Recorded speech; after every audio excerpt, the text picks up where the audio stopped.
Hello, survivors. Before we begin, I want to let everyone know that this will be the last story posted on this channel. Unfortunately, the CEO of YouTube got infected and penalized our channel under the policies. Because of this, we will have to create another channel to continue our stories. I'm counting on your support by subscribing to our new channel and following the upcoming stories there. I will be immensely grateful. Now let's move on to our last story. The grease trap was 3 feet wide and sloped at an angle that made Dylan's shoulders burn as he dragged himself through it. Cooking oil coated his forearms, his chest, soaked through his shirt until the fabric clung to him like a second skin. The smell was rancid, weeks of accumulated fryer grease, chicken fat, bacon drippings, and beneath it, something else. Something from outside. He could hear them through the walls. Not moaning. He'd expected moaning like the movies, but it wasn't that. It was a wet clicking sound, like someone chewing with their mouth open multiplied by dozens, and screaming. The screaming was still human. His elbow hit the grate at the end of the trap, and he shoved it loose. It clattered into the alley. He froze, half in and half out, listening. The alley was narrow. Dumpsters on one side, a brick wall on the other, the sky above a strip of gray October clouds. Nothing moved. Dylan pulled himself out and landed on his hands and knees in a puddle of something he didn't look at. He stood. His legs were shaking and he couldn't make them stop. He pressed his back against the wall and breathed through his mouth because breathing through his nose meant smelling what was happening on the street at the end of the alley. Brasstown's Bar and Grill was behind him. Through the kitchen's steel back door, closed, locked the way he'd left it, Eddie Voss was still alive. For now. The bite was on Eddie's forearm, a half-moon of torn skin and exposed fat, where the customer in the plaid shirt had latched on before Dylan had smashed a cast-iron skillet into the side of the man's head. The customer, Doug, Dan, he'd been a regular Turkey Club no tomato every Saturday, had gone down, but Eddie's arm was already pumping blood across the prep station, and the man in plaid was getting back up with a caved-in temple and that clicking sound in his throat. They'd barricaded in the walk-in storage room. Dylan had wrapped Eddie's arm in kitchen towels and duct tape, while Eddie said, I'm fine, it's fine," in a voice that was already wrong, too fast, too high. His eyes were glassy before the first hour was up. Dylan had stayed for 6 hours. He'd watched Eddie's skin go gray, watched the sweat pour and then stop, watched Eddie's pupils blow wide and then contract to pinpoints. Eddie had talked for the first 3 hours about his mom in Cookville, about the girl at the coffee shop he'd never asked out, about how this was probably just some bath salts thing and the cops would handle it. By hour 4, he was mumbling. By hour 5, he was seizing on the floor, his back arching so hard Dylan heard something crack. By hour 6, Eddie was standing at the storage room door, and the sounds coming from his mouth weren't words anymore. Dylan had left through the grease trap. He hadn't opened the door. He hadn't ended it. He'd crawled away through the filth and left Eddie beating his fists against steel. Now he stood in the alley, covered in grease, and the October air was cool on his wet skin and the sounds from the street were getting louder, and he had to move. He moved. The first 3 blocks were the worst because they were the most normal. Cars were stopped in the road but not wrecked, just stopped, doors open, engines still running in some cases. A woman's purse lay on the sidewalk, contents spilled. A dog sat on a porch and watched Dylan pass with its ears flat. The stoplight at Cumberland and Gay Street was still cycling green, yellow, red for no one. Then, he turned onto Clinch Avenue and Normal ended. The bus had jumped the curb and gone through the front of the Walgreens. Bodies were scattered in the street, some still, some not. The ones that weren't still moved with that jerky, disconnected gait, heads lolling, feet dragging, but never quite tripping. There were 7 of them between Dylan and the next intersection. One was wearing a UT Volunteers jersey, number 16, orange and white smeared with brown-red. Dylan pressed himself into a doorway and didn't breathe. They hadn't seen him. Their heads turned in small, twitchy movements. Tracking sounds, he realized. A car alarm was going off 2 blocks away, and most of them were oriented toward it, shuffling in that direction with the patience of water flowing downhill. The grease. It was the grease. He was coated in it, and it smelled like nothing human, nothing alive, just rancid fat and old oil. He watched a woman in a business suit drag herself past him, close enough to touch, and she didn't turn. Her jaw was dislocated, hanging at an angle that exposed the back of her throat. The clicking sound was coming from there, her tongue spasming against her soft palate in a rhythm that had nothing to do with speech. Dylan waited until the group had shuffled past, then crossed the street in a low crouch.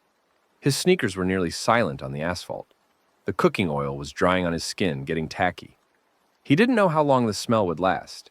He needed to get home. His apartment was 11 blocks north. He needed his wallet, his phone charger. No. He stopped in the shadow of a parked pickup truck and recalibrated. His phone had no signal. It hadn't had signal for an hour before he'd gone into the grease trap. The wallet was useless. He needed his backpack, the one he used for camping in the Smokies 2 summers ago. He needed the hatchet in his closet. He needed the case of bottled water he'd bought last week and hadn't put away.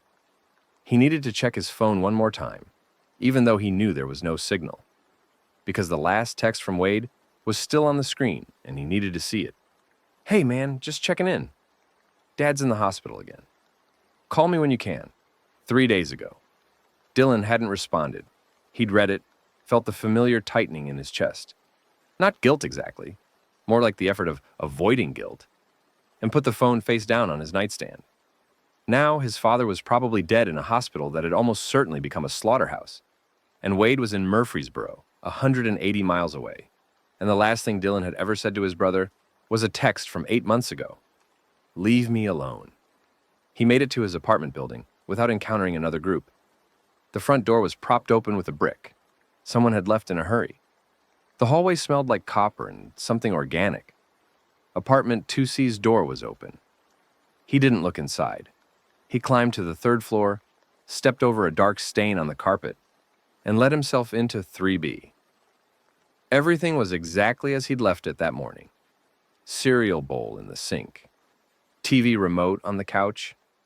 The window was open because the AC was broken, and October in Knoxville still got warm in the afternoons. Through the window, he could hear the city dying.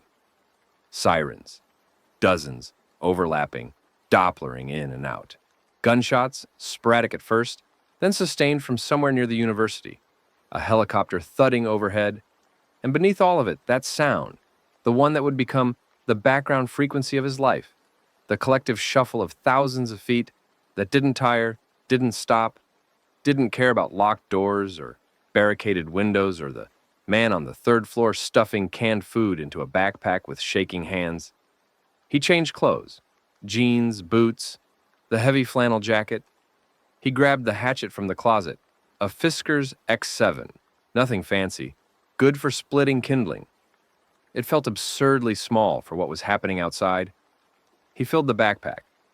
6 bottles of water, 4 cans of beans, 2 cans of tuna, a box of granola bars, a lighter, the first aid kit from under the bathroom sink, a flashlight. He pulled on the backpack and looked at his apartment one more time. The cereal bowl in the sink. He'd used the last of the milk. He walked out and didn't lock the door. By nightfall, Dylan was south of Knoxville on Chapman Highway, moving on foot. The highway was a parking lot of abandoned cars, some with keys still in the ignition, none with clear enough road ahead to be worth driving. He walked along the shoulder, hatchet in his right hand, staying close to the tree line. The temperature had dropped with the sun. His breath came in small clouds that dissipated quickly. The stars were coming out, more of them than he'd ever seen from this road. The light pollution was dying with the grid. Off to the west, the glow of fires painted the underside of the clouds orange. Knoxville was burning in at least 3 places. He passed a minivan with a car seat in the back. The car seat was empty. He walked faster. His plan, such as it was, existed in layers. The top layer was simple. Go south to Maryville, 15 miles, where the population thinned out and the mountains started. Find shelter. Find supplies. Then figure out how to get to Murfreesboro. That was the second layer, and he didn't look at it too closely because the math was terrifying. 180 miles through whatever was happening to the world, alone, with a hatchet and 6 bottles of water. The third layer was the one he wouldn't think about at all. What he'd find when he got there. Whether there was anything to find. He heard them before he saw them. That shuffle and click, coming from the southbound lanes. He dropped behind a sedan and peered through the windows. A group of 8 or 9, moving north along the highway median. They walked with their arms slightly raised, fingers curled, like sleepwalkers reaching for a doorknob. One of them was dragging a leg that bent the wrong way at the knee. Another was a child, maybe 10 years old, and Dylan's stomach clenched so hard he tasted the granola bar he'd eaten an hour ago. He stayed low. They passed. The child thing's head turned toward him, or toward the sedan, he couldn't tell, and he pressed his face against the cold asphalt and held his breath for 30 seconds. When he looked again, they were gone, swallowed by the darkness to the north. He got up and kept walking. Maryville Farm Supply sat at the intersection of 2 county roads. A squat concrete block building with a corrugated metal roof and a gravel parking lot. The sign out front advertised fall fertilizer specials. The front windows were intact. The parking lot held 3 vehicles. A truck with the keys missing, a sedan with a flat tire, and a newer pickup backed up close to the loading dock. Dylan arrived at dawn, having walked through the night. His feet were blistered inside his boots. He'd been standing on them for 16 hours straight between the restaurant shift and the walk, and his eyes felt like they'd been rubbed with sand.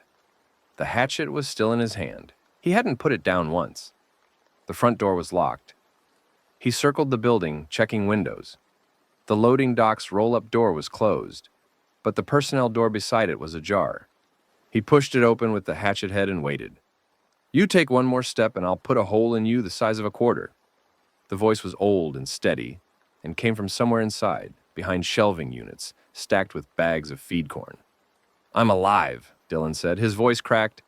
He hadn't spoken in 12 hours. "I can see that. Question is whether you're bit." "I'm not." That's what a bit person would say. "I'm covered in fryer grease, not blood. I'm a cook." A pause, then a dry chuckle. "A cook? Lord help us." A tall, gaunt figure emerged from between the shelving units, a bolt-action rifle held with practiced ease, white hair, weathered face, a limp when he moved. He looked like every old man who'd ever sat on a porch in East Tennessee, except for the rifle and the look in his eyes. Alert, evaluating, ready to kill if the evaluation came up wrong. "Glenn Harbaugh," the man said. "Dylan Pruitt." Glenn looked him over, the grease, the backpack, the hatchet. "You walk here from Knoxville?" "Yeah." "How bad is it?" Dylan opened his mouth, closed it. He didn't have words for what the city looked like when he'd cleared the last subdivision. The fires, the bodies, the overturned National Guard Humvee at the Alcoa Highway interchange, with its turret pointed at the sky and no one inside. "Bad," he said. Glenn nodded like this confirmed something. "Come in. Lock that door behind you. I've got coffee. Real coffee. From the office break room. Propane camp stove." Dylan stepped inside, locked the door, and followed Glenn through aisles of animal feed, fencing wire, and hand tools to a back corner where the old man had built a surprisingly organized camp. Sleeping bag on an air mattress, camp stove with a kettle, stacked cases of bottled water and canned goods arranged by type, vegetables, fruit, protein, soup, a battery-powered lantern turned low, a paper map of Tennessee tacked to the wall with the red circles around Knoxville, Maryville, and the mountain passes to the south. "How long have you been here?" Dylan asked. "Since day 2. I live up the road." Lived. Glenn poured water into the kettle and lit the stove. Saw which way the wind was blowing before most folks did. 30 years carrying mail in these mountains. You learn to read a situation. Weather, dogs, people. When my neighbor's family came out of their house on Sunday morning, and they weren't my neighbors anymore, I loaded up the truck and came here. Why here? Concrete walls, metal roof. 1 entrance I can control, 2 I can barricade. Enough animal feed to supplement food for weeks. Turns out goat chow isn't the worst thing I've ever eaten. And tools. He gestured at the aisles. Hammers, axes, wire, rope, nails. Farm supply store's the best place in the world when things go to hell. Better than a gun shop. Guns run out of bullets. A good axe never runs out of axe. Dylan sat on an overturned bucket and accepted a tin cup of coffee. It was weak and too hot, and the best thing he'd ever tasted. His hands wrapped around the cup, and he realized they were still shaking. Had been shaking since the restaurant. And if he didn't set the cup down, it was going to spill. He set it down. "You got anyone?" Glenn asked. Not gently, not roughly, like asking about the weather. "Brother, Murfreesboro?" Glenn's eyebrows went up a fraction. "That's a hike." "Yeah. You know how to get there?" I-40 west to... I-40's done. Heard it on the radio before the stations went off. Pileups from here to Cookville. Thousands of those things on the highway. Government tried to set up checkpoints, and they got overrun. Glenn tapped the map on the wall. Only way west is through the mountains or around them. Either way, you're looking at 200 miles on foot through territory nobody's secured. Dylan stared at the map. The red circles seemed to pulse in the lantern light. Knoxville to Murfreesboro was a straight line on the interstate, maybe 2.5 hours by car.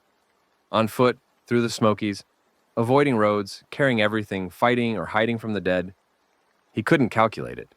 Weeks, if he made it at all. "You don't have to go right now," Glenn said. "Rest, eat. I'm guessing you haven't done either." He was right. Dylan hadn't eaten since the granola bars on Chapman Highway, 12 hours ago. Hadn't slept in, he counted, 31 hours. The blisters on his feet were weeping through his socks. But when he closed his eyes, he saw Eddie's face in the storage room, the skin going gray, and heard the sound of fists on steel, and sleep felt impossible. "I can't stay long," Dylan said. "Nobody's asking you to. But you won't make it a mile in the shape you're in. I've seen enough men ignore their limits to know what happens. Eat, sleep. We'll talk routes tomorrow." Dylan ate a can of cold beans and drank a full bottle of water. He crawled into a sleeping bag Glenn produced from a shelf of camping supplies and lay on the concrete floor of a farm supply store 15 miles from the city where he'd been cooking eggs Benedict 14 hours ago. He didn't sleep. He stared at the ceiling and listened to Glenn move around the store, checking windows, checking doors, the soft shuffle of his limp the only sound in the building. Outside, distantly, something crashed and the sound echoed across the empty fields. After a while, Dylan's body overrode his mind, and he slept. Rena Okafor arrived on day 2, mid-morning. Dylan woke to Glenn's voice, low and firm, and the same challenge, "You take one more step," and then a woman's voice, sharp, "I'm a vet tech, not a zombie. If I was dead, would I be yelling at you?" He found them in the front of the store. Glenn had his rifle leveled at a woman in scrubs, the green kind, not hospital blue, standing in the doorway with her hands up. She was breathing hard, sweat on her temples despite the cool morning. Her braids were pulled back tight, and there was blood on her shoes, but not, as far as Dylan could tell, on her skin. "She's clean," Dylan said, not knowing why he was sure, only that she was. Glenn glanced at him, then back at the woman. "Where'd you come from?" "The animal hospital on Lamar Alexander. I was pulling an overnight shift." She lowered her hands slowly. "When it started, we barricaded. 3 of us. There were dogs in the kennels going insane, barking, howling like they knew. By morning, one of the other techs had been bit. She'd hidden it." She said it flatly, a statement of fact. But Dylan noticed her hands were trembling the same way his had been the night before. "Her name was Donna, and she turned in the drug storage room and she bit Jeff in the throat, and I put her down with a catch pole and a controlled substance cabinet to the head. And I've been walking for 2 hours, and I would very much like to sit down." Glenn lowered the rifle. Rena Okafor sat on the same overturned bucket Dylan had used and drank water with the mechanical efficiency of someone who understood hydration as a medical requirement, not a comfort. She checked her own shoes, pulled them off, inspected the blood. "Not mine, not human. I stepped in something in the parking lot," and set them by the door. "I'm Rena," she said. "Dylan, Glenn, what's the plan?" Dylan and Glenn looked at each other. Glenn shrugged. "We're working on it," Dylan said. "Work faster." Rena's eyes were already cataloging the store, the medical supplies, the tools, the layout. That herd on Lamar Alexander's moving south, a couple hundred at least. They'll be here by tonight if they keep the same pace. A couple hundred? Dylan said. I counted to 212 and stopped counting. Glenn moved to the map. He traced a line with his finger from Lamar Alexander Parkway south to their position. If they're following the road, they'll pass a quarter-mile east. But if something draws them, noise, light, then we need to not make noise or light, Rena said. Or we need to not be here, Dylan said. Rena looked at him for the first time. Really looked, assessing. Where would we go? West. I'm going west. He told her about Wade, about Murfreesboro, about the blocked interstate and Glenn's mountain route. He told it quickly, without emotion, because he'd found that was the only way to get through it. That's insane, Rena said. Probably. How many people have you killed? The question was clinical. She might have been asking how many dogs he'd neutered that week. None, Dylan said, and He stopped. He thought of Eddie. He thought of the cast iron skillet and the customer whose skull he'd cracked. Had the customer been dead already? Was it killing if they were already dead? I don't know, he said. Then you need more people. She pulled her braids tighter, a gesture that would become as familiar to Dylan as his own breathing. I'm coming. Dale Womack showed up on day 3, driving a Dodge Charger, with a cracked windshield and a backseat full of boxes. He pulled into the parking lot, honking the horn. 3 quick blasts that made Glenn grab his rifle, and Dylan grab his hatchet, and Rena say a word that would have made her grandmother faint. Are you out of your mind? Glenn hissed through the cracked open loading dock door. Dale was already out of the car, grinning, wearing a golf shirt and khakis, as if he'd just come from a sales meeting. Relax, old-timer. I drove past every dead thing between here and Maryville doing 60. They can't chase a car. He patted the Charger's hood. Found this beauty at the dealership on Foothills Parkway. Keys were in the desk. You honked the horn, Rena said from behind Glenn, to let you know I was friendly. Would you rather I just rolled up silent? Yes, said all 3 of them simultaneously.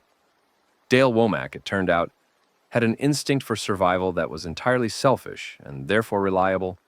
He'd been at his used car lot when the outbreak hit, had immediately locked the gates, and spent day 1 watching from the roof as Maryville collapsed. By day 2, he'd raided the dealership next door for a vehicle, loaded it with everything from the vending machines, the first aid station, and the office supply closet, and headed south toward the mountains.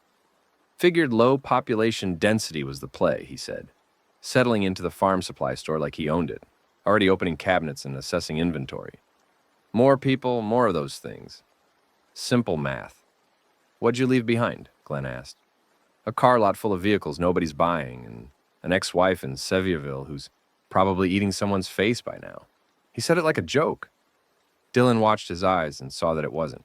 Dale's boxes contained 6 bags of beef jerky, 4 bottles of Gatorade, an entire case of 8AA batteries, 3 flashlights, a first aid kit better than Dylan's, 2 rolls of duct tape, a tire iron, and, at the bottom of the last box, a .38 revolver with 11 rounds. Where'd you get that? Glenn asked, his tone careful. It was in the dealership safe. Manager kept it for, carjacking scenarios. Guess he didn't make it to the safe in time. Dale held it up, then set it on the counter. I'm not a gun guy, but I figured someone should have it. Glenn took the revolver, checked the cylinder, and handed it to Dylan. You ever fired a handgun?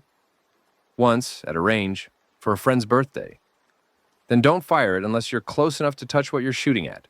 11 rounds. That's 11 mistakes you're allowed total, for the rest of however long this lasts. Dylan took the gun. It was heavier than he remembered. He put it in the waistband of his jeans, then took it out because that seemed like a good way to shoot himself, and put it in the outer pocket of his backpack instead. Bo Kenner arrived on day 4, carrying a woman on his back. The woman was dead. Actually dead, not undead. Just dead from a gash in her thigh that had bled out somewhere on the road. Bo walked into the parking lot with her draped over his shoulders in a fireman's carry, his shirt soaked with her blood, and laid her on the gravel, gently arranging her arms at her sides. He stood there for a moment, looking down at her. Then he turned to the store's loading dock, where Glenn's rifle was already aimed, and said, I couldn't just leave her on the road. He was enormous, 6'3", easily 240, hands like catcher's mitts. His face was sunburned and his beard was coming in patchy. He looked like he could pull a tree out of the ground. "Who was she?" Rena asked, coming forward with the caution of someone who'd learned that blood meant risk. "Don't know. Found her a mile back. She was alive then. Barely. Asked me to carry her somewhere safe." His voice was surprisingly soft for his size. "Tried."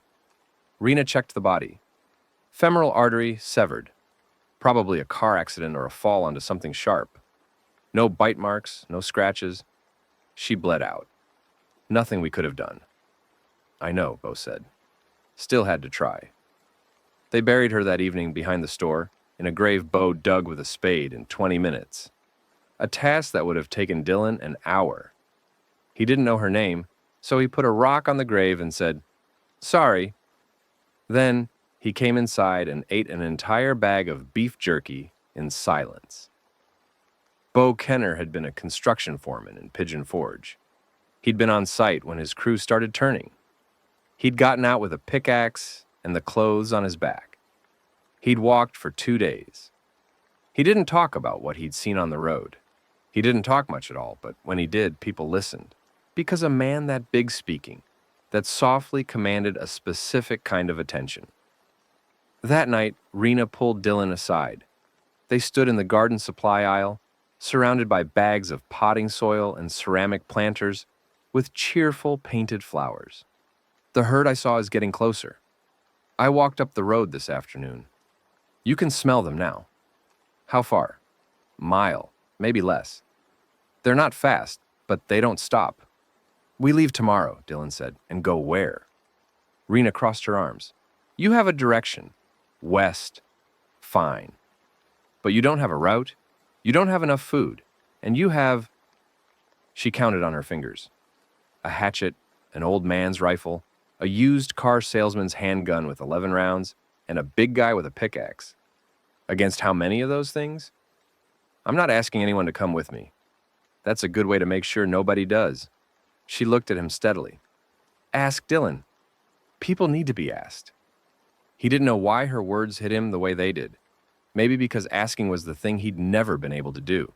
Not when his mother was dying, not when his father was drinking, not when Wade was reaching out.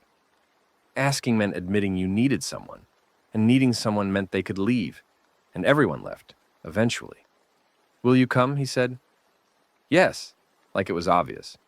"But we do it smart. We plan. We move with purpose, not panic." She touched her braids again.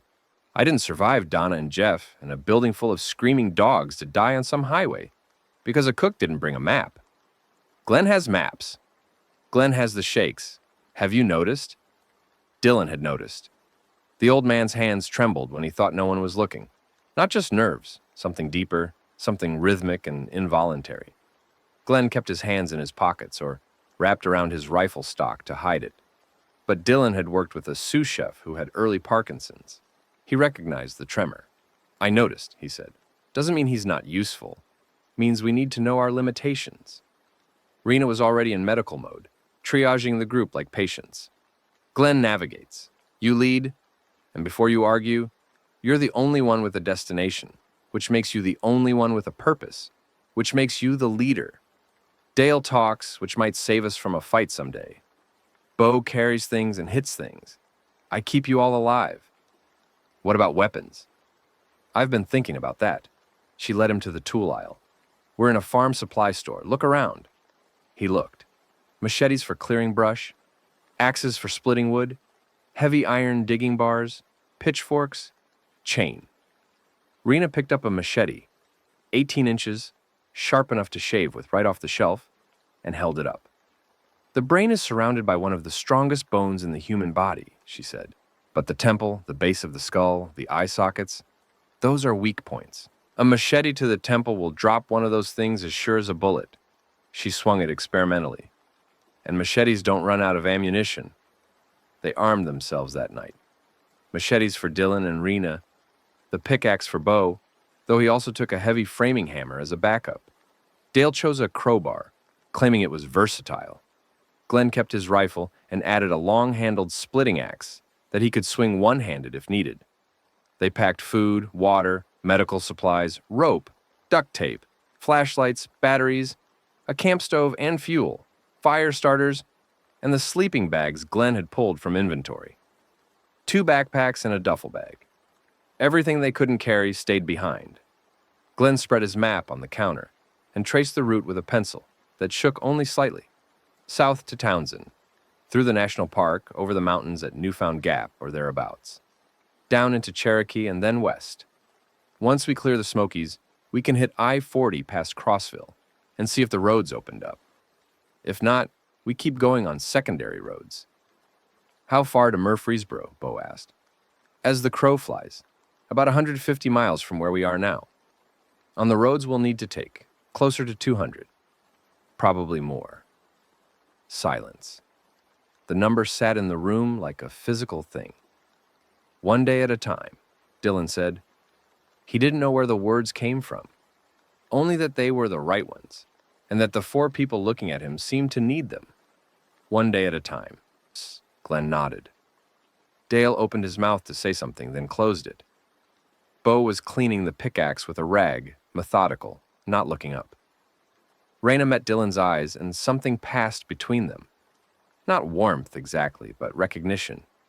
2 people who understood that the only alternative to moving forward was sitting still, and sitting still was death. They slept in shifts. Dylan took the first watch, sitting by the loading dock door with the hatchet across his knees. Through the gap beneath the door, he could smell them, that sweet rot scent carried on the night breeze from the east. Rena was right. The herd was close. He pulled out his phone. No signal, no signal, no signal. The screen's glow was blue-white in the dark store. He opened his messages and scrolled to Wade's name. Hey man, just checking in. Dad's in the hospital again. Call me when you can. Below it, months of one-sided conversation. Wade reaching out every week, sometimes twice. Hope you're doing okay. Miss you. Dad asked about you. You don't have to call, just text me back so I know you're alive. Hey Dee, it's your birthday. I know you probably don't want to hear from me, but happy birthday. Please just let me know you're okay. And below that, the last thing Dylan had sent 8 months ago. Leave me alone. He turned off the phone to save the battery. He sat in the dark and listened to the dead getting closer and promised himself he would find his brother and say what he should have said a long time ago, even though he didn't have the words yet and probably never would. They left before dawn. Glenn drove the Dodge Charger, Dale's stolen pride, with Bo in the passenger seat and the heavy gear in the trunk. Dylan, Rena, and Dale followed in the pickup that had been parked at the loading dock, which Glenn had hot-wired with a casualness that suggested this wasn't his first time. The road south was clear for the first 3 miles. Then they started seeing them. Singles at first. A man in overalls standing in a ditch, swaying. A woman in the middle of the road who didn't move as the Charger drove around her. Then pairs, then clusters, then a group of 20 shuffling along the shoulder like a nightmare caravan. Glenn drove at a steady 30 miles per hour, fast enough to outpace anything on foot, slow enough to navigate around obstacles. The headlights swept across scenes that Dylan's brain cataloged and immediately tried to suppress. A school bus on its side with small handprints on the inside of the windows. A gas station fully engulfed in flames, the figures silhouetted inside, still moving. A horse standing in a field surrounded by 4 dead humans who circled it endlessly, unable to process an animal that didn't smell right. Townsend was quiet. A small town at the edge of the national park, it had emptied fast. Either people fled into the mountains, or they turned and wandered north toward the cities. The group stopped at a gas station to fill the tanks using the manual pump Rena had the foresight to bring. Dale worked the pump while Bo stood watch with his pickaxe, and Dylan scanned the road in both directions. We should take as many gas cans as we can find, Dale said. Cars don't work without gas, and gas doesn't work forever. 6 months, it starts breaking down. How do you know that? Rena asked. I sell cars for a living. Sold. You learn the basics. He filled a 5-gallon can and loaded it in the pickup bed.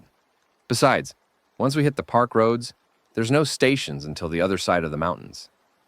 They filled every container they could find. 3 gas cans, 2 milk jugs. a cooler that Rena lined with plastic bags. It smelled like a refinery. Dylan worried about a single spark turning them all into a fireball. The entrance to Great Smoky Mountains National Park was marked by a stone sign and an unmanned ranger booth. The gate arm was up. The park road wound into the mountains, 2 lanes of smooth asphalt bordered by forest so dense the trees formed a tunnel overhead. In October, the leaves should have been at peak color. The Smokies were famous for it. And they were, Dylan realized. The maples were red and gold, the oaks were bronze, the dogwoods were crimson. The most beautiful place in Tennessee, and the most empty. They drove for an hour without seeing a single figure, living or dead. The mountains seemed to have been spared, or at least bypassed. The dead followed roads and noise and people, and up here there was only forest and silence, and the sound of their engines echoing off the ridges. Glenn stopped the Charger at a pull-off near a trailhead. Dylan pulled the pickup in behind. They got out into air that was 10 degrees colder than the valley. Crisp, thin, tinged with wood smoke from somewhere distant. "We'll need to ditch the cars soon," Glenn said, studying the map spread across the Charger's hood. "The road over Newfound Gap is going to be blocked. Guaranteed. Every tourist who was up here tried to drive down, and every tourist who was down below tried to drive up. It'll be a mess." "Then how do we get over?" Dylan asked. Glenn's finger traced a line off the main road. "Appalachian Trail runs along the ridgeline. If we cut up to the trail at, here, Klingman's Dome Road, we can follow the ridge west and come down the other side. It's foot travel only. Steep. Maybe 20 miles of trail to get from this side to the other." 20 miles on foot over a mountain, Dale said, in October. With packs. "In October in the Smokies, it'll be in the 30s at night up top," Glenn said. "Maybe 20s. And that's now. It's only going to get colder." "How long?" 2 days if we push. 3 if the trail's rough." "The cold will slow the dead ones down, right?" Bo asked. He was leaning against the pickup, arms crossed, his breath steaming. "It'll slow fresh ones down some," Rena said. "But I've been thinking about that. Cold preserves tissue. In a morgue, a body at 34 degrees can be kept almost indefinitely. These things are dead tissue being animated by whatever this prion does to the brainstem. Cold might slow the muscles, but it also stops the decay. A frozen zombie is a preserved zombie." The implications settled over them. Winter wasn't going to save them. Winter was going to keep the dead intact, waiting while the living froze. "Great," Dale said. "Wonderful.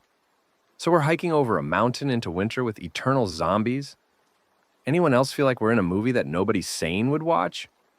"We're in a farm supply store parking lot talking about it instead of doing it," Dylan said. "Let's move." They drove as far as the Klingman's Dome Road junction before the road proved Glenn right. A 2-mile backup of cars, bumper to bumper, doors open, some occupied by the dead who'd turned in their seats and now pressed against windows. They couldn't figure out how to open, mouths working against glass, that fogged with something that wasn't breath. They left the vehicles and walked. The first night in the mountains was the coldest Dylan had ever experienced. They camped off trail 50 yards from the ridgeline in a depression between 2 rock outcroppings that blocked the wind. Glenn built a small fire using downed wood. He was specific about this. Dry wood only, hardwood. Nothing green that would smoke and be visible for miles. The fire was the size of a dinner plate, and it was the center of their universe. 5 people sat around it. 5 people who'd been strangers a week ago. Some of them still were. Dale kept to himself, checking his phone obsessively despite having no signal, occasionally making remarks that nobody laughed at. Bo sat closest to the fire, his massive frame soaking up heat, his pickaxe laid across his thighs. Rena organized their medical supplies by firelight, lips moving as she inventoried. Glenn stared at the map. "How's your brother going to know to wait for you?" Dale asked. Dylan poked the fire with a stick. "He doesn't know I'm coming. So he might already be gone. He might have gone somewhere else. You're hiking 200 miles toward a person who could be anywhere." "Dale!" Glenn's voice was quiet, but it carried weight. "Shut up. I'm just saying. I heard what you said. Shut up. Dale, shut up." He pulled his jacket tighter and looked into the trees. After a moment, he mumbled, "I had someone too. Just saying." But he didn't say who, and nobody asked. Dylan lay in his sleeping bag after the fire died to embers. The stars, through the bare branches, were impossibly sharp. An owl called somewhere in the dark. A real owl. A living thing going about its business in a world that hadn't ended for it at all. He listened to the others' breathing. Bo's heavy rumble. Glenn's slow measured rhythm. Rena's near silence. She slept like a cat, barely there. Dale was crying. Very quietly, face turned away, shoulders shaking. Dylan saw it in the dim starlight and said nothing. Some things you let people have in private, even when you're sleeping 5 feet apart on a mountainside. They descended the eastern slope of the Smokies, on a trail that switchbacked through forests so thick the canopy still held its leaves, filtering the morning light into green and gold patterns on the ground. The temperature rose as they dropped elevation, and by noon, they'd shed their outer layers and were sweating through their shirts. Josie Trammell was hiding in a ranger cabin at the base of the trail. They almost walked past it, a small wooden structure set back from the path, half hidden by rhododendron. Bo saw the curtain twitch. "Someone's in there," he said, stopping. They approached carefully. Glenn's rifle up, Dylan's hatchet ready. The cabin door was locked from inside. Glenn knocked with the rifle butt. "We're alive," he called out. "5 of us, armed but friendly if you are." Silence. Then a voice, young and trying to be tough. "Prove it." "How would you like me to prove I'm alive?" "Dead ones don't knock." "Fair point. Can we come in?" The lock clicked. The door opened 4 inches, held by a chain. A face appeared in the gap, young, freckled, red hair matted and dirty. Eyes that were too old for the face they sat in. "How many of you?" she said. 5. 2 women, 3 men. You alone?" "Maybe. We have food and a doctor." Dylan gestured at Rena, who raised a hand. "Vet tech," Rena corrected. "Close enough," said the girl, and undid the chain. Josie Trammell was 17 years old, and she'd been alone in the cabin for 3 days. Before that, she'd been with her father, moving south from Sevierville, until her father was pulled through a car window by something that used to be a gas station attendant. She'd run. She'd found the cabin. She'd locked herself inside with a claw hammer from her father's toolbox and 3 cans of SpaghettiOs, and she'd waited. "For what?" Rena asked, checking the girl for injuries. No bites, no scratches, but dehydration and the beginning stages of shock. Hands cold, pupils dilated, skin clammy. "I don't know," Josie said. "Someone, anyone." She was 5'3", maybe 110 pounds, with the wiry frame of someone who'd been thin before and was getting thinner. She held the claw hammer like she'd been born with it. Dylan noticed she hadn't set it down once, not even when Rena was checking her. "Your dad," Glenn said carefully. "We're dead." The word was flat. Final. A door slammed shut. "Don't ask about my mom either." They didn't ask. Josie ate a can of beans and drank water and stared at the 6 of them with the specific expression of someone deciding whether to trust or run. After a while, she said, "Where are you going?" "West," Dylan said. "What's west?" "My brother." "That's not much." "It's what I've got." She looked at the hammer in her hand. "Can I come?" "Yeah," Dylan said. And that was it. The group of 6 moved through the foothills for 2 days, skirting Cherokee and the small towns along the park's southern boundary. Zombie encounters were sparse but intense. They came in bursts, minutes of terror between hours of trudging. A lone figure stumbling out of a tree line. A pair trapped inside a crashed camper van, rocking it with their weight. A cluster of 5 around something on the road that they didn't look at too closely as they circled wide. Dylan's hatchet tasted its first skull outside a barbecue restaurant in Bryson City.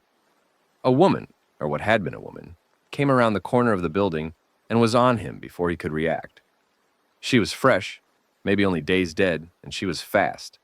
Not runner fast, but faster than the shamble he'd expected. She grabbed his jacket and her mouth opened and the smell hit him. Sweet and rotten, and underneath it something chemical, something wrong. And he brought the hatchet down on the crown of her skull with every ounce of strength he had. It stuck. The blade went in 2 inches and stuck in bone, and the woman was still grabbing at him, still biting the air. The hatchet embedded in her head like a grotesque unicorn horn. He tried to yank it free and his hand slipped. The grease on the handle, residual from his escape, the same thing that had saved him now betraying him. She bore him down. His back hit gravel. Her face was inches from his, teeth clacking, and up close he could see that her eyes weren't blank, weren't dead. There was something in them, something frantic and trapped, as if the woman inside could see what was happening but couldn't stop it. Then Bo was there. The pickaxe came down and the woman stopped. Dylan lay on his back, staring at the sky, breathing in gasps that tasted like metal. Bo pulled him up with one hand. "You okay?" Dylan's legs felt like they were made of water. His stomach heaved and he stumbled to the side of the building and threw up the beans he'd eaten for breakfast.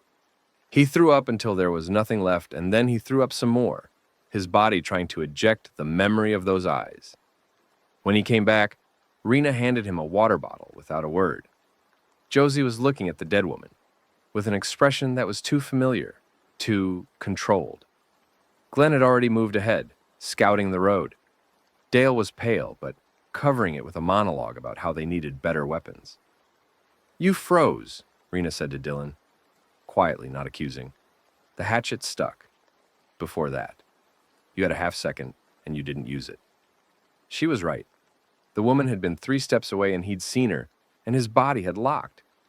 Just for a moment, just a flash of Eddie in the storage room, skin going gray, and that moment had almost killed him. "It won't happen again," he said. "It might. That's not a criticism, it's a diagnosis. Your brain learned a response. It'll take time to learn a different one." She drank from her own water bottle. "In the meantime, don't be at the front. I'm the leader. Yes, leaders don't have to be first through the door. They have to be alive to make decisions." She looked at Bo, who was cleaning his pickaxe with the same methodical care he gave everything. "Let the big guy go first. He doesn't freeze." Dylan wanted to argue. He didn't. Pastor Louis Gant found them, or they found him, on the road outside Bryson City. He was walking west along the center line of US 19, wearing black pants and a white clerical collar, carrying a Bible in one hand and a tire iron in the other. He was singing, softly to himself, a hymn Dylan didn't recognize. Something about rivers and mercy. Glenn pulled the pickup alongside him. "Pastor." Gant stopped singing. He looked at them. 6 people in 2 vehicles, armed, dirty, alive. And his face did something complicated. Relief, maybe. Or grief at having something to be relieved about. "I was beginning to think I was the last one," he said. "You walked from where?" "Sevierville. My church." His voice was deep, resonant, the kind of voice built for rooms. "My congregation came to the church when it started. We barricaded. 73 people, including children. We held for 4 days." He didn't say what happened on day 5. He didn't need to. He climbed into the bed of the pickup and sat with his back against the cab, Bible on his knee, and stared at the road behind them as if watching for someone who wasn't coming. Now they were 7. 7 people in 2 vehicles, heading west on secondary roads through the mountains of North Carolina, crossing into Tennessee at the state line south of the Great Smokies, angling northwest toward I-40 and the flatlands beyond. Glenn navigated by map and instinct and decades of driving these roads with mail in his truck. Dale kept up a constant stream of observations that occasionally bordered on useful. Bo drove the Charger with the careful attention of a man who takes everything seriously. Rena took inventory twice a day. Josie watched everything and said little, her hammer never out of reach. Pastor Gant prayed silently and carried the tire iron like he knew how to use it and wished he didn't.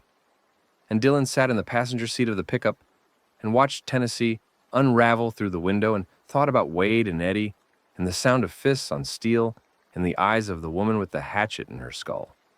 And he added each thought to the weight he carried and kept moving west.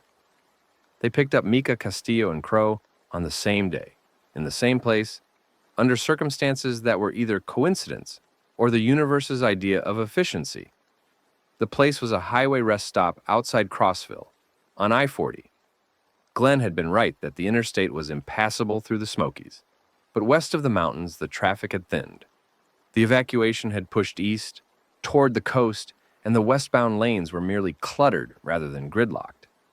They'd been driving the shoulder and the median for 20 miles, weaving around abandoned cars with the patience of people who'd learned that speed killed in more ways than one. The rest stop had vending machines and restrooms, and more importantly, a roof. They stopped to eat and refill water from the bathroom taps. The water was still running, fed by a gravity system from the municipal tower, though Rena warned it wouldn't last and they should boil everything. Mika was in the women's restroom, sitting on the floor between the sinks, holding a kitchen knife and not moving. She'd been there for 2 days. She was a nursing student, 4th year, 1 semester from graduating, and she'd been driving home to Nashville from a clinical rotation in Knoxville when the interstate turned into a war zone. She'd abandoned her car and walked to the rest stop, and she'd stayed because walking farther meant walking into whatever was out there. And she wasn't ready. "I'm ready now," she said, when Rena had checked her and given her water, and sat with her for 10 minutes in a silence that seemed to communicate more than words would have. "I think." Crow was on the rest stop roof. They didn't know he was there until Bo went outside and heard a voice from above. "If you're leaving, I want to come. If you're staying, can I have some of that jerky?" He was perched on the edge of the roof, legs dangling, eating a bag of vending machine chips he'd acquired by breaking the glass with a rock. He was young, 20, though he looked younger, with messy black hair and a tattoo of a crow on the side of his neck. He wore a gas station uniform shirt with the name tag still attached. Derek. "People call me Crow," he said, climbing down via a drainpipe with the ease of someone who'd been climbing things he shouldn't his entire life. "On account of the," he pointed at his neck. "And because Derek sounds like someone's accountant." "How long have you been up there?" Glenn asked. 3 days. I like roofs. Nothing can sneak up on you on a roof." He looked at their group, 7 people, now 8 with Mika, and his expression shifted from casual to evaluating. "You're headed somewhere. Nobody moves in a group that big unless they're going somewhere." "West," Dylan said. "And what's west?" "Memphis, eventually. My brother first." Crow nodded as if this made perfect sense. "I was heading to absolutely nowhere in particular. West sounds better than that. 9. They were 9. And then there was Tanya Bledsoe. And then they were 10. And they were complete, though none of them knew it yet. They found Tanya outside Cookville, kneeling beside a pickup truck with its hood up, tools spread on the ground around her, with the precision of a surgeon's tray. She had the alternator in her hands and was rebuilding it on the roadside at 10 in the morning, like it was the most natural thing in the world. "Is that a 2019 F-150? Dale asked, craning his neck from the back seat. "Focus," Dylan said. But they stopped, because a person who could fix a truck was a person worth talking to. Tanya looked up from the alternator and assessed them with the calm, direct gaze of someone accustomed to being underestimated and bored by it. Short, dark hair, strong hands, a sleeve tattoo of wildflowers on her left arm, delicate, detailed, at odds with her grease-stained fingers and the socket wrench in her back pocket. "That truck's not going anywhere," Glenn said, looking at the engine. "Timing chain's shot." "I know. I'm cannibalizing the alternator for a different project." She nodded toward a utility trailer parked behind her, partially covered by a tarp. Under the tarp was a Honda generator, partially disassembled. "If I can get this running and mount it on the trailer, we'd have portable power. Enough for lights, charging batteries, maybe a small heater." "We?" Rena said. Tanya stood up, wiping her hands on her jeans. "I've been watching you for 20 minutes from behind that truck. 9 people, 2 vehicles, organized, moving with purpose. You're going somewhere and you know how to get there." She held up the alternator. "I can fix things, I can build things. Generators, vehicles, wiring, barriers. That's my trade. I'm an electrician. Apprentice technically, but my journeyman's dead, so I guess I'm self-promoted." She said the last part without flinching, and Dylan recognized the defense mechanism. State the horrible thing casually, and it can't hurt you. He did the same thing when he talked about Eddie. "You alone?" he asked. "Now." The word carried weight she didn't elaborate on. She joined them with the generator trailer hitched to the pickup, and a toolbox that Bo carried like it weighed nothing but, that contained, as Tanya informed them, everything short of a welding torch. She rode in the pickup bed, sitting on the toolbox, one hand on the tarp covering the generator, as if protecting a child. Dylan noticed she kept touching her stomach. Small gestures, almost unconscious. A hand laid flat, a slight hunch forward, as if curling around something fragile. He noticed and filed it away and said nothing. They were 10. The I-40 corridor west of Crossville was where Hope went to die. Glenn had guessed that the interstate might be passable past the mountain backlog, and he was half right. The westbound lanes were navigable in stretches, miles of open road followed by knots of pileups that forced them onto the shoulder or the median. They made progress. They covered 60 miles in 2 days. But the signs of what had happened were everywhere, and they were getting worse. The eastbound lanes, where the evacuation had pushed, were a graveyard. Thousands of cars, bumper to bumper, stretching to the horizon. Some had been burned. Some had been overrun. In one stretch, a military convoy, Humvees, troop transports, a single tank, sat motionless in the center of the highway. Vehicles intact, but every hatch open and no soldiers visible. Bo found a helmet in the road with a bullet hole through the back. Entry wound, no exit. Someone had shot this soldier from behind, while running from something in front. The dead were here too. More than in the mountains, more than in the small towns. They wandered the interstate in loose crowds, gravitating toward the pileups where the most death had occurred, picking through wreckage with hands that didn't know what they were looking for. They were slow, passive. The cold was setting in, and their movements had the sluggish quality of machines running low on power. But there were hundreds of them, and Dylan understood for the first time that individual zombies weren't the threat. The threat was numbers. Always numbers. They drove through them. There was no other option. Glenn led in the Charger, pushing through at 30 miles per hour, nudging bodies aside with the bumper. Most fell and stayed down. Some went under the wheels. The sound was something Dylan would hear in his sleep for the rest of his life. A muffled, wet pop, like stepping on rotten fruit but louder, and followed by a scraping along the undercarriage that went on and on. In the pickup behind, Dylan kept his eyes forward and his hands on the wheel and drove through the aftermath of Glenn's path. Beside him, Mika stared out the side window with clinical detachment, cataloging what she saw as if studying for an exam she'd never take. In the back seat, Josie had her eyes closed and her hammer in her lap, and her lips were moving, counting, Dylan realized. She was counting to keep herself somewhere else. They made it through. They always made it through in those early days because the dead weren't organized and the living still had vehicles, and the math hadn't turned against them yet. But the math was turning. On the 7th night, 1 week since the restaurant, 1 week since Eddie, 1 week since the world, they camped in the parking lot of a shuttered Walmart outside Cookville. Bo and Glenn had cleared the store's garden center, which had concrete walls and a chain-link gate that could be locked from inside. They parked the vehicles close, set watches in pairs, and Tanya got the generator running for an hour so they could charge flashlight batteries and warm canned soup on a hot plate. The soup was cream of mushroom. It tasted like nothing and everything. Dylan held the cup in both hands and breathed the steam, and for 30 seconds he was back in the restaurant kitchen, warming himself over the flat-top grill before the lunch rush.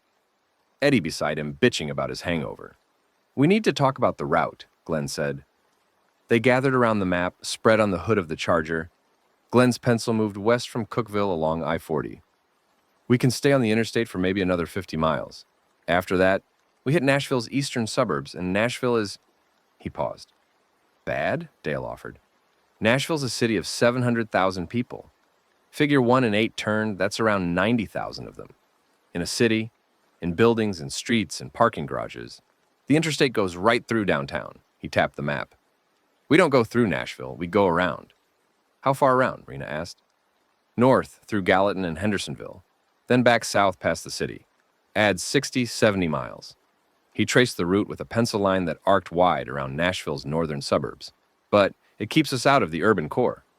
60 miles is another 2 days at least, Dylan said. We're burning gas. We're burning food. Better than burning alive in a city full of those things. Dylan studied the map. Murfreesboro was south of Nashville, only 30 miles southeast. If they angled south instead of north, they could reach Wade's last known location before dealing with Nashville at all. What about going south, he said. Straight to Murfreesboro. Glenn looked at him. Murfreesboro's in the Nashville metro area. Going south means going through the sprawl. The southern suburbs, Smyrna, Laverne, they're smaller than the city. They're still suburbs, dense, connected. One big herd in Nashville pushes south, and you're caught between them and whatever's already there. It's my brother, and these are 8 other people's lives. The silence that followed had edges. Dylan felt everyone's eyes on him, and for the first time, the weight of leading, of being the one with a destination that everyone else had adopted as their own, pressed down on his shoulders like a physical load. Rena spoke first. We can assess when we get closer. The situation on the ground might make the decision for us. She looked between Dylan and Glenn. There's no point arguing about a route we might not be able to take. It was the right thing to say, and it diffused the moment. But Dylan saw Glenn's jaw tighten, and he knew the old man had seen what Rena was too diplomatic to say. Dylan would risk all of them for Wade. He knew it because Dylan knew it too. After the others had gone to sleep, or to their sleeping bags at least, because Dylan wasn't sure anyone truly slept anymore, he sat with his back against the Charger's tire and stared at the dark bulk of the Walmart. Its windows were black, reflective. Something moved behind the glass on the second floor. A shape, pacing. He watched it for 10 minutes, and it never stopped. Back and forth, like a mall security guard on an endless shift. Glenn sat down beside him. The old man's knee popped as he lowered himself, and he winced. Bad knee? Dylan asked. Bad everything. 61 years of hard use. Glenn set his rifle across his lap. His hands, Dylan noticed, were in his jacket pockets. I was out of line back there, about the route. You were right. I was practical. That's different. Glenn looked at the Walmart too, at the shape pacing behind the glass. I had a daughter, long time ago. She died when she was 3. Car accident. Not mine. I wasn't even there. I was at work, delivering mail, and my wife called and said Hannah was gone. Dylan didn't say anything. There was nothing to say. I spent 30 years delivering mail on the same routes and going home to the same house, and I never went anywhere because I was terrified that if I left, something would happen again and I wouldn't be there again. That's why I know every road in East Tennessee, because I drove them all every day for 30 years, going in circles. He pulled his hands out of his pockets. In the dim light, the tremor was visible. Point is, I understand going somewhere for someone. I just need you to understand that getting there alive matters more than getting there fast. I know. Do you? Dylan didn't answer, because honesty required admitting that he'd walk through a horde barehanded if Wade was on the other side, and that wasn't the kind of thing you said to a man who was trusting you with his life. Glenn patted his shoulder once, stood with another pop of his knee, and went to his sleeping bag. Dylan stayed by the tire and watched the shape in the Walmart pace until the sky began to lighten in the east and it was time to move again. The road west of Cookeville brought them to the edge of the Cumberland Plateau, where Tennessee's geography changed from mountains to rolling farmland, and the horizon opened up into a vast, gray November sky. The trees were mostly bare now, skeletal against the clouds. The fields were brown and empty, no cattle, no horses, no movement, except for the occasional crow lifting off a fence post. Where'd all the animals go? Josie asked. She was riding in the pickup bed with Tanya and Pastor Gant, bundled in a sleeping bag, her hammer tucked beside her. Dead or scattered, Rena said from the cab. Dogs and cats can't fend for themselves. Livestock got out when the fences failed, or didn't get out and starved. Wild animals are probably fine. They're smarter than us about avoiding things that want to eat them. Do the dead things eat animals? No. Rena had been thinking about this, Dylan could tell. They're drawn to humans specifically. Sound, smell, something about us. Dogs, cats, horses, they don't register. I saw it at the animal hospital. The infected walked right past the kennels. So it's personal, Crow said from the other truck, via the walkie-talkies they'd been using since day 4. His voice crackled with static. The dead hate us specifically. That's comforting. They don't hate, Mika said. She was in the Charger with Glenn and Bo. They don't feel anything. It's brainstem activation without cortical processing. Predatory behavior without cognition. Like a Venus flytrap. It doesn't hate flies. A Venus flytrap didn't used to be my neighbor, Crow said. Nobody responded to that. They drove through Lebanon and were turning south toward the Nashville bypass when they saw the smoke. A column of black, rising from the south, thick and oily, the kind of smoke that came from burning plastic and rubber and other man-made things. Beneath it, a glow on the horizon. Not sunset, wrong direction, and anyway, it was only noon. Glenn stopped the lead car and got out with his binoculars. He stood on the roof of the Charger and looked south for a long time. Nashville's on fire, he said. They stood on that hill and watched the city burn. The smoke column wasn't one column. It was dozens, maybe hundreds, merging into a pall that covered the southern sky. The wind brought the smell, chemical, acrid, with that sweet rot undertone that meant the dead were burning with everything else. Well, Dale said, I guess we're going north. For once, nobody argued with him. The northern bypass took them through Gallatin and Hendersonville, small cities that had fared better than Knoxville, but worse than the mountain towns.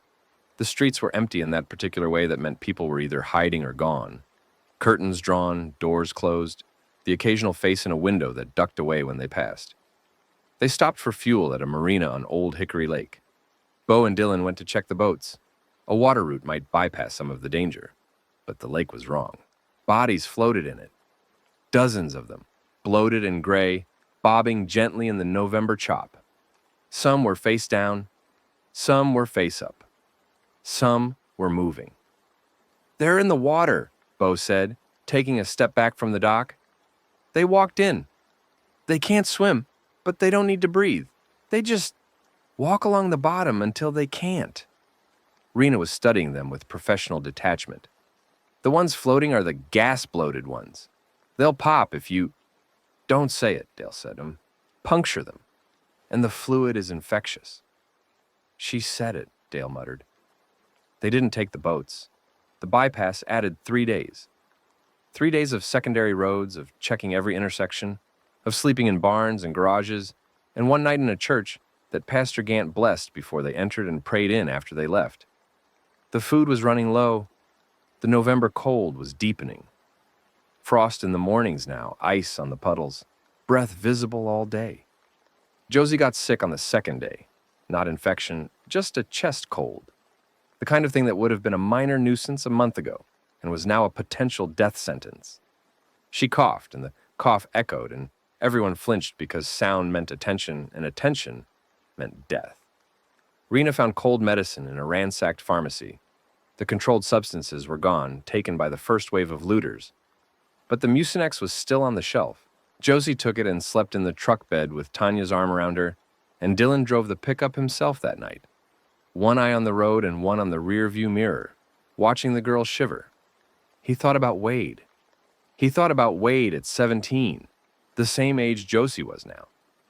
Wade at 17 had been confident, outgoing, the opposite of Dylan in every way that mattered.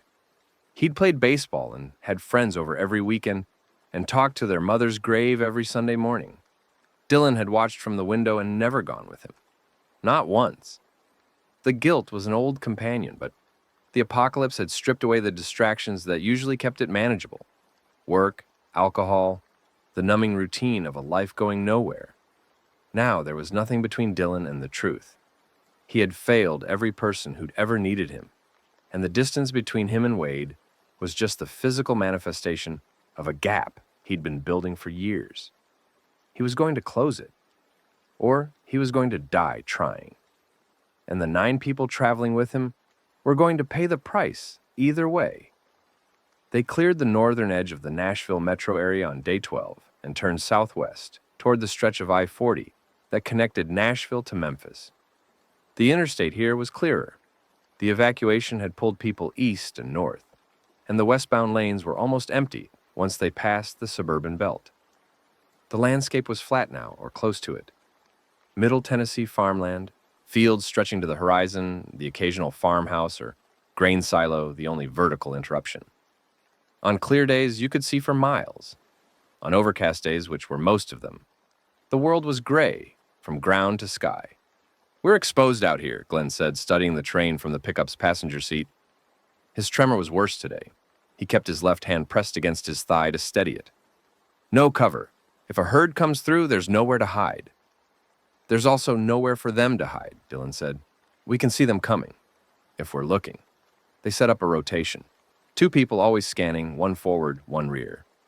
Crow, who had the best eyes in the group, all those years tagging walls at night, he said, took the forward position on top of the Charger's roof, sitting cross-legged with a pair of binoculars Glenn had found at a rest stop. It was Crow who saw the roadblock. "Stop. Stop the cars. Stop." Dylan braked. Glenn grabbed the binoculars Crow dropped through the sunroof. A quarter-mile ahead, 2 semi-trailers had been jackknifed across the interstate, blocking all lanes.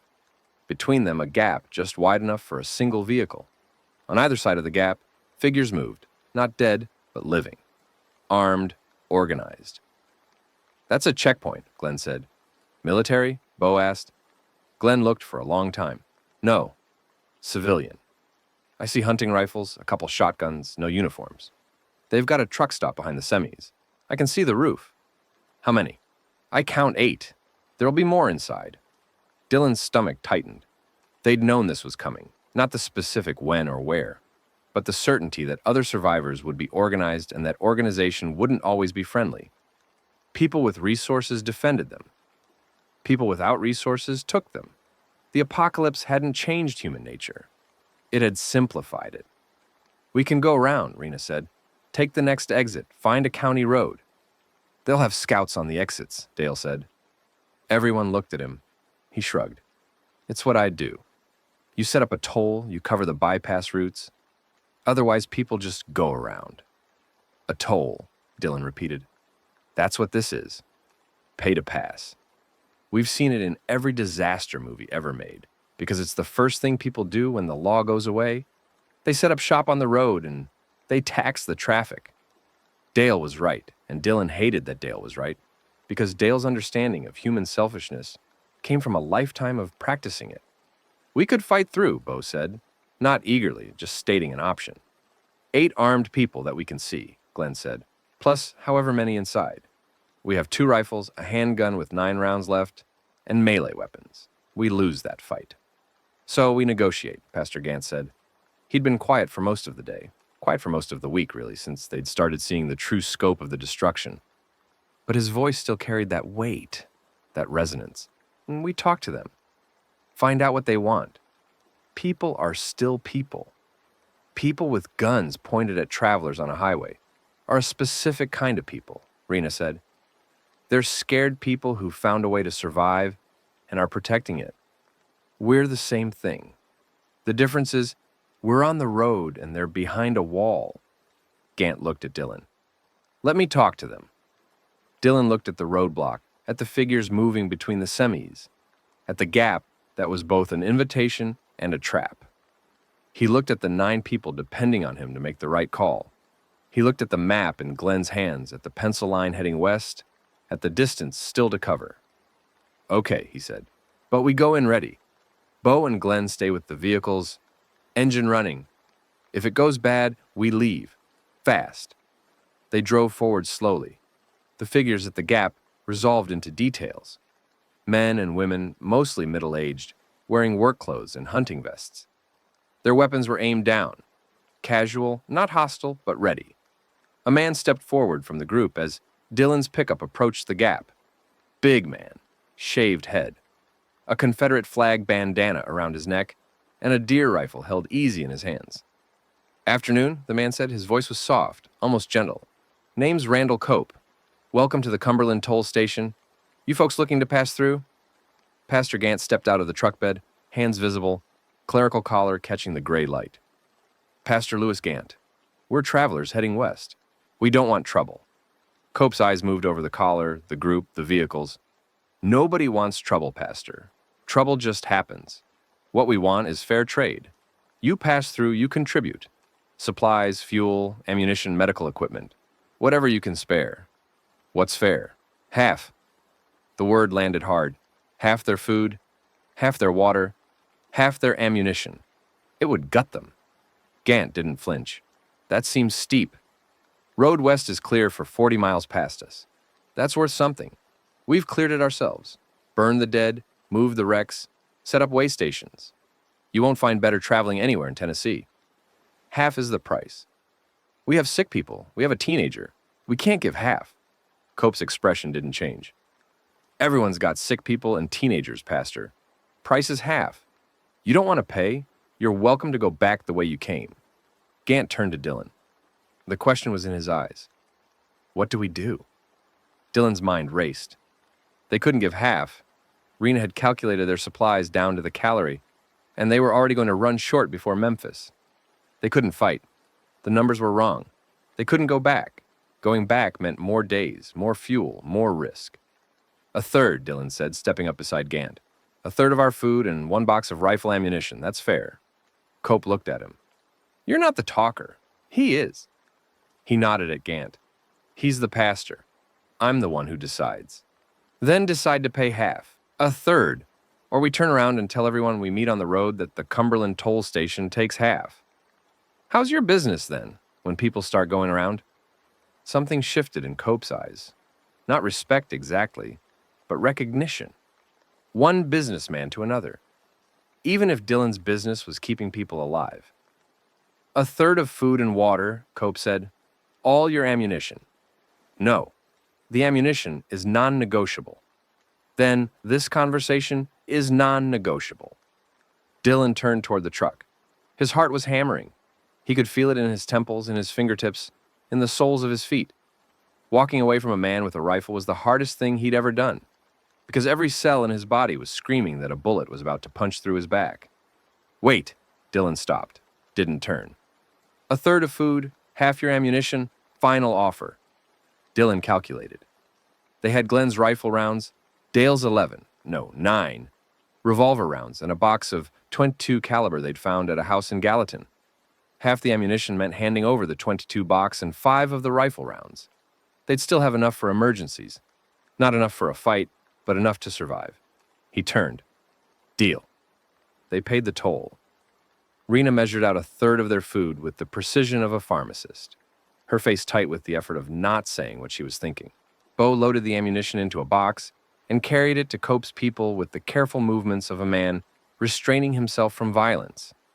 Pleasure doing business, Cope said as they drove through the gap. His voice was still soft, still gentle. Dylan hated him for it. Hated that the man who was starving them sounded like a neighbor borrowing a cup of sugar. They drove for 10 miles in silence. Then Josie said from the truck bed, "That man's going to rob someone who won't negotiate. And then he's going to kill someone who won't be robbed." She was 17 years old and she was right, and Dylan added it to the list of things about this new world that he couldn't fix and couldn't forget. The road Cope's people had cleared was, as promised, passable. The dead had been burned. Blackened patches on the asphalt marked pyre sites, some still faintly warm. And the wrecked vehicles had been pushed to the shoulders. For 40 miles they drove at a steady 40 miles per hour on open highway, the fastest they'd moved since the early days. It felt wrong. Speed felt wrong, as if they were getting away with something. Pastor Gant sat in the pickup bed and read his Bible. Dylan watched him in the rearview mirror. The old preacher's lips moved as he read, but his eyes weren't tracking the pages. He was staring over the book at the road behind, at the column of smoke that still rose from Nashville, at the gray sky that pressed down on everything like a lid. That evening, they stopped at one of Cope's way stations, a farmhouse with a hand-painted sign that read, "Rest stop, no weapons." They kept their weapons. Inside, they found canned goods, a working hand pump well, and a sleeping area with mattresses on the floor. It was the most civilized accommodation they'd seen in 2 weeks. "Cope's building a kingdom," Alice Redmond said. Dylan looked up from the map he'd been studying. He hadn't heard Alice's assessment of anything beyond immediate survival before. She'd been the quietest of them, processing everything through the lens of someone who'd lost too much to invest in opinions. What do you mean?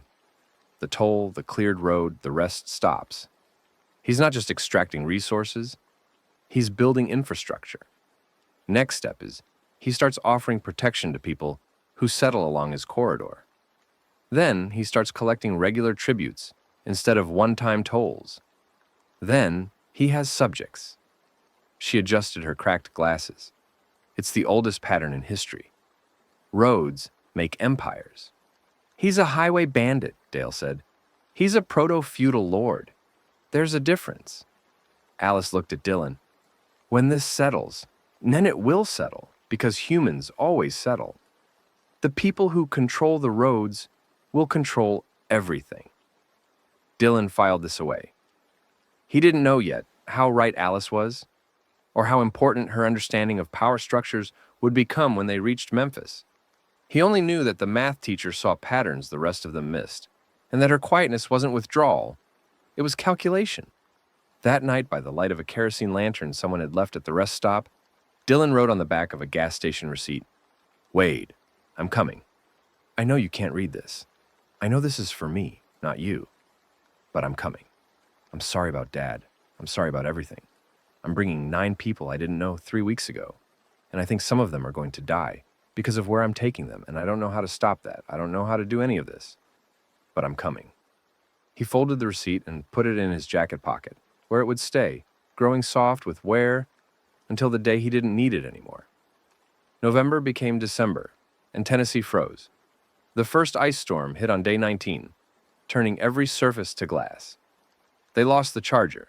It slid off an overpass ramp outside Dixon and dropped 10 feet onto an embankment, crumpling the front end. Nobody was hurt, but the car was done. They consolidated into the pickup, which meant 10 people in a vehicle designed for 5, with gear strapped to the roof and the generator trailer fishtailing on the icy road behind them. The cold did things to the dead that Rena had predicted, and no one had wanted to believe. They didn't slow down. If anything, the cold seemed to focus them. Their movements became more purposeful, less random, as if the freezing of decay allowed whatever signal drove them to transmit more clearly. And they didn't deteriorate. A zombie that had been stumbling and falling apart in October was now preserved, its tissues firmed by the cold, its grip stronger, its jaw tight. "They're going to last the winter," Rena said, standing at the edge of their camp one morning, watching a lone figure on the highway a quarter-mile away. It stood motionless in the frost, a statue of dead flesh, waiting for a stimulus. All of them, every single one that's turned since October, is going to still be here in March. And the ones that haven't turned yet? Mika asked. Rena looked at her. 1 in 8, remember? That's the conversion rate from the foodborne vector. We don't know how many people ate contaminated meat and haven't converted yet. The incubation period for prion diseases in cattle is years.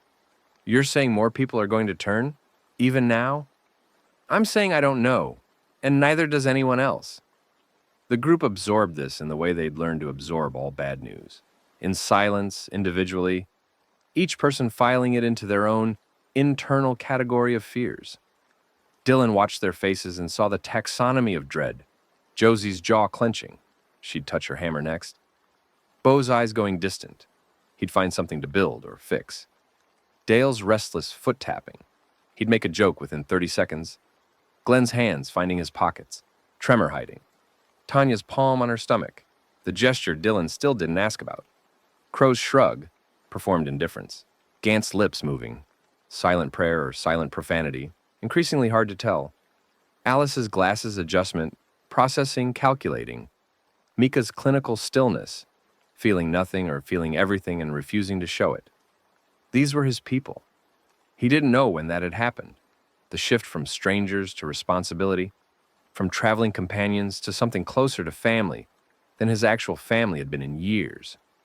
It terrified him. Not the dead, not the cold, not the road ahead. Them.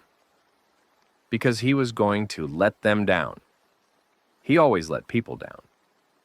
It was the one thing he was genuinely talented at. He shouldered his pack and said, "Let's move," because moving was the only thing that kept the thoughts from settling. The road to the next phase of their journey, the approach to Nashville from the north, the moment where Pastor Gant's life and Dylan's conscience would diverge permanently, wound through a series of small Tennessee towns that had each found their own way to die. Some had burned, some had been overrun, some were simply empty, abandoned in an orderly fashion, doors locked, curtains drawn, as if the residents had gone on vacation and would be back Monday. One town, Dylan never learned its name, the sign had been shot to pieces, was still alive. They drove through at dusk and saw lights in windows. Electric lights, yellow and warm, powered by generators or solar panels, or sheer Tennessee stubbornness. A man on a porch watched them pass, a shotgun across his knees, and raised a hand. Not a wave, a warning. Keep moving. This is ours. They kept moving. At night, when the cold was worst and the group huddled in whatever shelter they'd found, a barn, a garage, an abandoned house with the heat still bleeding from its walls, Dylan would lie awake and listen to them breathe and think about the math. 10 people needed roughly 20,000 calories a day. They had enough food for maybe 5 more days of full rations, 8 if they cut to half. Water was easier. Tennessee had streams and rivers and the hand pump filtration system Tanya had rigged from a camping filter and surgical tubing. But calories were finite, and they were burning through them faster than they could replace them. Glenn solved the first equation. Hunting, he said one morning, assembling his rifle with hands that shook but not enough to stop him. Not yet. There are deer in these woods, turkey, rabbit. I haven't lost my eye. You've lost some steadiness, Rena said, because Rena didn't sugarcoat. I can brace on a rest.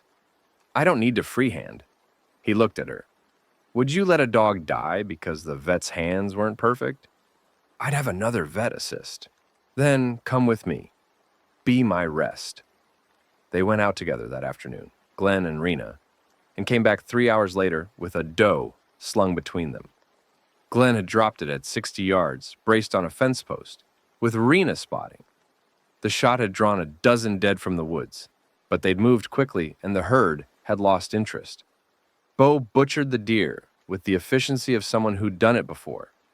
They cooked it over a low fire that night, and the smell of roasting meat was so intensely, painfully normal that Josie started crying and couldn't stop for 10 minutes. Nobody said anything. Tanya put an arm around her. Crow looked away. Pastor Gant bowed his head. Dylan ate and tasted something beyond the meat, something like purpose or proximity to it. They were 40 miles from Nashville, 60, maybe 70 from Murfreesboro. Wade was out there, close, closer every day. He chewed and swallowed and watched the fire and felt the weight of 10 lives pressing down on his shoulders, and he thought, I'm coming, Wade. I'm sorry it's taking so long. I'm sorry about everything, but I'm coming. The fire crackled. The meat smoked. Somewhere in the dark, the dead walked, and the living huddled close, and the distance between them grew thinner with every frozen mile. The toll road ended 30 miles past Dixon, marked by a final hand-painted sign, Cope's territory ends. Good luck. And beyond it, the highway returned to its natural state of ruin. Wrecked cars, scattered bodies, the frost-rimed silence of a world that had stopped. They were on fumes. The pickup's gas gauge had been hovering on E for 2 hours, the needle bouncing with every pothole. Tanya had siphoned what she could from abandoned vehicles, but most tanks were dry, either drained by other survivors or punctured by crashes. The generator trailer dragged behind them like a metal anchor, burning fuel they didn't have. We need to ditch the trailer, Dale said from the back seat, where he was wedged between Bo and Alice. It's dead weight. That generator is the only power source we have, Tanya said. She was riding in the truck bed, one hand on the trailer hitch, as if physical contact could keep it running. It's a power source that runs on gas. We don't have to power things we don't need. You don't need it until you need it. Tanya's voice had the flat quality of someone who'd had this argument before, in another life, with people who didn't understand that infrastructure was survival. When we need heat, when we need to charge radios, when we need to weld a barricade shut. We won't need any of that if we run out of gas on the highway and freeze to death tonight. Dylan pulled the truck to the shoulder. The engine coughed, stuttered. He turned it off. "We're walking," he said. Silence in the cab. Silence in the bed. The wind outside pushed dead leaves across the asphalt, with a scratching sound like fingernails on wood. "Walking," Dale repeated. "The truck's done. We take what we can carry. The trailer stays. Tanya, can you take any critical components from the generator?" She was already moving, pulling tools from her kit. "The voltage regulator, the ignition coil, some wiring. If we find another generator later, I can adapt these." She looked at the machine she'd rebuilt from scrap, the thing she'd carried for 200 miles. Her jaw worked. Then she started dismantling. They loaded the packs in 15 minutes. Everything non-essential was left in the truck bed. Extra clothing, the camp stove fuel canisters, nearly empty anyway, the stack of road maps Glenn had collected from gas stations. He kept the 3 they needed: Middle Tennessee, West Tennessee, Memphis Metro. Each person carried their weapons, their water, their share of the food, and whatever personal items they couldn't leave behind. For Dylan, that was the receipt in his jacket pocket, and the .38 revolver with its 9 remaining rounds. For Josie, the hammer. For Glenn, the rifle and a compass that had belonged to his father. For Rena, a veterinary surgery manual she'd been using as a medical reference. For Bo, nothing. He carried the heaviest pack without comment and held the pickaxe in one hand like it weighed nothing. For Dale, 3 items he thought no one noticed him slip into his pack's side pocket: 2 cans of beans and a bottle of ibuprofen from the group's shared supplies. Dylan noticed. He said nothing. He filed it away. For Tanya, the generator components and her toolbox, which she'd pared down to essentials: pliers, wire strippers, a multimeter, screwdrivers, electrical tape, a folding knife. For Pastor Gant, his Bible and the tire iron. For Alice, a notebook she'd been filling with observations, resource calculations, route assessments, group dynamics, the patterns she saw everywhere. For Mika, the medical kit, which she'd organized into clear plastic bags: wound care, medication, antiseptic, tourniquets, suture kit. For Crow, a backpack full of spray paint cans that he'd been collecting since Cookville. Nobody had asked him why. He hadn't offered. They walked. Walking changed everything. In vehicles, the landscape was a movie. Dangerous but distant, experienced through glass. On foot, every detail was immediate. The texture of the asphalt through worn boot soles. The way the wind cut through jacket layers at exposed seams. The smell of the dead, which they'd been outrunning for weeks, but now walked through. That sweet chemical rot that clung to the highway like fog in a valley. They walked in formation, a pattern Glenn had devised and Alice had refined. Bo at the front, the biggest, the most intimidating, the one whose pickaxe could clear a path. Behind him, Dylan and Glenn, weapons ready. Then, the middle group: Josie, Mika, Tanya, Alice, and Pastor Gant. The people who were either less combat capable or more valuable alive. Dale and Rena at the rear, watching the back trail. Crow ranged ahead and to the sides, scouting, moving with a loose-limbed silence that suggested a lifetime of going places he wasn't supposed to be. They covered 8 miles the first day. Dylan had hoped for 12, but the packs were heavy, the road was icy, and people needed rest stops more often on foot than he'd calculated. Glenn's knee slowed him to a limp by mile 5. Alice's glasses fogged with every exhale, and she kept stopping to wipe them. Josie's cold had mostly passed, but she was still coughing, and every cough in the open air was a beacon. They slept that night in a farmhouse a quarter-mile off the highway. Bo cleared the rooms: 2 bedrooms, a kitchen, a bathroom, a living room with a fireplace. No bodies, living or dead. The family had left. Closets half empty. Photo albums gone from shelves, a note on the kitchen counter in a child's handwriting: "Goodbye, house. We'll be back soon." Dated October 29th. They would not be back soon. Tanya got the fireplace working and they huddled around it, eating the last of the deer jerky Glenn had made from the dough. The jerky was tough and undersalted, and Dylan chewed each piece slowly, making it last, because after this, there was nothing but canned goods and whatever they could find.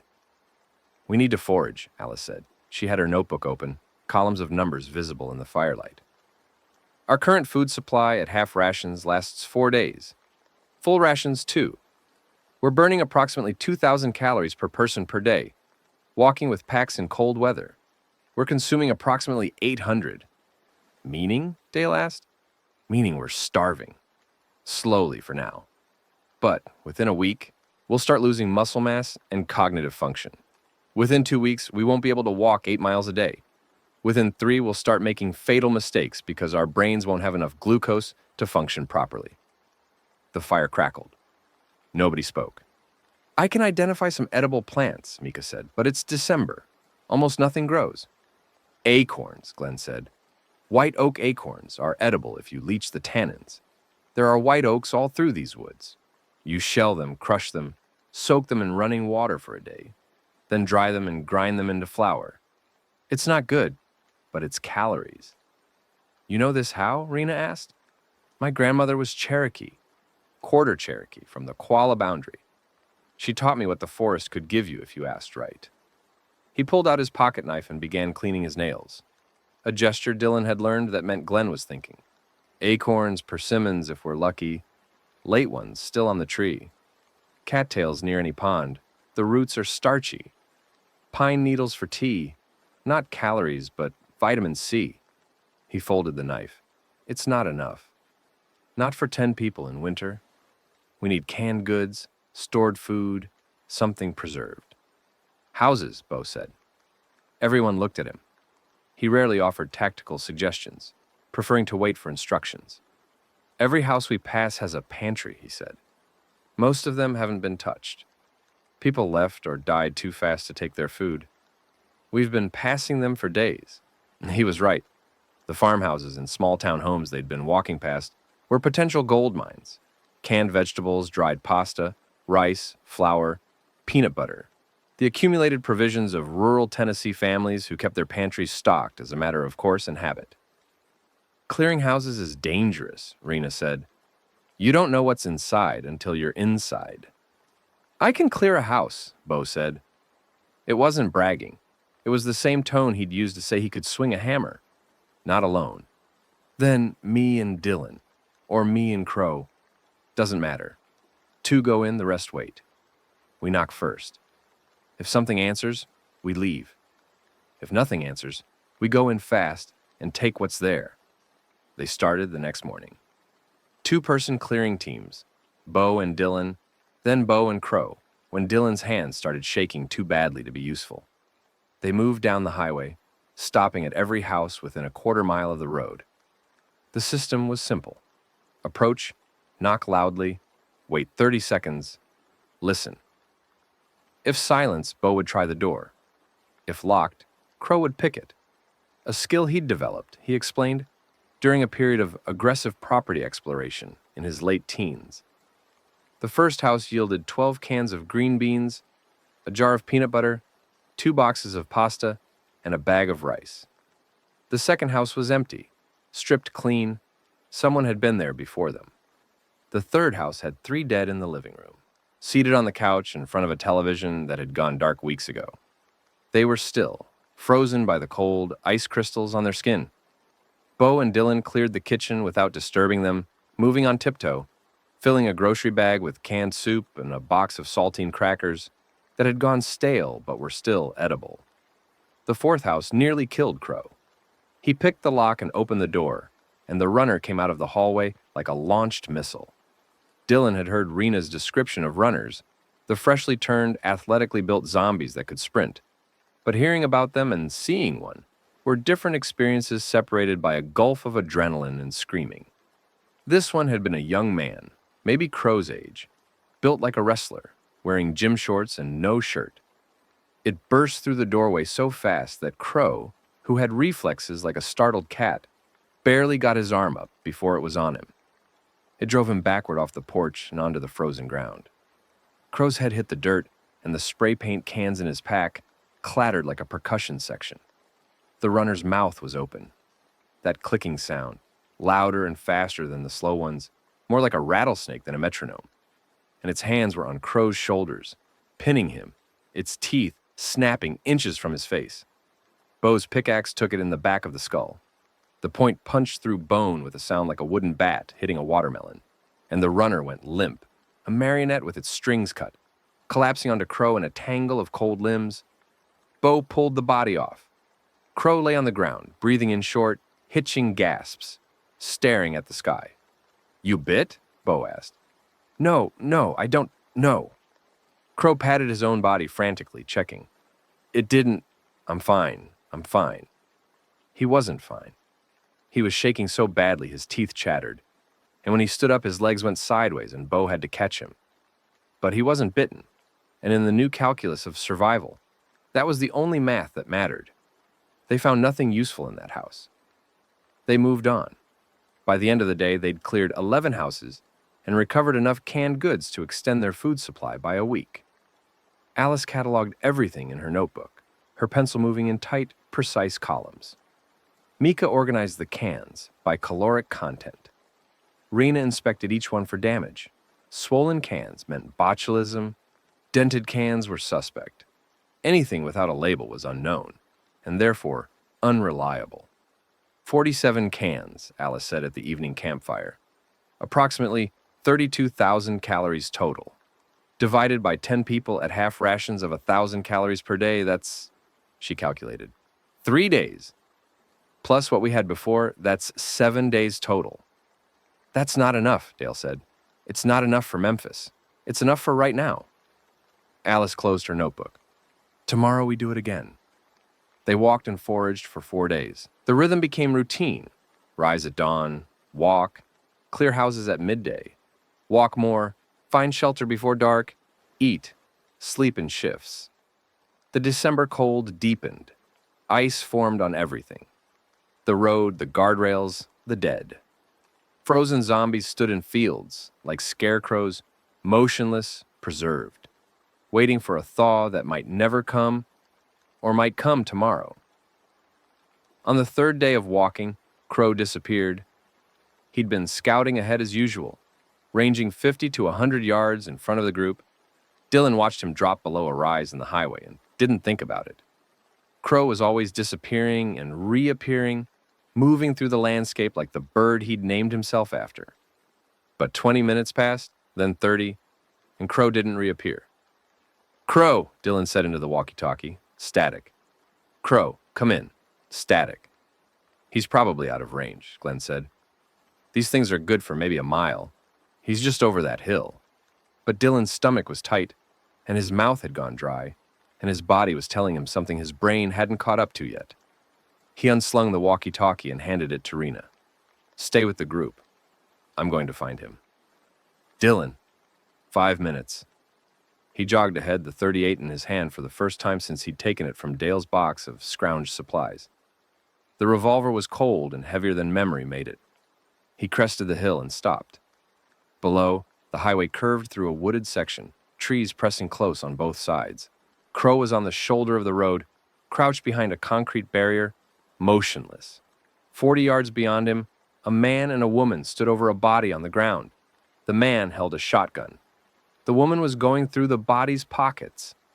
Not zombies, people, living people, robbing a dead one or a dying one, because the body on the ground was moving, weakly, one hand raised.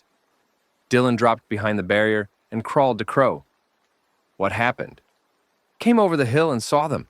They shot that guy. He was just walking. They shot him, and now they're taking his stuff." Crow's voice was steady, but his eyes were wide. "There might be more of them. In the trees." Dylan looked. The trees were dense, the light mottled. He couldn't see movement, but that didn't mean there wasn't any. "We go around," he said. "That guy's still alive. We go around." "Dylan, we have 9 people back there, including a 17-year-old girl and a 61-year-old man with Parkinson's. We are not engaging 2 armed strangers to save someone we don't know." The words came out harder than he intended, and even as he said them, he could feel the wrongness of them, the moral weight of walking away from a wounded person. Again. Like Eddie, like always. Crow looked at the body on the ground. The hand was still raised. Then it wasn't. "He's gone," Crow said. They went around. The group detoured through the woods, a quarter-mile arc that added an hour to their day. Dylan didn't explain the full story. Said he'd seen armed hostiles on the highway, which was true. Glenn nodded and checked his rifle. Bo moved to the front. They skirted the danger and returned to the road a mile past it. That night, Crow sat away from the group, his back against a tree, tearing open a spray paint can with his knife and sniffing it. Not huffing, Dylan realized, just smelling. The chemical scent was a comfort. The smell of his old life, of walls and darkness, and the satisfying hiss of paint on concrete. "You made the right call," Crow said when Dylan sat beside him. "Did I?" "Yeah, we couldn't have helped. Not without risking everyone." "Then why do I feel like I just watched someone die and walked away?" "Because you did. That's what happened, and it sucked, and it was still the right call." Crow capped the paint can. "This thing you're doing, the guilt thing, the I should have done more thing, it's going to eat you alive.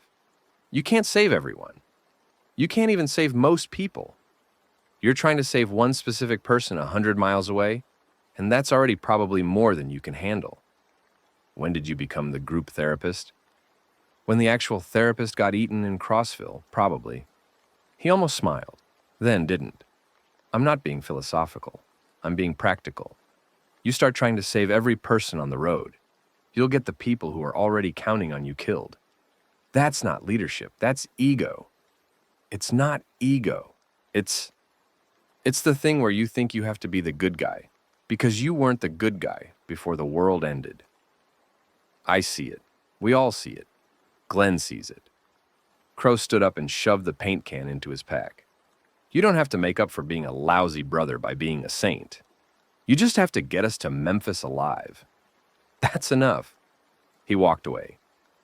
Dylan sat against the tree and listened to the wind in the bare branches and thought about the hand on the highway, raised and then not raised, and wondered if Crow was right or if Crow was just young enough to believe that survival was its own morality. On the 5th day of walking, they reached the outskirts of Nashville's northern sprawl, and everything changed.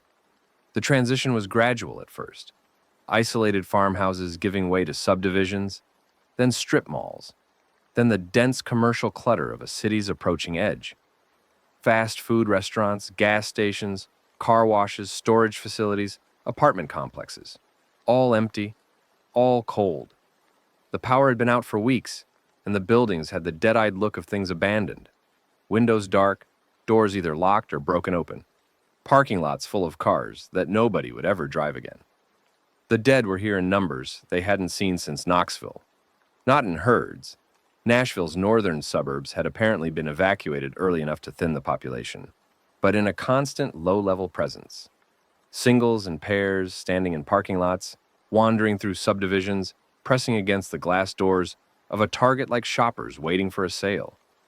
They moved through the landscape like a background radiation of death, always there, always at the edge of vision.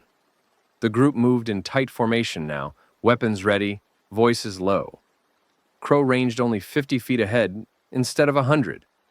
Bo walked with the pickaxe in both hands.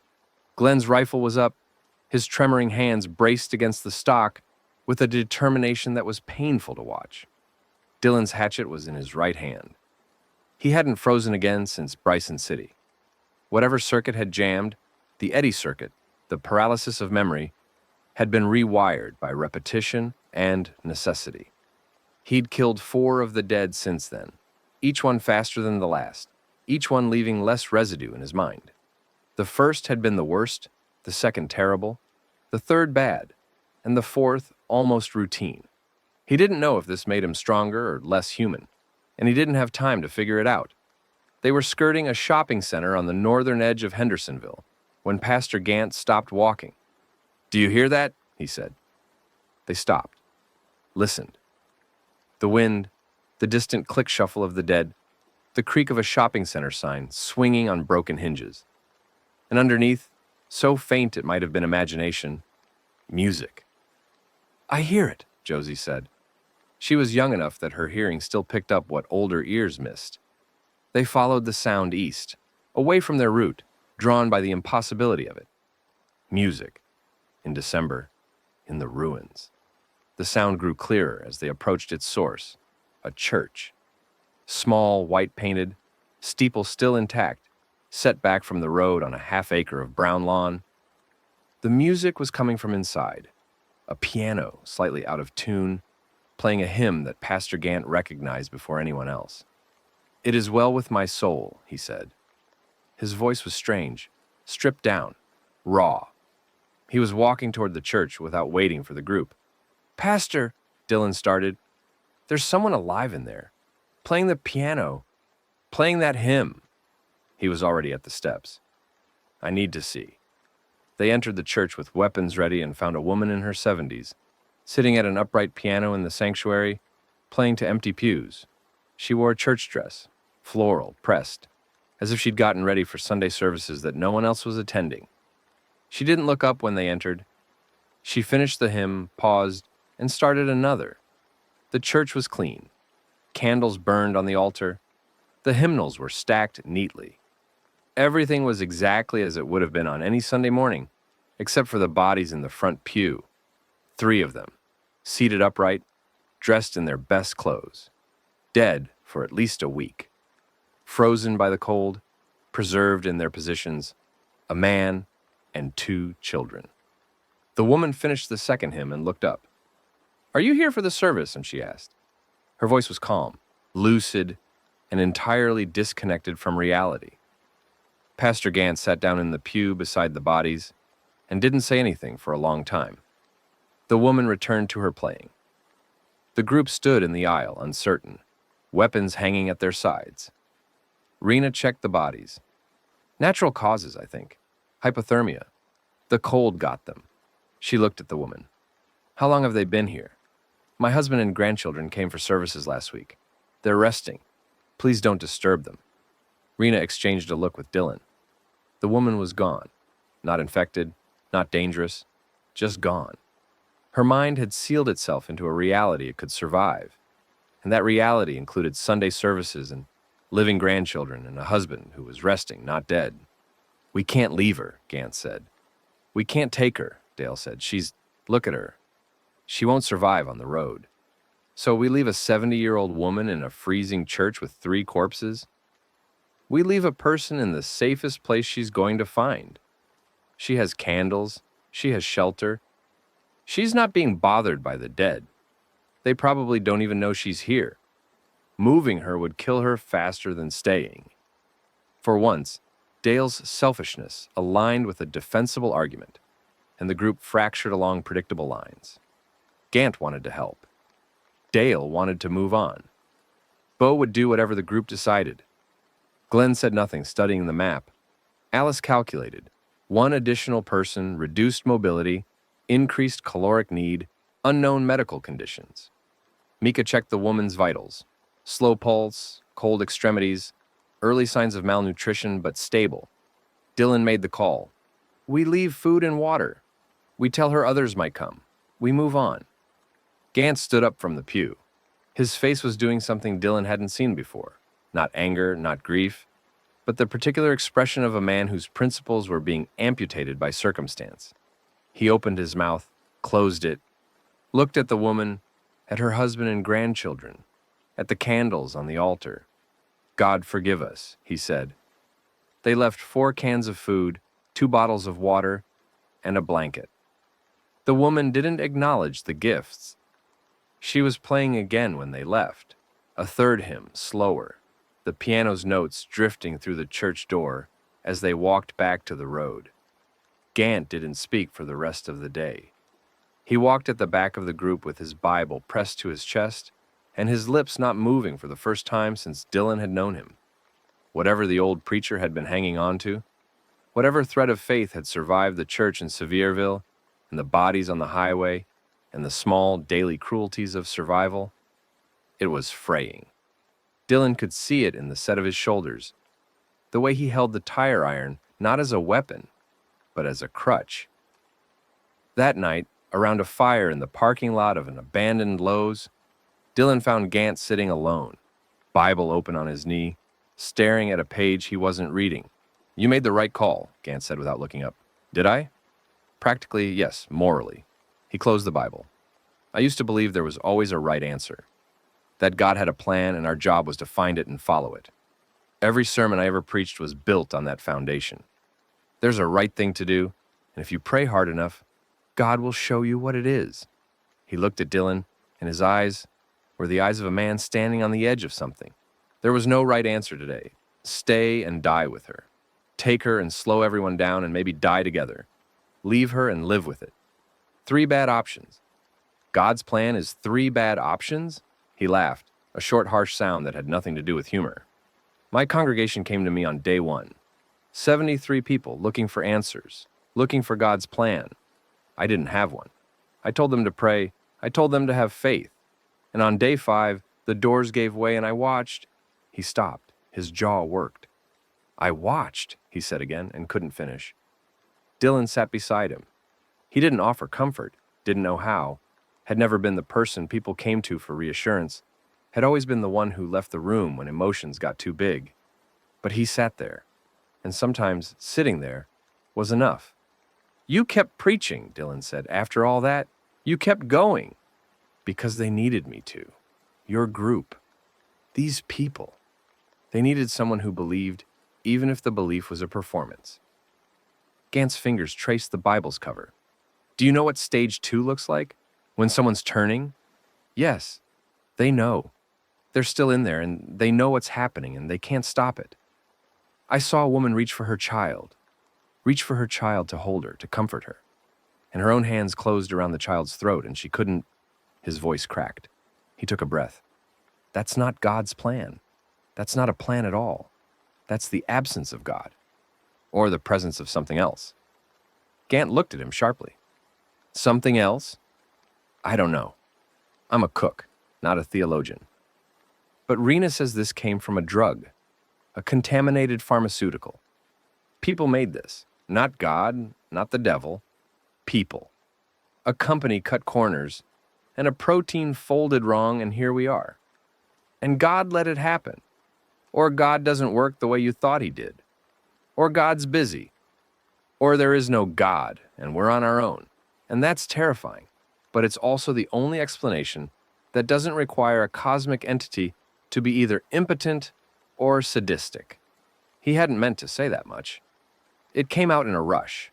Weeks of suppressed thought spilling through the crack Gant had opened. The pastor stared at him. You don't believe, Gant said. I've never believed. Not since my mom died. Dylan picked at a thread on his jacket. But I also never needed to. Belief is a luxury when things are normal. When things are like this, he gestured at the dark parking lot, the dead world beyond it. I don't know what people need. Maybe they need God. Maybe they just need someone who sounds like they have answers. So I should keep lying. I'm saying the people behind us sleep better when you read scripture at night. I'm saying Josie stops shaking when you put your hand on her head and say a blessing. I'm saying whatever you believe or don't believe. The effect is real. He met Gant's eyes. That's not nothing. Gant was quiet for a long time. Then he opened the Bible, found a page, and began to read. Not out loud, to himself silently, his lips moving in the firelight. After a few minutes, he closed it and stood. I'll take the midnight watch, he said, and walked to the perimeter. Dylan watched him go and wondered if he'd helped or made things worse, and decided it didn't matter because the conversation was already over and the only direction was forward. The northern bypass of Nashville took them through Gallatin, then west through the suburban corridors of Goodlettsville and White House, then south again through Pleasant View, arcing around the city's northern edge like water flowing around a boulder. Glenn navigated by map and memory. He'd delivered mail to some of these towns decades ago when they were small and separate before Nashville's sprawl had absorbed them. The dead were thick in the suburbs. Not herds. Nashville's herds were downtown, drawn to the noise and density of the collapsed urban core, but a persistent, scattered presence that required constant vigilance. Every intersection had to be scouted, every building checked for movement, every sound evaluated, wind or footstep, branch or bone, Living person or dead one? They moved through Goodlettsville at dawn, using the sunrise at their backs to see what was ahead. The town had burned in patches, a gas station here, an apartment complex there, and the blackened buildings stood among the intact ones like missing teeth. A sonic drive-in had been converted into a barricade, cars pushed into a circle around the ordering stations, and inside the circle the remains of a last stand, shell casings, blood, broken furniture, and 6 bodies that had once been defenders, and were now shuffling aimlessly within the car ring, unable to figure out how to climb over the hoods that kept them contained. Josie stared at them as the group passed. "That's almost funny," she said. "They built a trap and trapped themselves in it." "It's not funny," Mika said. "I know." Josie's voice was small.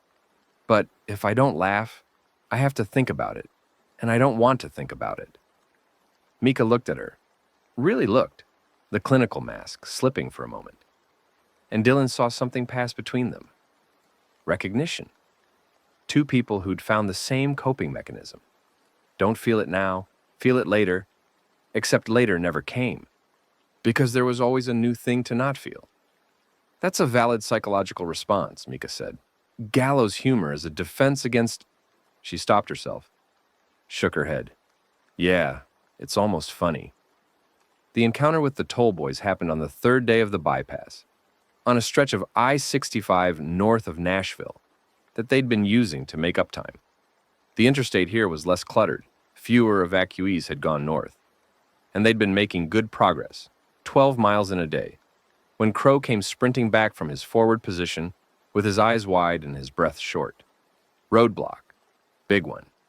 Same setup as Cope's. Semis across the road, armed people in the gaps. Glenn checked the map. We're near the I-65 and I-24 interchange. Major junction. Makes sense someone would set up there. "Is it Cope?" Dylan asked. "Different setup. More aggressive. Cope had warning signs and a toll booth vibe. These guys have gun positions on top of the semis and what looks like a kill zone in front of the barrier." "Kill zone," Bo repeated. "I know what I saw." Dylan climbed a highway embankment with Glenn's binoculars and looked. Crow was right.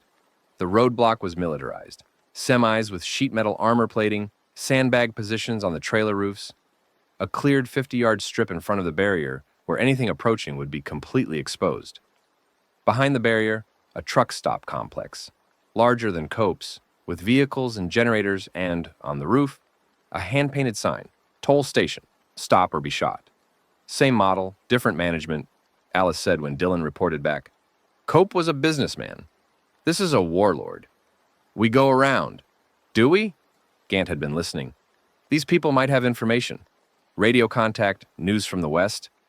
We've been walking blind. We don't know what's ahead." "We know what's in front of us," Rena said. "A kill zone. Cope didn't shoot us. Cope also took 1/3 of our food and half our ammunition." Dylan looked at the group. "We can't afford another toll. We're down to minimum supplies." "Then what if we don't pay? What if we trade instead?"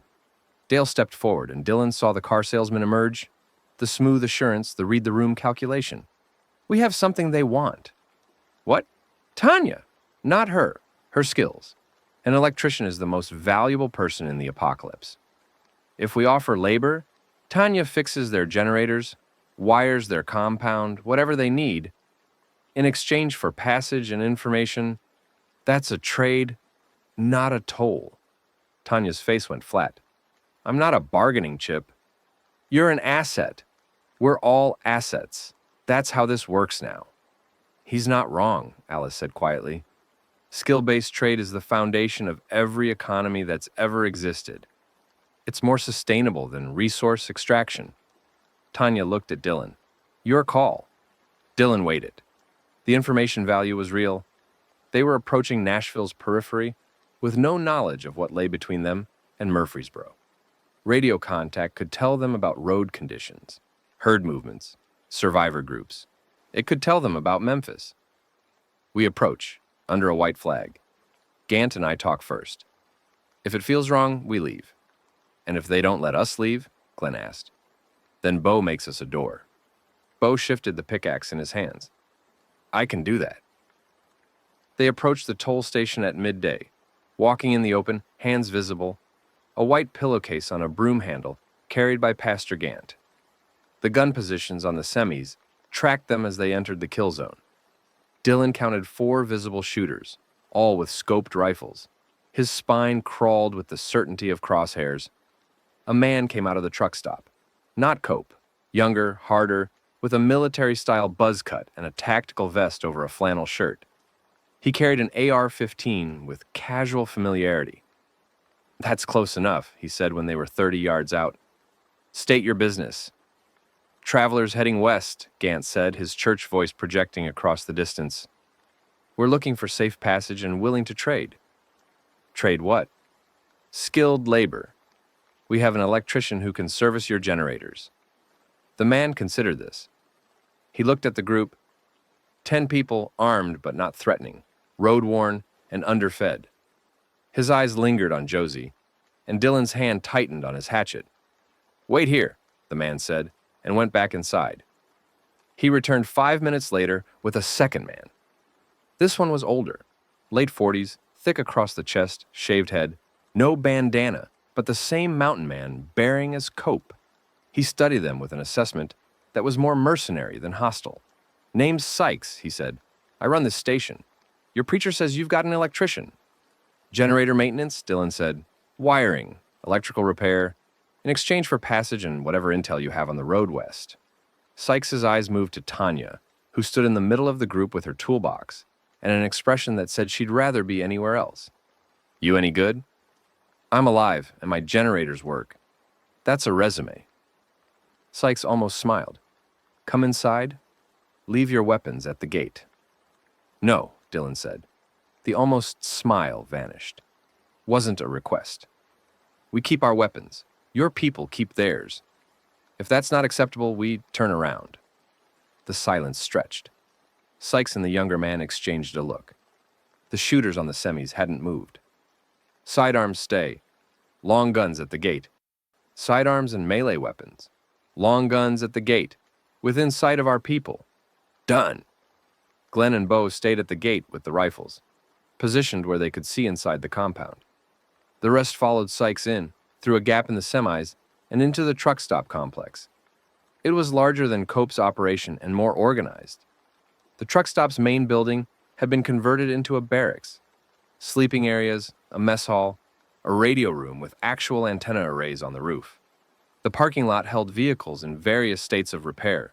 A chain-link fence topped with razor wire enclosed the perimeter. And people, more than Cope had, maybe 40 or 50, a mix of men and women, some armed, some not, all with the lean, alert look of people who'd found safety and were terrified of losing it. "Impressive," Dale murmured. He was cataloging everything, the resources, the structure, the power dynamics, with the instinct of a man who'd spent his life evaluating what things were worth. Tanya was led to the generator building, a converted service bay with 3 diesel generators, 2 working and 1 dead. She assessed the dead one in 5 minutes. Voltage regulators shot, and the fuel injectors clogged. "I can fix both if you have parts." Sykes gestured to a shelf of salvaged components. "Help yourself." While Tanya worked, Dylan and Gant were taken to the radio room. 2 operators sat at modified CB rigs, scanning frequencies. Static and silence mostly, but occasionally a voice would emerge. Distant, garbled, speaking in codes or plain desperation. "What do you hear from the west?" Dylan asked. The lead operator, a woman with close-cropped gray hair and reading glasses perched on her nose, pulled off her headset. "Memphis is real. FEMA set up a quarantine zone on Mud Island, the peninsula in the Mississippi River. Military's running it.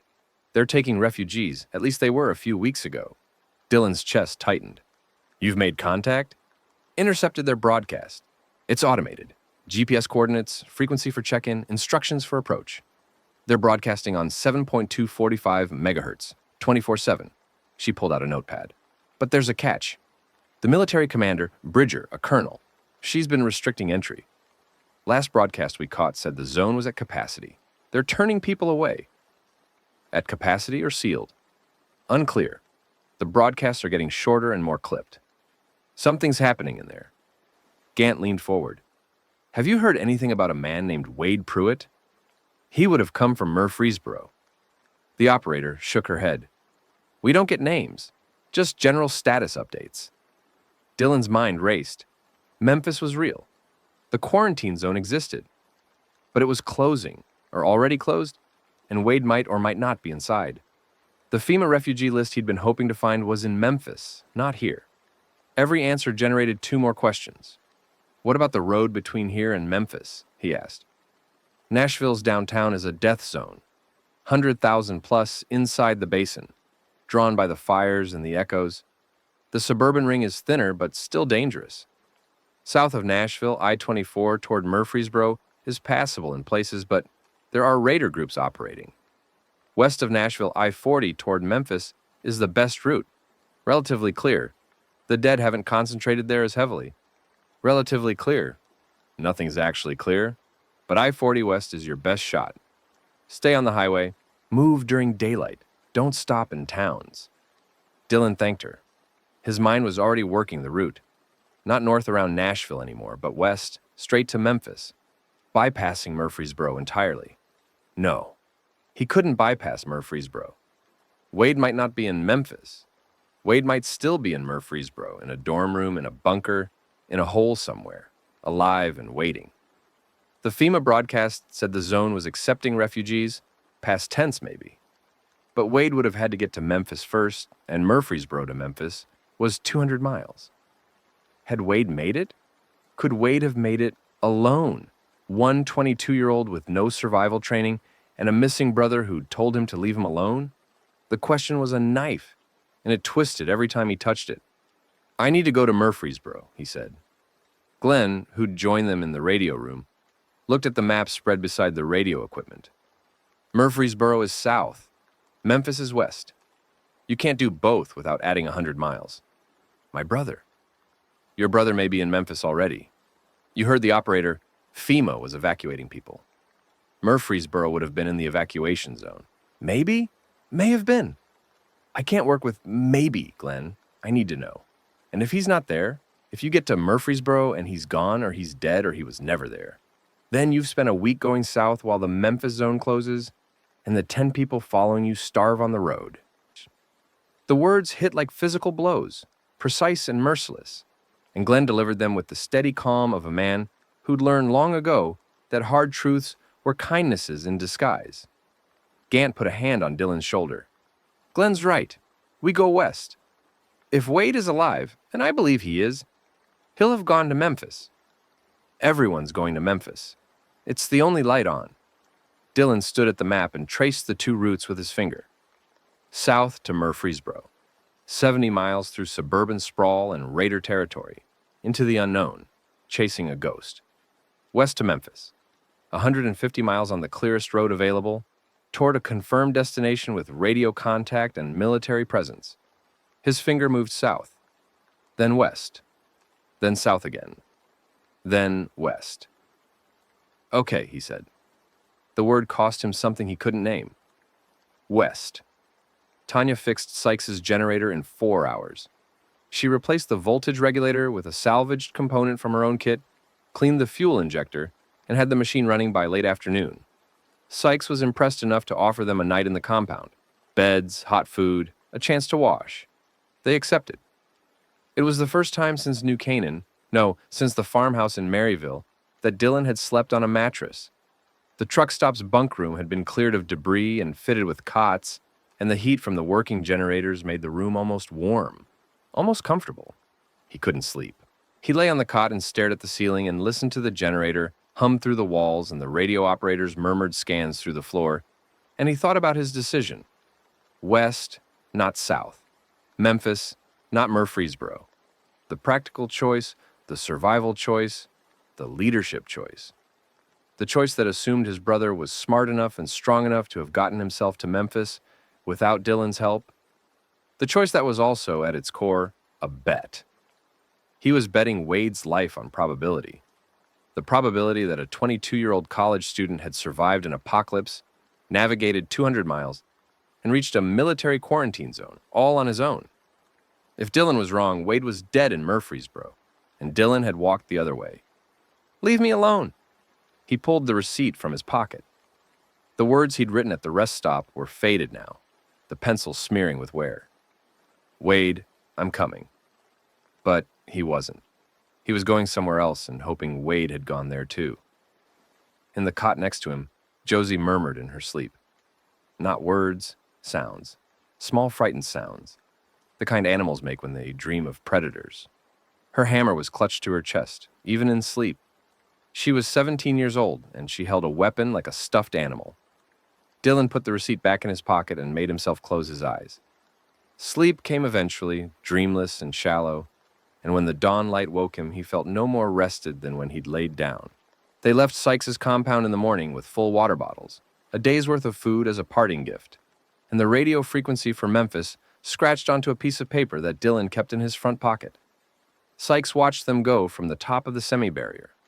I wouldn't go through Nashville, he called down, but if you do, stay above ground. The sewers are worse. What's in the sewers? Crow asked. Nothing you want to see in the dark. They turned west. The I-40 corridor toward Memphis was, as the radio operator had described, relatively clear. The dead were present but scattered, dozens per mile instead of hundreds, manageable at walking pace with their formation and vigilance system. The road itself was in decent shape, some wrecks, some debris, but passable lanes that wound between the obstacles like a river around rocks.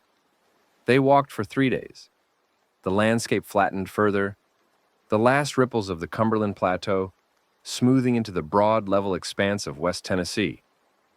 Cotton fields, soybean fields, catfish farms, small towns that appeared and disappeared in the distance, too far off the highway to investigate. The sky was enormous, gray and low, pressing down on the earth like the lid of a vast pot. The cold deepened. December was becoming real winter now, not the crisp autumn into early winter they'd been enduring, but actual bone-deep cold, the kind that turned breath to clouds and made metal burn bare skin. At night, the temperature dropped below 20 degrees, and even huddled together in whatever shelter they'd found. They shivered. Tanya's generator components, had they been connected to a working machine, could have given them heat. Instead, they were dead weight in her pack, a promise for a future that might never arrive. Food was the immediate crisis. The supplies from Sykes were gone by the end of day one. The foraging runs produced diminishing returns. Rural West Tennessee houses were smaller, fewer, and farther from the highway. Acorns were harder to find on the flat terrain, where the dominant trees were pecans and cottonwoods rather than oaks. Glenn shot a rabbit on the second day and they ate it, bones and all, boiled into a broth that Dylan seasoned with salt and dried herbs from a spice rack in a farmhouse kitchen. It was barely enough for 10. I'm hungry, Josie said on the third day. Not complaining, informing. Her voice had the flat, factual quality of a person, past the point of self-pity. My stomach hurts. I know, Dylan said, and he had nothing else to offer. Alice had stopped providing caloric calculations. She'd closed her notebook on the food section and moved to water and distance, the numbers she could still influence. Mika watched the group with clinical eyes, tracking the symptoms of malnutrition, fatigue, irritability, difficulty concentrating, cold sensitivity. Everyone was showing them. Some were showing them more than others. Dale, who was bigger and less efficient on foot. Glenn, whose age and Parkinson's burned extra calories. Josie, who was still growing and needed more nutrition than the adults. We need a supply cache, Alice said. A supermarket, a warehouse, a distribution center, something large enough that individual scavenging wouldn't have emptied it. Most of those are in towns, Glenn said. Towns mean dense populations. Dense populations mean, I know what they mean, but we're going to start dying soon if we don't find significant food supplies. And dying on the road is no better than dying in a town. She was right, and her rightness was the cold, mathematical kind that didn't admit exceptions. They needed food. Food was in towns. Towns were dangerous. The equation had only one solution. Jackson, Glenn said, pointing to the map. Next major town, about 30 miles ahead. Population 50,000 pre-outbreak. Big enough to have a Walmart distribution center on the south side. If we can get in and out, can we get in and out? I don't know. But Alice is right. We don't have a choice. They reached the outskirts of Jackson, Tennessee, on a December afternoon that was more gray than anything else. Gray sky, gray road, gray buildings, the color leached from the world by cold and clouds. The town's eastern approach was a standard American commercial strip. Waffle House, AutoZone, Dollar General, Tractor Supply, all dark, all still. A water tower stood against the sky with Jackson painted on it, in letters big enough to read from the interstate. Dylan stopped the group at an overpass and used the binoculars. The town center was a mile away. He could see movement, dead, shuffling through intersections, clustering around buildings that must have held noise or vibration. Maybe hundreds, maybe more. The distribution center's on the south side, Glenn said, checking the map. We don't have to go through the center. If we cut south on this road, he tapped a line on the map. It goes past the industrial district and straight to the warehouse area. Crow. Crow appeared at Dylan's elbow, already looking. The road south is mostly clear. I see maybe 20 or 30 between here and where that warehouse district starts. Manageable if we're quiet. Take Bo. Scout the distribution center. Don't engage anything. Just look and come back. Crow and Bo moved south along the road's shoulder while the rest of the group waited under the overpass. The concrete overhead blocked the wind and created a space that was almost sheltered. Rena checked blister, and everyone had them, and Mika distributed the last of the ibuprofen. Glenn sat with his back against a support column and massaged his knee, his face tight with pain he didn't verbalize. Tanya sat beside Dylan. She'd been quieter than usual for the past few days. Not just her normal introversion, but a deeper withdrawal, as if she were having a conversation with herself that took all her attention. "You okay?" Dylan asked. She looked at him, looked away. Her hand moved to her stomach, that gesture again automatic, protective. "Fine," she said. He didn't push.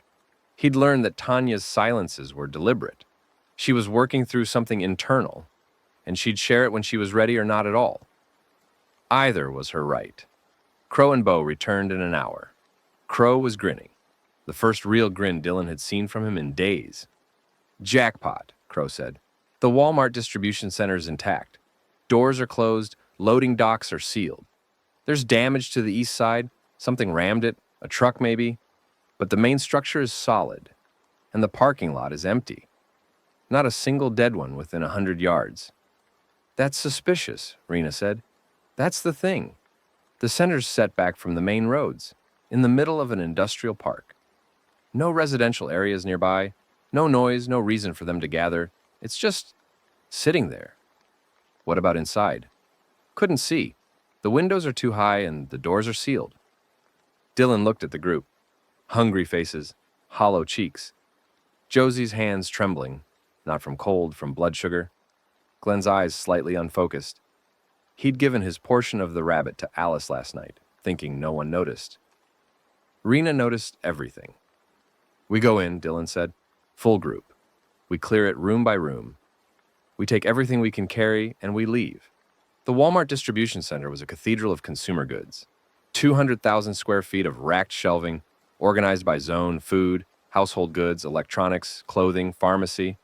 The food zone alone was the size of a football field, pallets stacked to the ceiling, wrapped in plastic that had kept the contents sealed against the cold. They entered through the damaged east wall, where a delivery truck had backed through the roll-up door at speed, crumpling the metal inward. The gap was large enough for a person, but too narrow and jagged for the dead to navigate easily. Crow went first, then Dylan, then the rest in pairs. Inside was dark. The overhead lights were dead, no power, and the only illumination came from skylights set into the roof at intervals, casting pale gray columns through the dimness. The air was cold, refrigerator cold, which meant the food would be preserved, but also meant the dead, if any were inside, would be well preserved too. They stood in the receiving bay and listened. The building was enormous, and the silence inside it had an acoustic quality. Vast, echoing, the kind of silence that amplified small sounds into startling events. A drip of water somewhere, the creak of metal racking, contracting in the cold, their own breathing. "I don't hear anything," Bo said. "That doesn't mean there's nothing here," Rena said. They cleared the building in teams. Dylan and Bo took the east wing. Crow and Dale took the west. Glenn and Alice stayed at the entrance with the rifle covering the gap. Rena, Mika, Gant, Tanya, and Josie held the center, ready to move to either team if needed. The east wing was empty. Pallets of laundry detergent, paper towels, trash bags, useful but not urgent. Bo moved through the aisles with his pickaxe ready, checking between the shelving units, looking up at the high racks where the shadows gathered. Nothing. The west wing was where the dead had been. Dylan! Crow's voice on the walkie-talkie, tight and controlled. West side, Zone C. You need to see this. They crossed the building at a jog. Zone C was the food section, and it was devastated. Someone had been here before them. The plastic wrapping on dozens of pallets had been torn open, cans and boxes scattered across the concrete floor. A forklift had been driven into a shelving unit, collapsing 3 tiers of racking into a mountain of debris. And in the debris tangled in shrink wrap and crushed boxes were the dead. 7 of them. Workers, judging by their uniforms, Walmart vests, name tags still pinned. They'd been here since the beginning, trapped in the collapse, and now they writhed in the wreckage like insects in a web, their limbs pinned by fallen shelving, their mouths opening and closing in that rhythmic click. They've been here for weeks, Mika said, studying them from a safe distance. Maybe since day one. They turned and the racking fell on them. Can we get past them? They're not going anywhere. They're pinned. She pointed deeper into the zone. The intact pallets are beyond them. 20, 30 pallets of canned goods, dry goods, bottled water. That's enough food for months, Alice breathed. It's enough food for weeks for us, Dylan corrected. We take what we can carry, and we move. They worked for 2 hours. Moving around the pinned dead was nerve-wracking.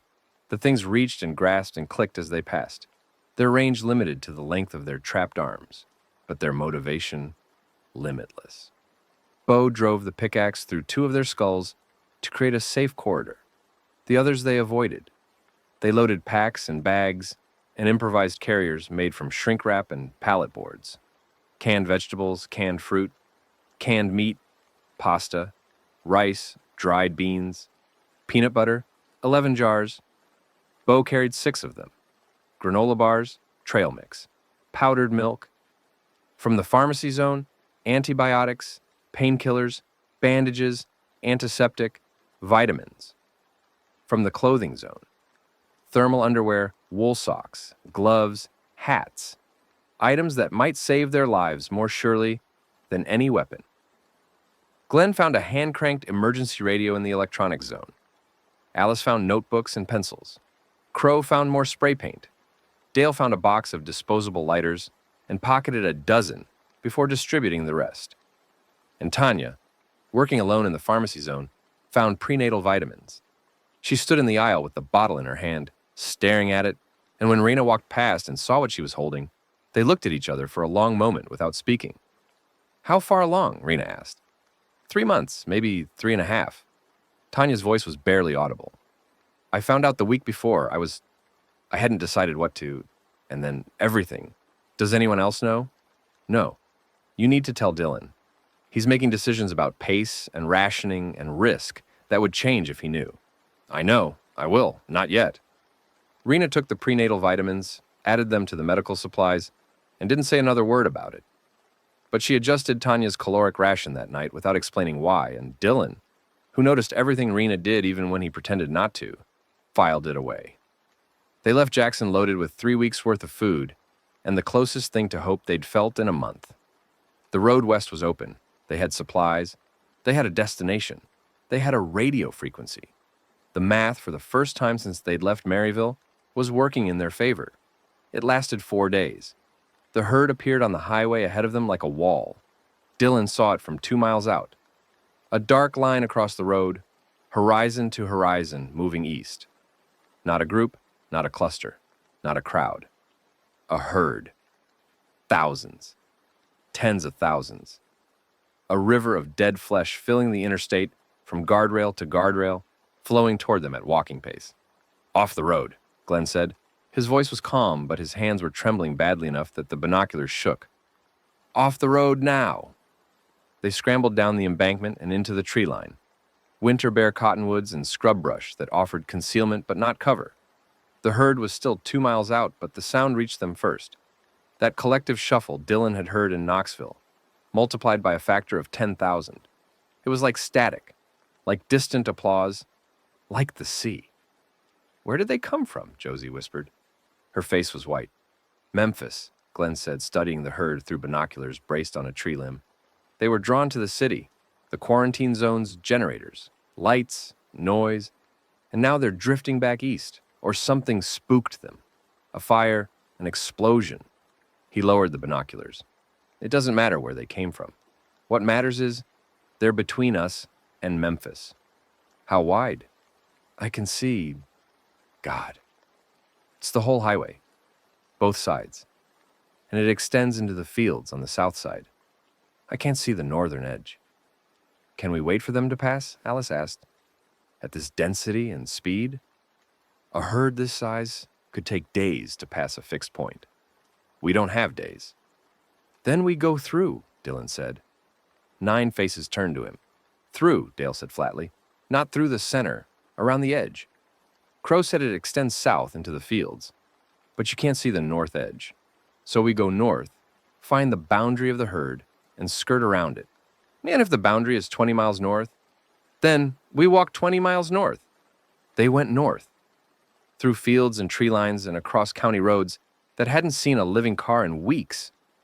The herd was visible to their south, a dark, undulating mass that seemed to stretch forever, the sound of it a constant, low-frequency presence, like living near a highway in the old world. Except this highway was made of bodies. They walked north for 6 miles before Crow, scouting ahead, reported the herd's edge. It thinned and petered out near a town called Brownsville, the dead spreading into the surrounding countryside in scattered groups rather than the solid mass of the highway. "We can punch through here," Crow said, "maybe 200 in a quarter-mile stretch, if we move fast and quiet." Define fast and quiet. Jogging pace, no talking. Weapons ready but only engage if they're directly in the path. Dylan looked at the group. Glenn couldn't jog, his knee. Alice was exhausted, her pace slowing daily. Tanya, who Dylan was beginning to suspect, was concealing a condition that affected her stamina. And Josie, who could outrun all of them, but whose cough had returned in the cold air. "Bo, can you carry Glenn?" Bo looked at Glenn. Glenn's jaw clenched. "I can walk," Glenn said. "You can walk. You can't jog, and we need to jog. I'm not being carried like a... You're being carried like a 61-year-old man with a bad knee in a situation that requires speed. There's no shame in it, and we don't have time for your pride." Glenn's mouth opened, closed. He looked at Bo. "Piggyback," Bo said. "It's the most stable carry. Hold your rifle clear." Glenn allowed himself to be lifted onto Bo's back with the rigid dignity of a man who knew he was being practical, but wished he could be anything else. Bo adjusted the weight without visible effort and said, "Ready." They moved. The jog through the herd's edge was the longest quarter-mile of Dylan's life. The dead were scattered across a field, a cotton field, the unharvested bolls, white against brown stalks, the zombies moving between the rows like terrible farm workers. Some turned at the sound of the group's footfalls. Most didn't. The cold had made them sluggish, their movements delayed, their reaction time measurable in seconds rather than fractions. Dylan ran with his hatchet in his hand, and his heart in his throat and the taste of metal on his tongue. 2 of the dead stumbled into their path. He split the first one's skull without breaking stride. The hatchet found the temple and sank in, and came free in a motion that had become horrifically automatic. Rena took the second with her machete, a backhand stroke that separated the top of the skull from the rest. They made it through. They crossed a drainage ditch and came out on a county road north of Brownsville, gasping, sweating despite the cold, alive. Glenn slid off Bo's back and leaned against a fence post, breathing hard, his dignity intact because no one mentioned it. That Crow said, bent double with his hands on his knees, "is the worst thing I've ever done. And I once ate gas station sushi." Nobody laughed, but Josie almost smiled, and that was close enough.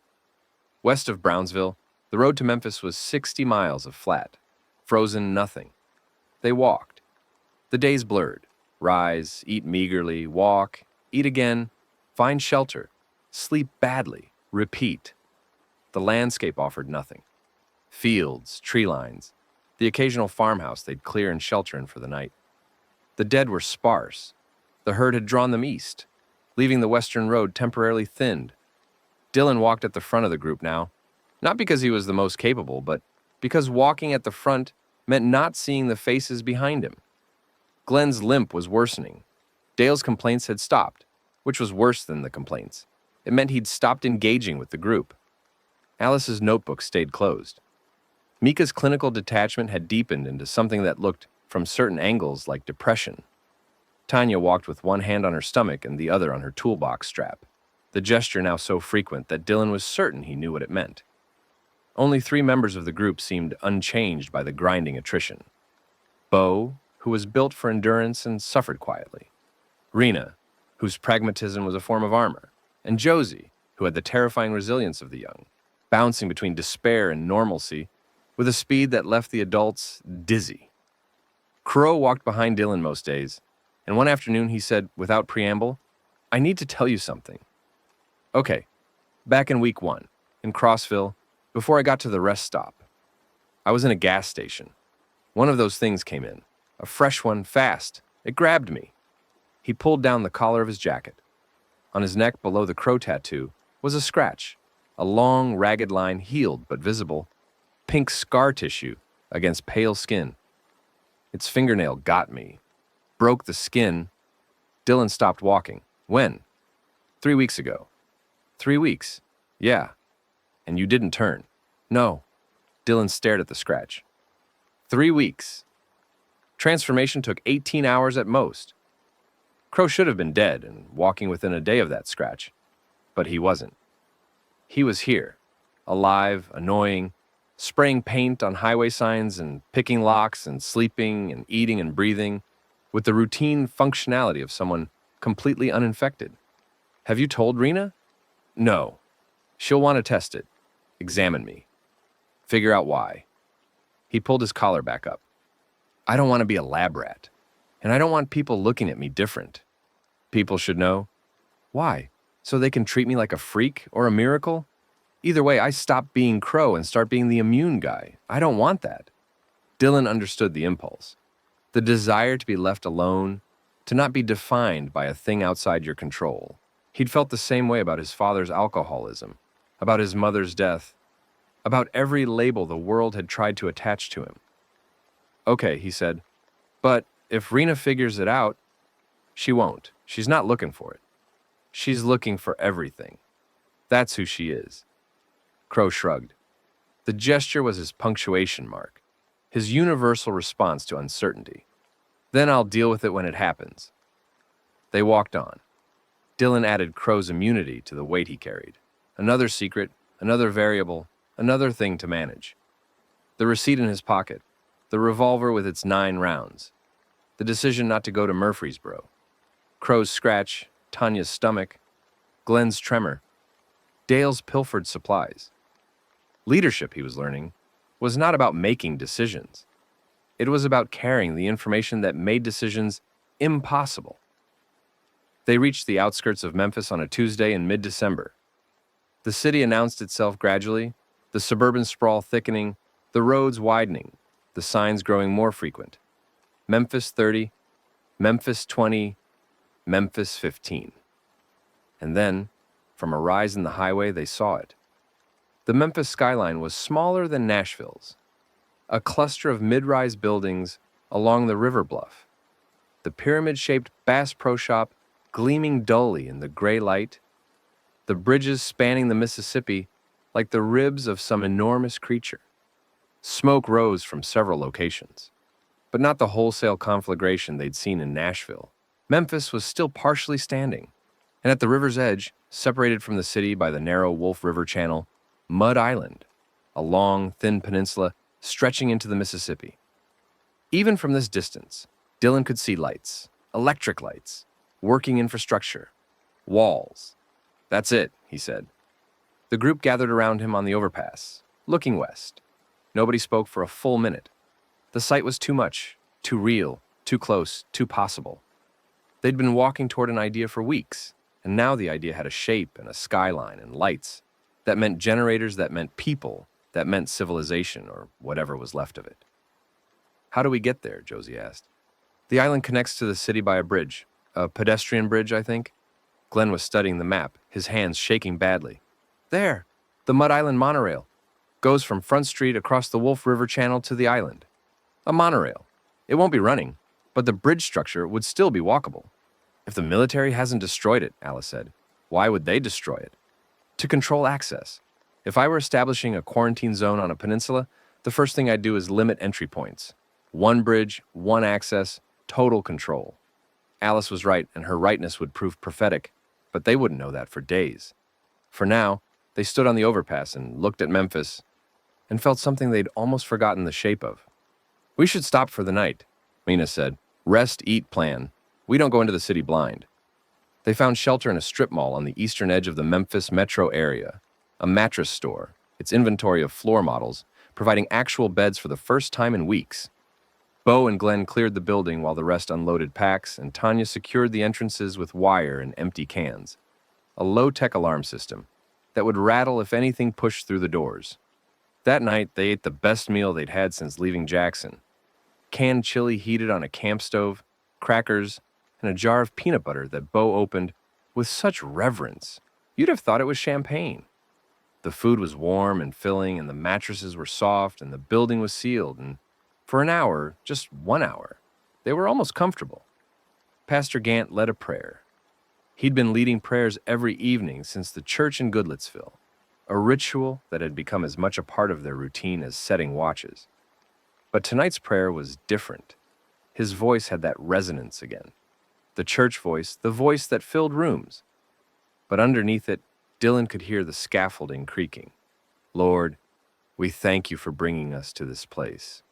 We thank you for the strength in our legs, and the food in our bellies, and the companions at our sides. We ask for your guidance as we enter this city, and your protection for those who wait for us beyond the river." He paused. "And Lord, we ask you to forgive us for the things we've done to survive, and the things we haven't done, and the choices we've made when there were no good choices." "Amen," said several voices. Dylan said nothing, but he bowed his head, and in the space behind his closed eyes, he saw Wade's face. Not the last time he'd seen him, 18 months ago at Christmas, when they'd argued about their father and Dylan had left early, but earlier than that. Wade at 15, grinning, holding up a fish he'd caught at Norris Lake, the proudest kid in Tennessee. Wade at 12, crying because their mom was in the hospital again. Wade at 8, falling asleep on Dylan's shoulder during a car ride, his weight small and warm and trusting. "I'm here, Wade," Dylan mouthed. "I'm close. I'm coming." The prayer ended. People drifted to their mattresses. The watch rotation began. Dylan took the first shift, sitting by the front window with the revolver in his lap, looking west toward the river he couldn't see, but knew was there, carrying the weight of everything he'd done and everything he hadn't, one night away from the city that held his brother or his brother's ghost. The approach to Memphis began at dawn. Dylan had spent the night planning with Glenn and Alice, the three of them hunched over the map in the dim light of a hand-cranked flashlight. The city's eastern approach was a grid of suburban streets, Bartlett first, then the denser neighborhoods of East Memphis. They needed to cross roughly 15 miles of urban terrain to reach the river. "Direct route through the city core is suicide," Glenn said. Even if Nashville was worse, Memphis had 700,000 people. 100,000 dead in there, minimum. "So we go around?" Dylan asked, already knowing the answer. "There is no around. The city sits on a bluff above the river. The only way to Mud Island is through Memphis." Alice traced routes on the map. "There are two options. South, through the suburbs, an industrial district, along the southern rail corridor, then north along the riverfront to the Island Bridge. Or north, through the Shelby Farms area, and the Wolf River Greenway, then west to the island. Which is safer? Neither. The southern route passes through denser residential areas. The northern route is longer but passes through more open space. The Greenway is a park corridor along the Wolf River. Open space means visibility, Rena said. We can see them coming. Open space also means they can see us, Crow said. They chose the northern route. More open terrain, longer distance, but better sightlines. They'd follow the Wolf River Greenway westward, staying along the river corridor until they reached the connection to Mud Island. The group moved out in formation. Bo at the front, pickaxe ready, Dylan behind him with the hatchet and the revolver. Glenn with his rifle, braced and ready, his tremor controlled by adrenaline and will. Rena and Mika in the middle with machete and knife. Pastor Gant with his tire iron. Alice, Tanya, Josie, Dale. Crow ranging ahead. The suburbs of Bartlett were quiet in the way that houses with drawn curtains and locked doors are quiet. Not empty, just waiting. Dylan saw faces in windows and curtains that twitched, and once, a front door that opened an inch and then closed. Living people, hidden, watching them pass with the specific terror of survivors who decided that other survivors were as dangerous as the dead. He wanted to stop, to knock on doors, to tell them Memphis was real and the island was there and they could come. But Glenn was right. They couldn't save everyone. They could barely save themselves. They reached the Wolf River Greenway by mid-morning. The park corridor was a strip of trees and trail along the river's northern bank, winding west through the city's edge. In summer, it would have been beautiful.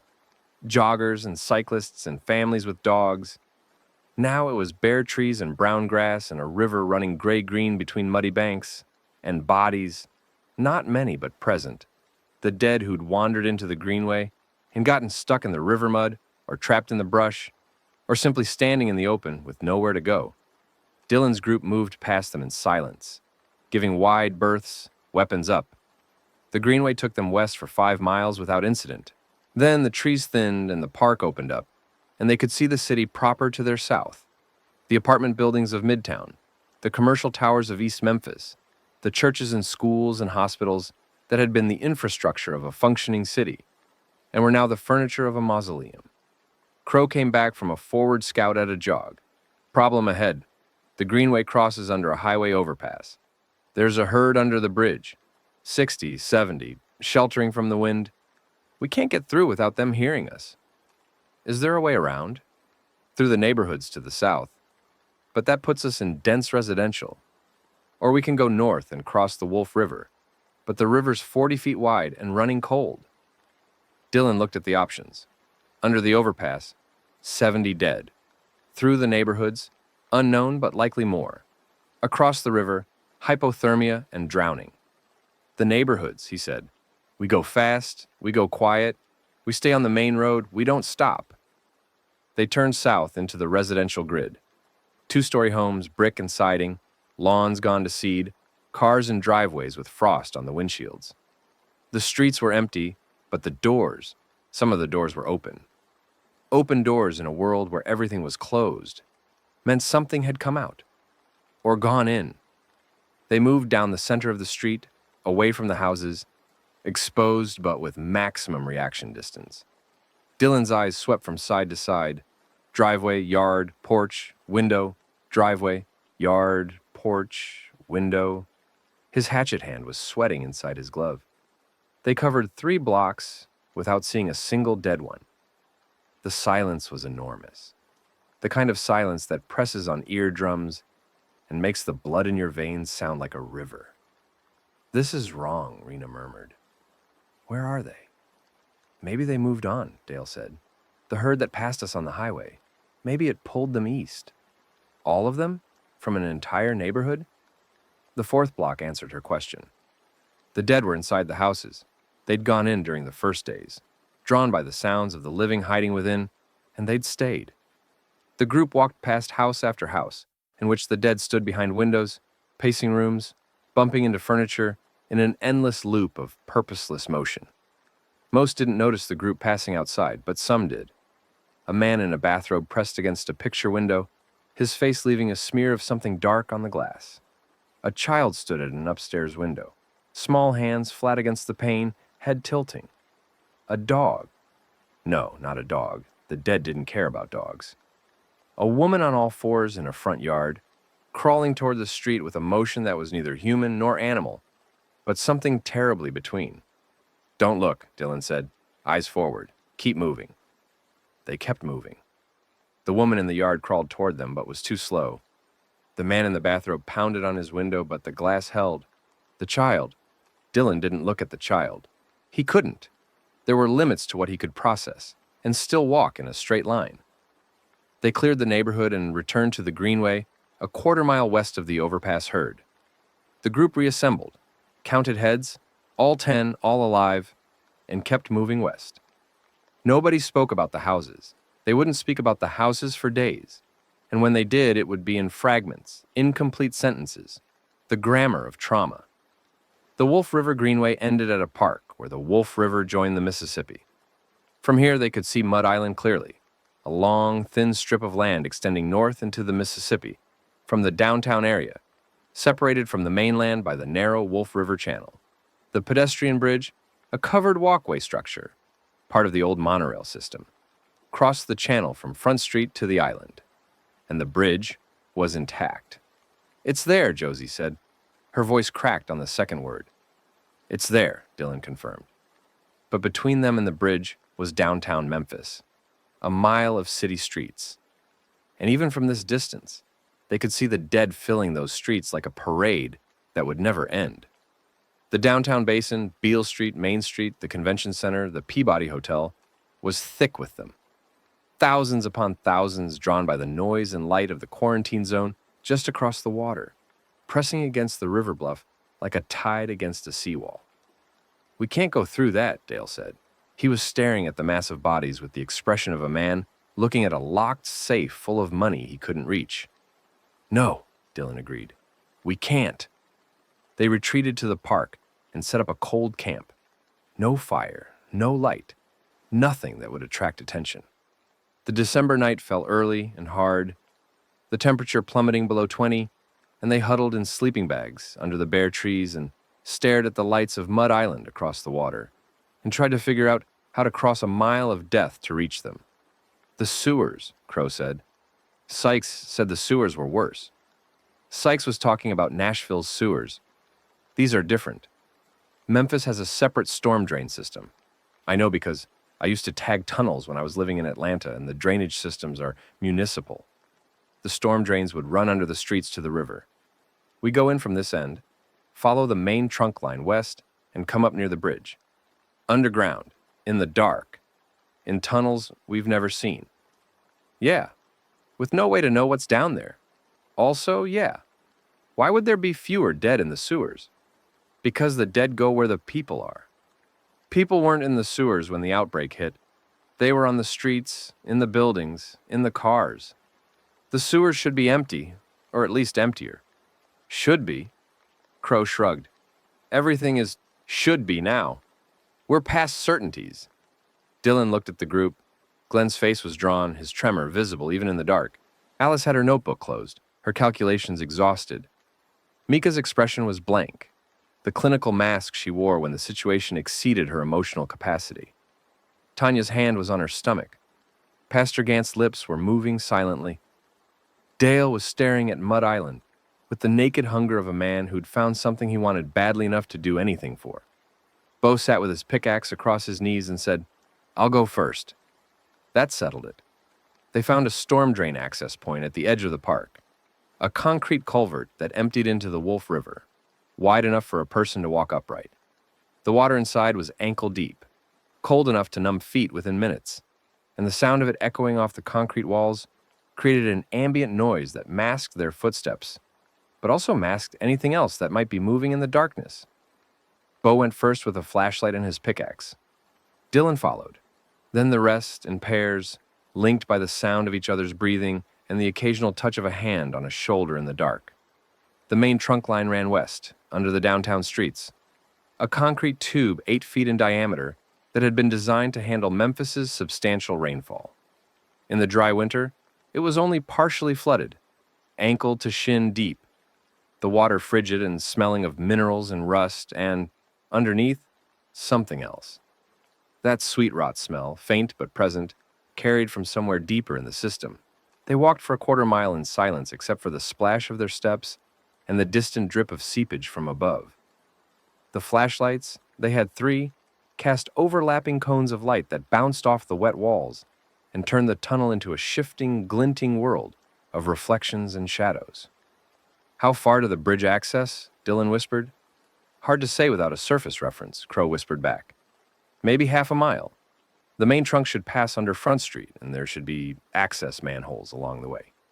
"Should be." "Yeah." They passed a junction, the main trunk intersecting with a smaller feeder pipe. Bo paused, shining his light into the feeder. Empty. They moved on. Another junction. Another feeder pipe. Bo's light swept into it and reflected off something. Not water. Something round, something pale, floating in the shallow water of the feeder pipe. A face. Swollen, distended, the skin stretched tight over gas-bloated tissue, the eyes gone milky and protruding. A bloater. Bo stepped back. Dead one, in the pipe. Bloated. Rena pushed forward, looked. "Don't touch it. Don't go near it. If the skin breaks, the fluid sprays. The fluid is infectious." "How big is the spray radius?" 6 to 8 feet. In an enclosed space like this, she looked at the tunnel walls. The splash could reach everyone. They edged past the feeder junction, pressing against the opposite wall, putting as much distance as possible between themselves and the bloater. It didn't move. It was wedged in the feeder pipe, trapped by its own bloated bulk, rocking slightly in the water current.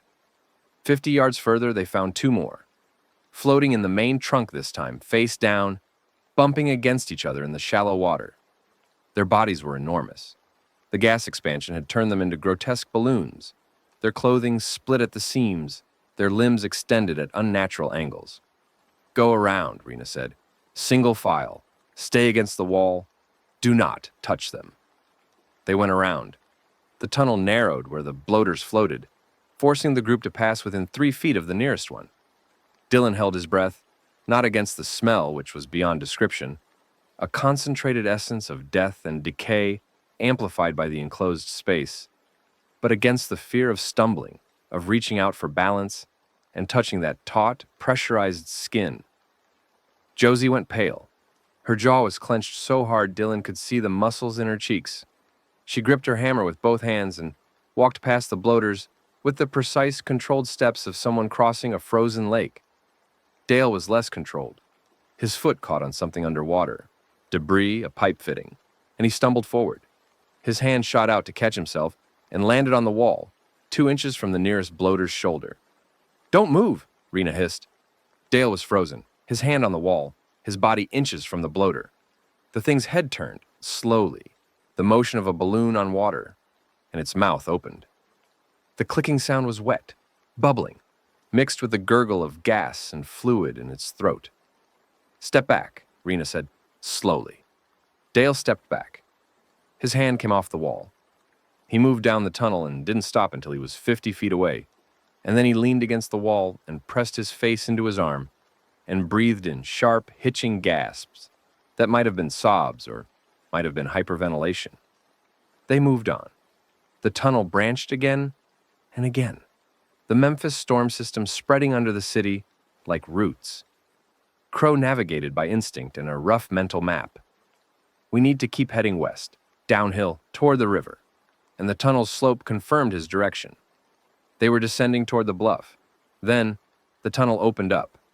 The main trunk emptied into a junction chamber, a circular room 30 feet across, where 5 feeder pipes converged. The chamber had a domed ceiling and a maintenance platform above the waterline, accessible by a rusted ladder.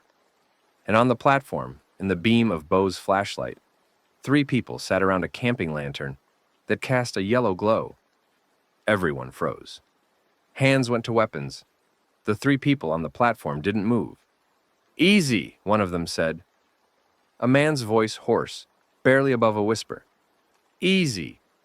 We're not threats." Bo's flashlight illuminated them. 3 people. A middle-aged man with a beard that had grown past his collar, A younger woman with her arm in a sling and an older woman wrapped in blankets and shivering.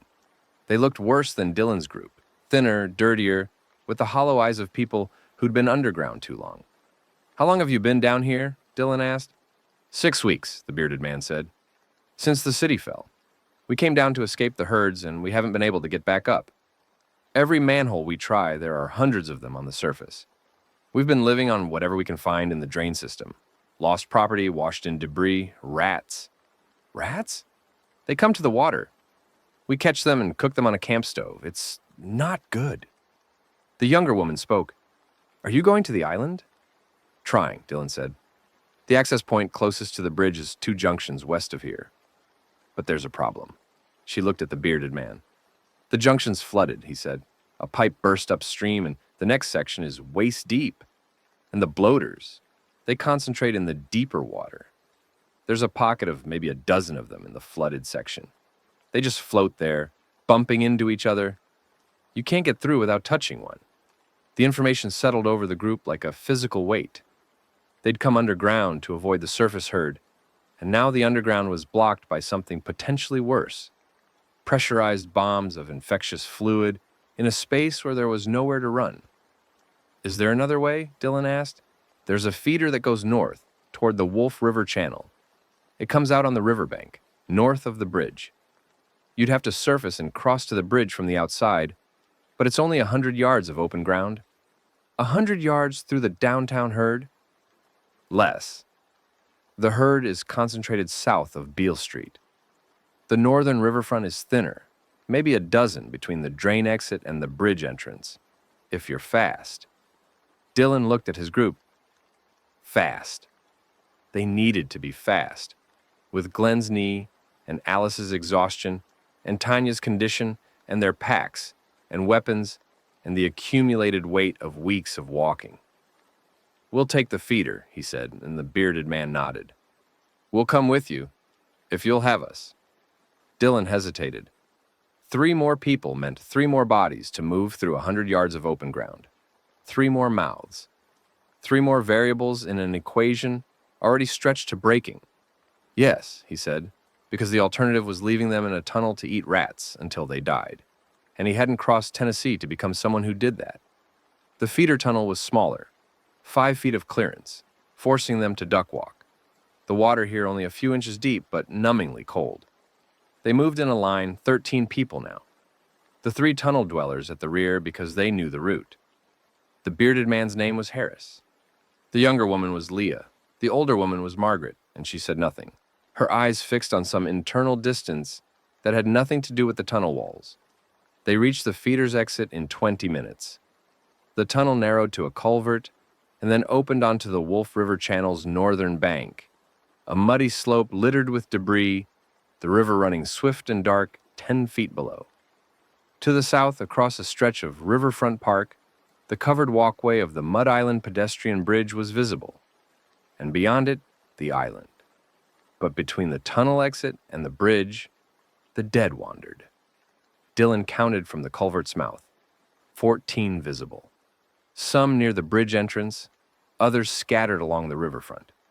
Not a herd. Not even a crowd. Just 14 obstacles between them, and everything they'd been walking toward for a month. 14, he said. "I can handle 14, Bo said. "Not alone. And not without noise," Dylan thought. "We need a distraction. Something to pull them away from the bridge entrance." Crow was already pulling a spray paint can from his pack. "I can rig a noisemaker, puncture a can, wedge it under a rock. The hiss will draw them for a few minutes." "Do it. East side, as far from the bridge as possible." Crow disappeared down the riverbank. 2 minutes later, a sharp hissing sound erupted from somewhere east. The spray paint can, pressurized gas escaping in a sustained note that carried across the waterfront, like a mechanical scream. The dead turned. They moved toward the sound, that ponderous, gravitational drift, pulling away from the bridge. "Go," Dylan said. They went. 13 people, out of the culvert and across the riverfront at a jog. The fastest many of them had moved in weeks. Bo at the front, pickaxe swinging at the 3 dead that didn't follow the distraction. Glenn on his own feet this time, gritting through the knee, his rifle up. Rena and Mika flanking the civilian corps.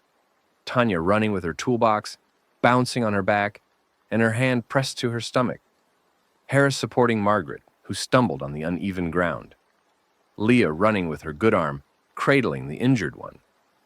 Dale ahead of everyone except Bo, self-preservation lending him speed he didn't usually display. Josie sprinting, her red hair streaming, the hammer in her hand catching the gray December light, and Dylan at the rear, the revolver drawn for the first time in combat, turning to check behind them as the group crossed the open ground. The dead that had followed the distraction were already losing interest. The spray can was dying, the hiss fading, and they were turning back, their blank faces sweeping the waterfront.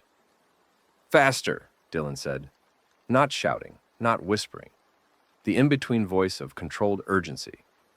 They reached the bridge entrance. The covered walkway was intact, a glassed-in corridor that crossed the Wolf River Channel 50 feet above the water. The door was locked. Crow appeared.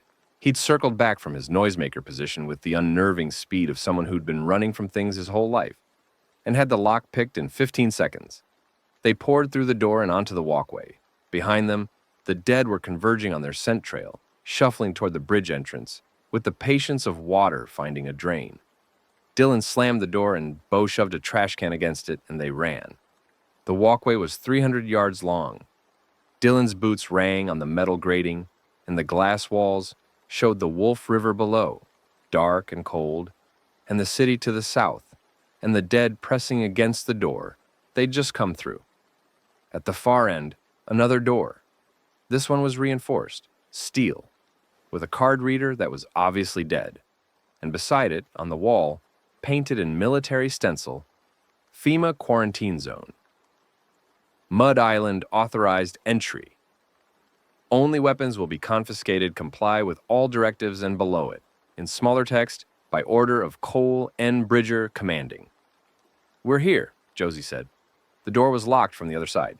No pick would open it. It was bolted, probably barricaded. Dylan pounded on it with his fist. The sound echoed through the walkway and out over the river. They waited. Behind them, the dead were pushing against the far door, glass cracking under the pressure of dozens of hands. The trash can wouldn't hold forever. Nothing held forever. A slot opened in the door, a viewing port cut into the steel. Eyes appeared. Young eyes, scared eyes, the eyes of a soldier who'd been on guard duty too long. "Identify yourselves," said a voice, young, male, shaking slightly. 13 survivors, unarmed. Dylan caught himself. Armed but compliant. "We're requesting entry to the quarantine zone. The zone is closed to new entrants by order of Colonel Bridger. We have wounded. We have information. We've traveled from Knoxville. The zone is closed. There's a herd on the other side of this bridge, and they are coming through that door in about 3 minutes. You can let us in, or you can listen to 13 people die on your doorstep. Your choice." The eyes in the slot widened. The slot closed. They heard voices, urgent, overlapping, the sound of radio static and someone saying, "Sir, we have a situation at the bridge." Behind them, the glass in the walkway doors shattered. The dead pressed through, the gap narrow but widening as more weight bore down. The first one fell onto the walkway, grating, and began to crawl. "Bo," Dylan said, "on it." Bo turned and planted himself in the walkway, pickaxe raised. The crawling zombie reached him, and he put it down with a single stroke. Another came through the gap. Another. The walkway was narrow. Bo filled it, a human barricade, and his pickaxe rose and fell with the mechanical rhythm of a machine. The steel door opened. 2 soldiers in army combat uniforms, M4 rifles leveled, gestured them through. "Inside. Move. Weapons on the ground." They moved. They dropped their weapons: hatchet, machete, pickaxe, rifle, hammer, tire iron, crowbar, knife, revolver. The weapons clattered on the concrete like a percussion section playing its final note.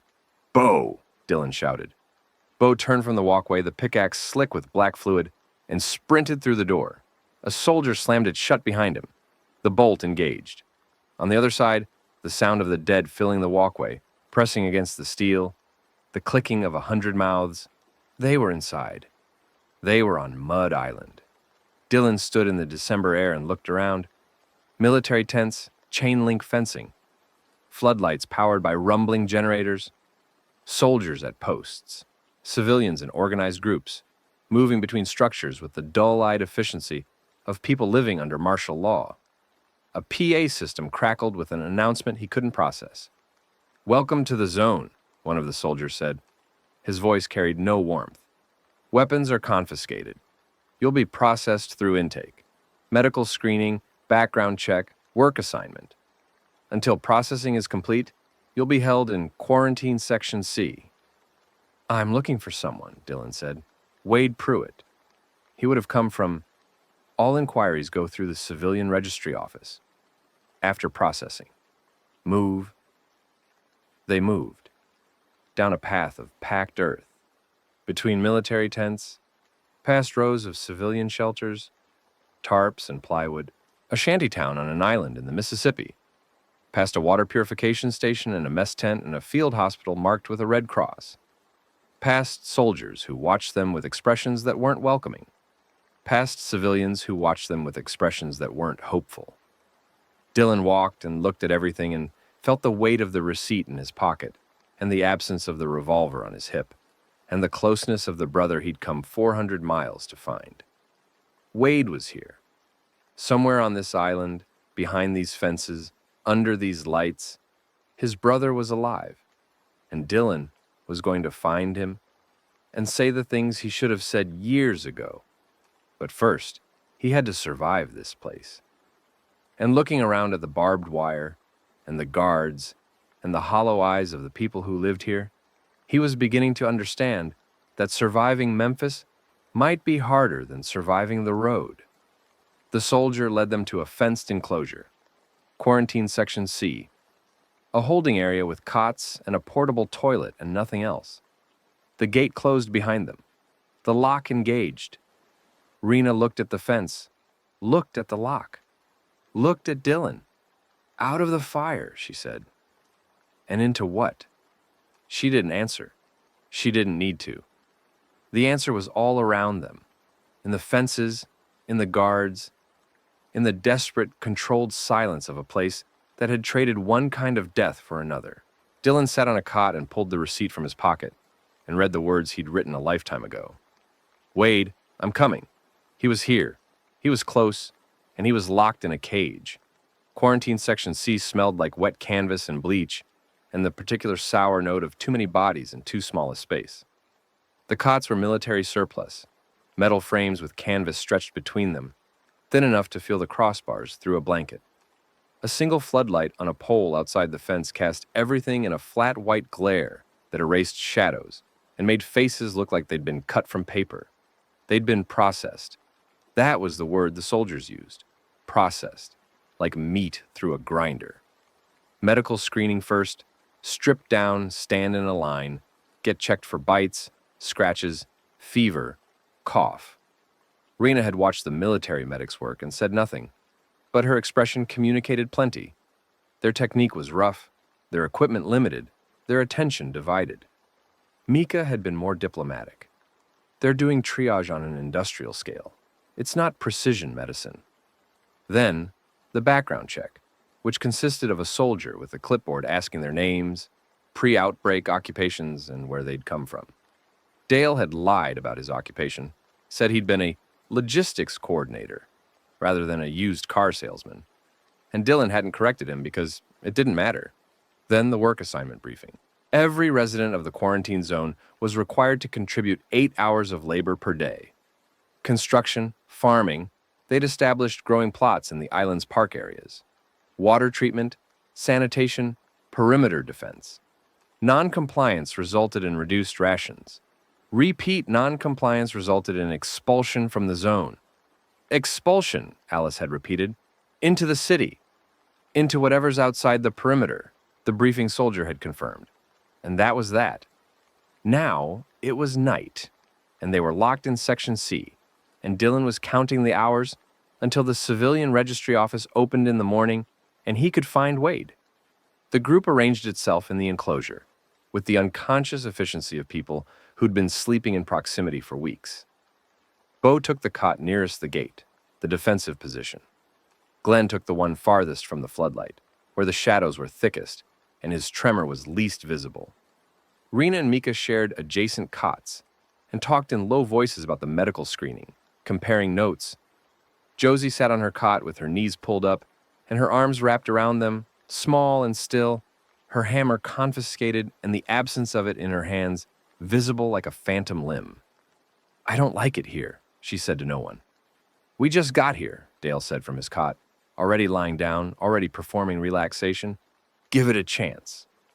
The fence is to keep us in, not to keep them out." "The fence is standard quarantine procedure," Mika said. "New arrivals could be incubating. The quarantine period is... I know what quarantine means. I'm saying the fence faces the wrong way." Josie pointed at the wire. "The barbs angle inward. That's a containment fence, not a defensive fence." Silence. Everyone looked at the fence. Josie was right.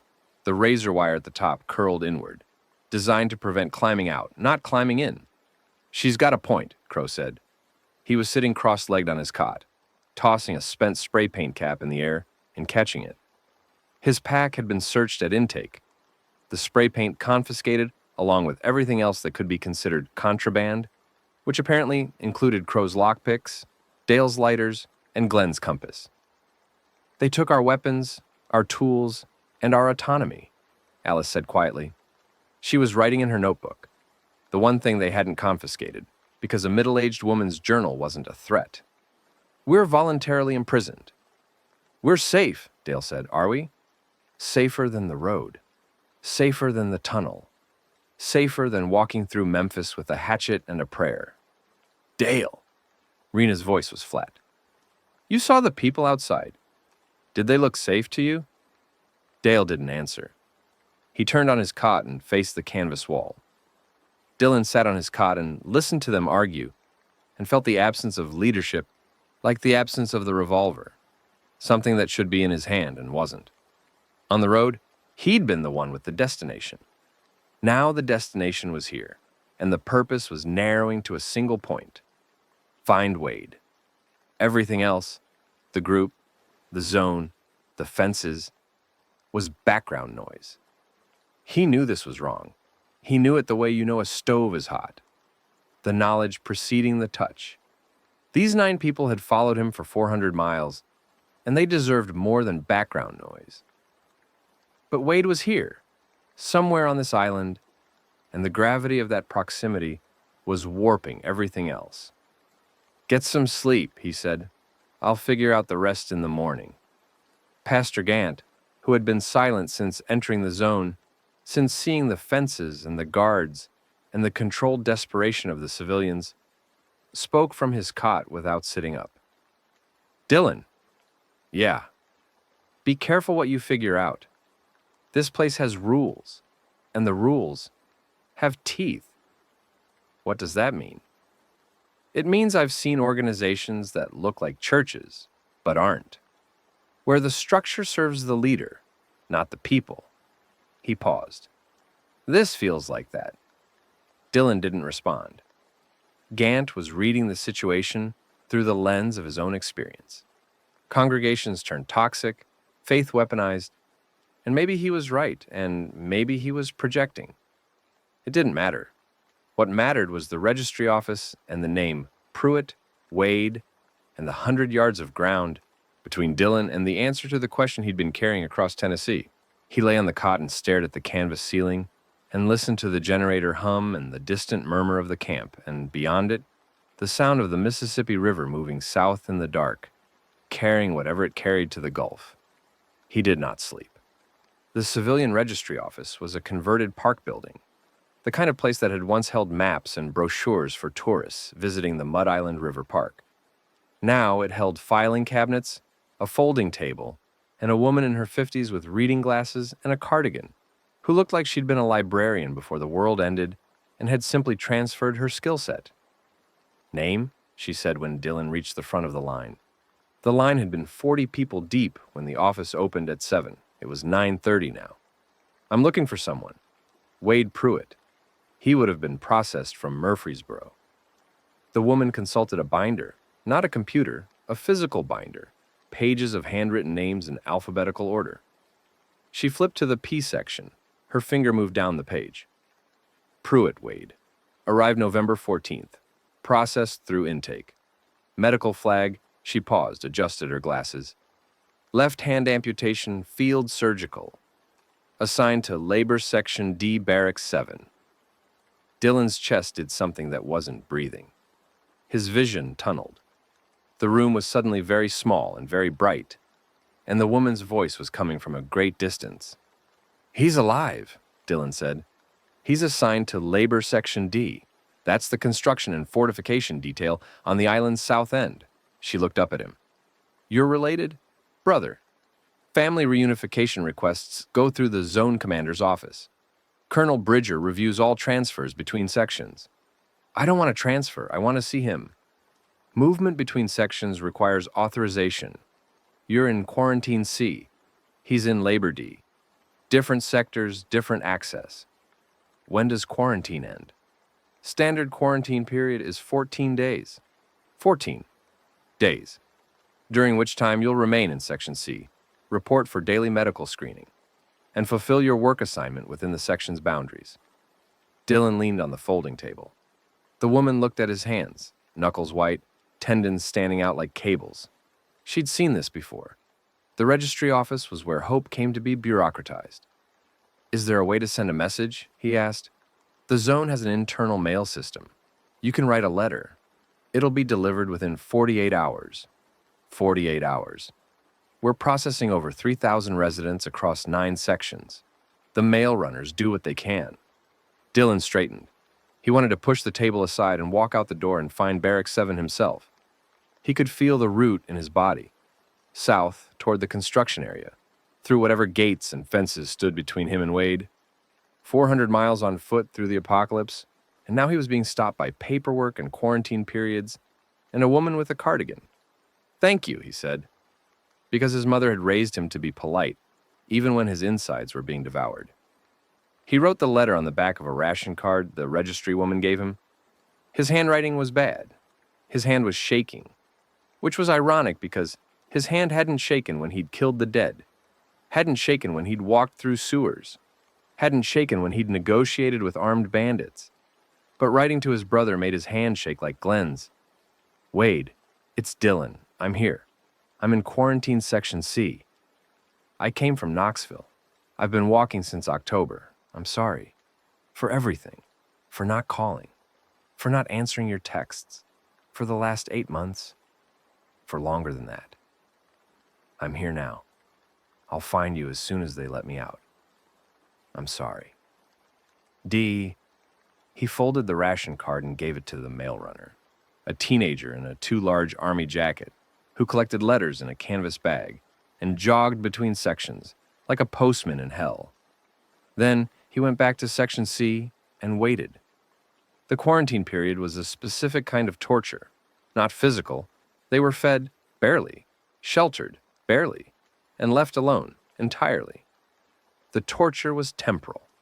14 days of knowing Wade was less than half a mile away and being unable to reach him. 14 days of the zone's rhythms, the morning sirens, the work details, the meal lines, the evening curfew, grinding against Dylan's need to move, to act, to close the distance. His group adapted to the zone in different ways.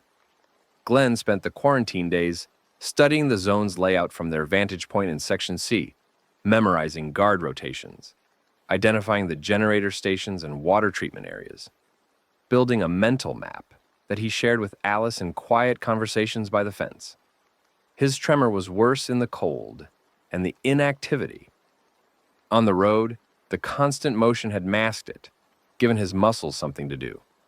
Here, with nothing to occupy his hands, the shaking was visible to everyone. "You need to tell them," Raina said on day 3 of quarantine, cornering Glenn by the latrine where no one else could hear. Dylan was close enough to catch the conversation, which he suspected Raina intended. "Tell who what?" Glenn's voice was flat. "The group. About the Parkinson's. It's managed. It's progressing. Your left hand has been tremoring continuously for 3 days. You're having trouble with fine motor tasks. I watched you try to button your shirt this morning. It took 4 attempts. I buttoned it. Glenn. Rena's voice was firm, not unkind. The voice of a medical professional delivering a diagnosis. On the road, you were our navigator, our best shot. If your hands deteriorate further, I can still shoot braced. For how long? The silence that followed was the silence of a man counting the days he had left as a useful person. In the old world, Parkinson's was a manageable condition. Medication, therapy, a slow decline measured in years. In this world, without medication, the decline would be measured in months, maybe weeks. I'll tell them, Glenn said, when it matters. It matters now. It matters when it affects my ability to contribute. Until then, it's my business. He walked away, his limp more pronounced than usual, and Dylan saw Rena watch him go with the expression of a woman who knew she was right and wished she wasn't. Bo spent the quarantine days working. The zone's construction detail needed hands, and even quarantined residents could contribute within Section C's boundaries. Bo rebuilt the enclosure's drainage system, reinforced the fence posts, constructed a windbreak from scrap plywood and tarps. The soldiers watching the section grew accustomed to the big man working from dawn to dusk, never complaining, never speaking unless spoken to. On day 5, a construction foreman from the zone's main operation came to the fence. You the one who built that windbreak? Yeah, Bo said. You know your way around tools. I'm a construction foreman. Was. The foreman looked at the windbreak, the joinery, the bracing, the way Bo had angled the panels to deflect the prevailing wind without creating a sail effect that would tear them loose. Professional work. Better than what the zone's own builders were producing. When your quarantine's up, you come find me. Section D, we're building a secondary barrier wall on the south end, and we need someone who knows what they're doing. Sure, Bo said, and went back to work. Later, alone, he sat on his cot and held a piece of scrap wood and a pencil and tried to write. Not a letter, just his name. B.O. He could do that. He'd memorized those 2 letters years ago. The way a person memorizes a phone number, by shape, not by reading. But beyond those 2 letters, the pencil stopped. He pressed it to the wood, and nothing came. The letters he needed were somewhere in his head, but the connection between seeing them and producing them had never been made, and no amount of will could bridge that gap. Alice found him like that, pencil on wood, face rigid with concentration. Can I help? She asked. No. I used to teach 6th graders. Some of them had trouble with, I said no. Bo's voice was sharp, the first time Dylan had heard him speak above a conversational tone. Alice stepped back. Bo looked at her and the sharpness drained into something worse. Shame. That particular shade of shame that comes from a lifelong secret being brushed against. I'm sorry, he said. It's nothing. I'm fine. Alice nodded and walked away. She didn't mention it again. But the next day, she began reading aloud from her notebook each evening. Her observations, her calculations, the patterns she saw. And Bo listened with an attention that had nothing to do with the content and everything to do with the sound of words being formed by someone else's mouth. Dale Womack thrived. Within 3 days of quarantine, he'd established a trading network. The zone ran on barter. Rations were distributed by the military, but everything else was negotiated between residents. Cigarettes, chocolate, alcohol, homemade, questionable, extra blankets, warm clothing, information. Dale had nothing to trade except himself, and himself turned out to be the most valuable commodity. He talked, he listened, he identified what people wanted and what they had, and he connected the two, taking a commission. Always small, always reasonable, never enough to make enemies. A woman in the next quarantine section had extra socks, but needed antibiotics for her daughter. A soldier on guard rotation wanted cigarettes and had access to the commissary. An older man had a bottle of bourbon he'd been hoarding and wanted nothing except someone to tell him the news from outside. Dale was the nexus. He moved information through the quarantine section's fence like water through a sieve, and within a week, he knew more about the zone's internal politics than people who'd been there for months.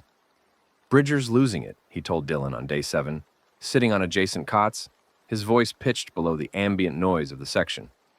What do you mean? She's been turning people away for 3 weeks. Before that, She was accepting refugees. Something changed. The soldiers I've talked to, and the ones willing to talk, say she received a communication from somewhere and went dark after that. Stopped taking counsel. Started making unilateral decisions. The bridge charges were set 2 weeks ago. Bridge charges? Explosives on the pedestrian bridge, the only access point. Bridger can blow it at any time, seal the island completely. Dale's voice was steady, factual, the voice of a man reporting on a market condition. She's also been moving supplies from the general stockpile to what the soldiers call the command reserve. Taking from the civilian rations to build a personal cache. Dylan's jaw tightened. She's hoarding. She's securing her position. Same thing, different framing. Dale leaned closer. There's more. The soldiers aren't unified. Bridger's inner circle, maybe 20, the ones who've been with her since the beginning. They're loyal. The rest are following orders because the alternative is chaos. But there's a lieutenant, Garza, I think, who's been quietly unhappy. How quietly? Quietly enough that Bridger hasn't noticed. Or hasn't cared. Dale paused. This place is a pressure cooker. Bridger's tightening the lid. When it blows, if it blows, when? I've seen enough businesses collapse to know the signs. The boss stops listening, starts hoarding, starts making decisions based on fear instead of strategy. It ends one way. Dale looked at Dylan with an expression that was, for once, entirely without pretense. Get your brother and get out, before it blows. Get out to where? The city's full of the dead, and the bridge is mined.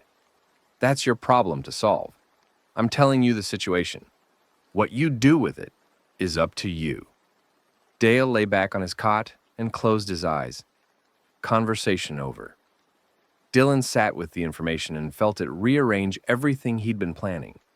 Finding Wade had been the goal, the only goal, the thing that had pulled him 400 miles. He'd assumed that finding Wade meant safety, that the zone was the destination, the ending, the place where the story stopped. But the story wasn't stopping. It was mutating. The zone wasn't a refuge. It was another problem, another threat, another variation on the theme of survival that had been playing since the restaurant kitchen in Knoxville. And Wade was trapped inside it. Not by the dead, but by a woman with explosives and a god complex. Josie's quarantine experience was the hardest to watch. Without her hammer, she was diminished. Not physically. She was still quick, still sharp, still the person who noticed things adults missed. But the hammer had been her talisman, her connection to the act that had defined her survival. Killing her mother on day 2, the hammer was proof that she could do what needed to be done. Without it, she was 17 years old and afraid. She stopped sleeping. Dylan noticed on day 4.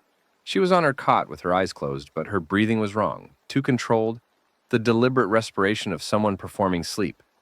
By day 6, the circles under her eyes were deep enough to shade. Josie, Dylan said, sitting on the cot across from hers, I'm fine. You're not sleeping. I sleep. You don't. I'm on watch rotation. I see you. She opened her eyes. They were dry, red-rimmed, older than they should have been. When I close my eyes, I see her. My mom. She didn't elaborate. She didn't need to. Dylan understood. The hammer connected to the act, connected to the memory. And without the physical anchor of the hammer in her hand, the memory had broken loose and was circling. Tell me about her, Dylan said. He didn't know why he said it. Therapy wasn't his skill set. But Josie's face shifted. Surprise, then something cautious, then something fragile. She was a baker, not professional. She worked at the DMV. But she baked, every weekend. Cinnamon rolls on Saturday, bread on Sunday. Josie's hands moved in her lap, kneading invisible dough. The house always smelled like flour and yeast. Even after the divorce, when Dad moved out and it was just us, she'd bake. She said it was meditation. Was she good? She was amazing. Her cinnamon rolls... Josie's voice cracked. She pushed through it. She'd make extra, and we'd take them to the neighbors. Mrs. Patterson down the street, she used to say Mom's cinnamon rolls were better than church. What happened on day 2? The question was too direct. Dylan knew it the moment he said it. But Josie had been carrying this alone for 2 months, and the weight was breaking her. And sometimes, the only way to set something down was to hand it to someone else. She got sick Saturday night. The fever. She knew, we both knew, we'd seen the news. We knew what it meant. She told me to lock her in the bathroom. Josie's voice was flat now. Clinical, Mika's influence showing. I locked her in the bathroom, and I sat outside the door and listened to her get worse. She was talking at first, telling me she loved me, telling me to go to Dad's house, telling me to be brave. She stopped. Her hands were still in her lap. Then she stopped talking, and the door started shaking. You don't have to. I opened the door. I don't know why. I should have left. But she was my mom, and she was... The thing on the other side of the door wasn't her anymore, but it had her face and her hands and her bathrobe. And I opened the door, and she came out, and Josie's hands clenched. The invisible dough became invisible bone. 3 times, she said. It took 3 hits. The first one wasn't hard enough. The second one, she grabbed my arm. My mom grabbed my arm and tried to bite me, and I hit her a 3rd time, and she fell and she didn't get up. Dylan didn't speak. There was nothing to say that wouldn't diminish what she'd just given him. I took the hammer and I left, Josie said. I didn't call 911. I didn't check on the neighbors. I didn't look back. I walked out of the house with the hammer and I started walking, and I didn't stop until I found that ranger cabin. You did what you had to do. I know. Everyone says that. You did what you had to do. But here's the thing, Dylan. I didn't have to. I could have left the door closed. I could have walked away. She was already gone. Opening that door was my choice, and hitting her was my choice, and taking the hammer was my choice. Nobody made me do any of it. Then why did you? She looked at him with eyes that were 17 going on 100. Because I couldn't leave her like that. Stuck in a bathroom, banging on a door forever. That's not... She baked cinnamon rolls. She deserved better than that. Dylan thought of Eddie. The storage room. The fists on steel. He hadn't opened the door. He'd left Eddie banging on a door forever. The parallel was so precise, it felt engineered. You're braver than I am, he said. I don't feel brave. Brave people never do. He didn't know if that was true. It sounded like something Glenn would say, or Pastor Gant, someone with the authority to make platitudes feel real. Coming from him, it felt thin, but Josie's shoulders loosened by a fraction, and that night she slept. Actually slept, Dylan watched, for 4 hours straight, which was more than she'd managed all week. On day 10 of quarantine, the mail runner returned with a response. Dylan took the folded paper with hands that trembled worse than Glenn's. He walked to the far corner of the enclosure, sat on the ground with his back against the fence, and opened it. The handwriting was Wade's, cramped, left-leaning, the writing of a right-handed person who'd learned to use their left hand out of necessity. It took Dylan a moment to process what that meant. And then the meaning hit him like a physical blow. Wade was writing with his left hand because his right hand... No, his left hand was gone. Wade was right-handed. The letter was written with his dominant hand. But the handwriting was different, shakier.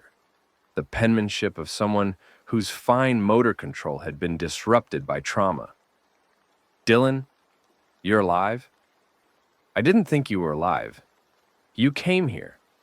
I don't know what to do with that. I don't know what to feel. I'm in Barracks 7, Labor Section D. I've been here since November. I lost my hand in Murfreesboro. I'm fine. Physically, I'm fine.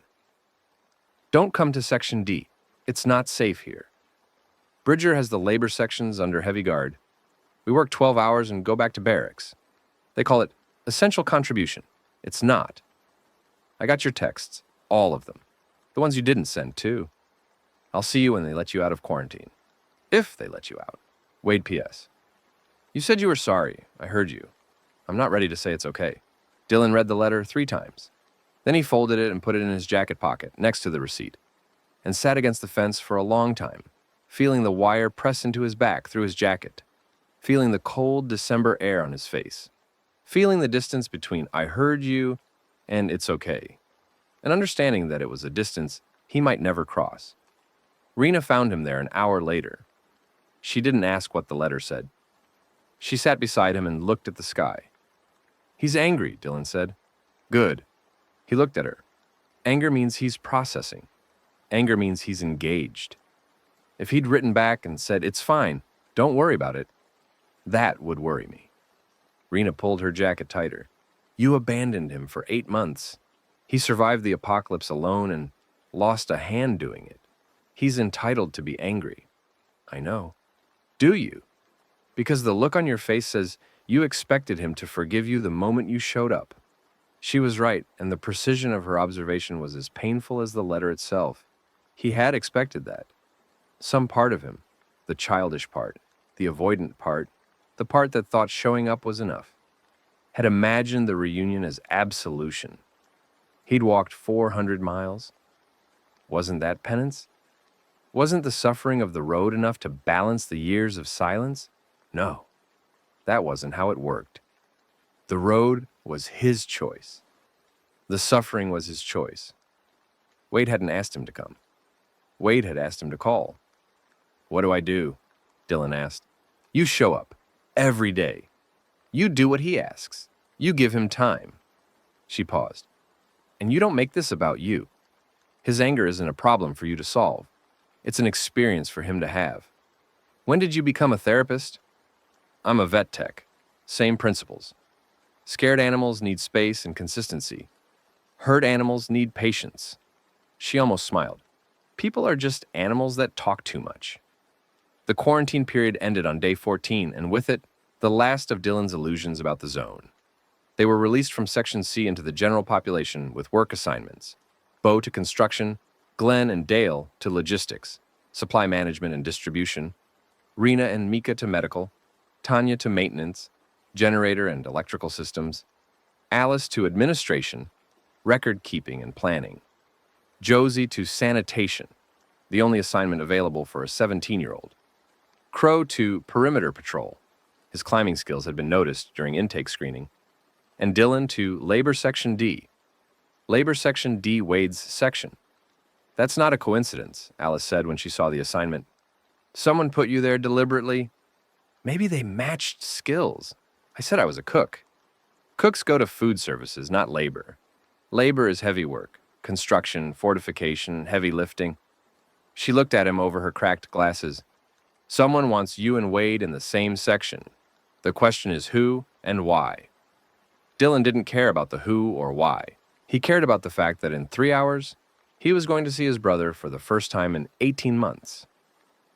He walked to Labor Section D with a group of other newly assigned workers, escorted by 2 soldiers who didn't make conversation.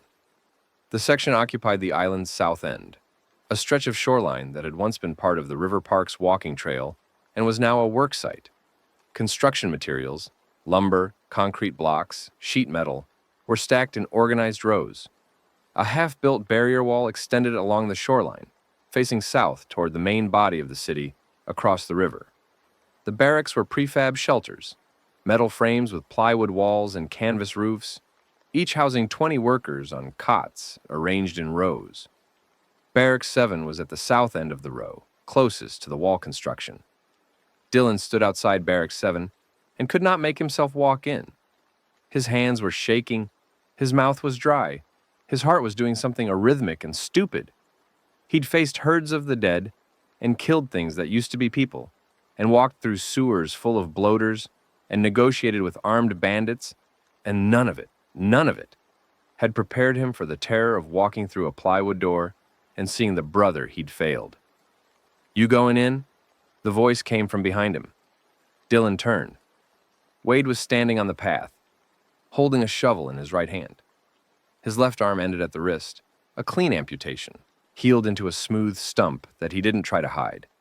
He was thinner than Dylan remembered, the easy athletic bulk of his college years stripped down to lean muscle and bone. His face was older, not aged, hardened. The gap between his front teeth was the same, and for some reason that detail hit Dylan harder than anything else. "Wade, Dylan."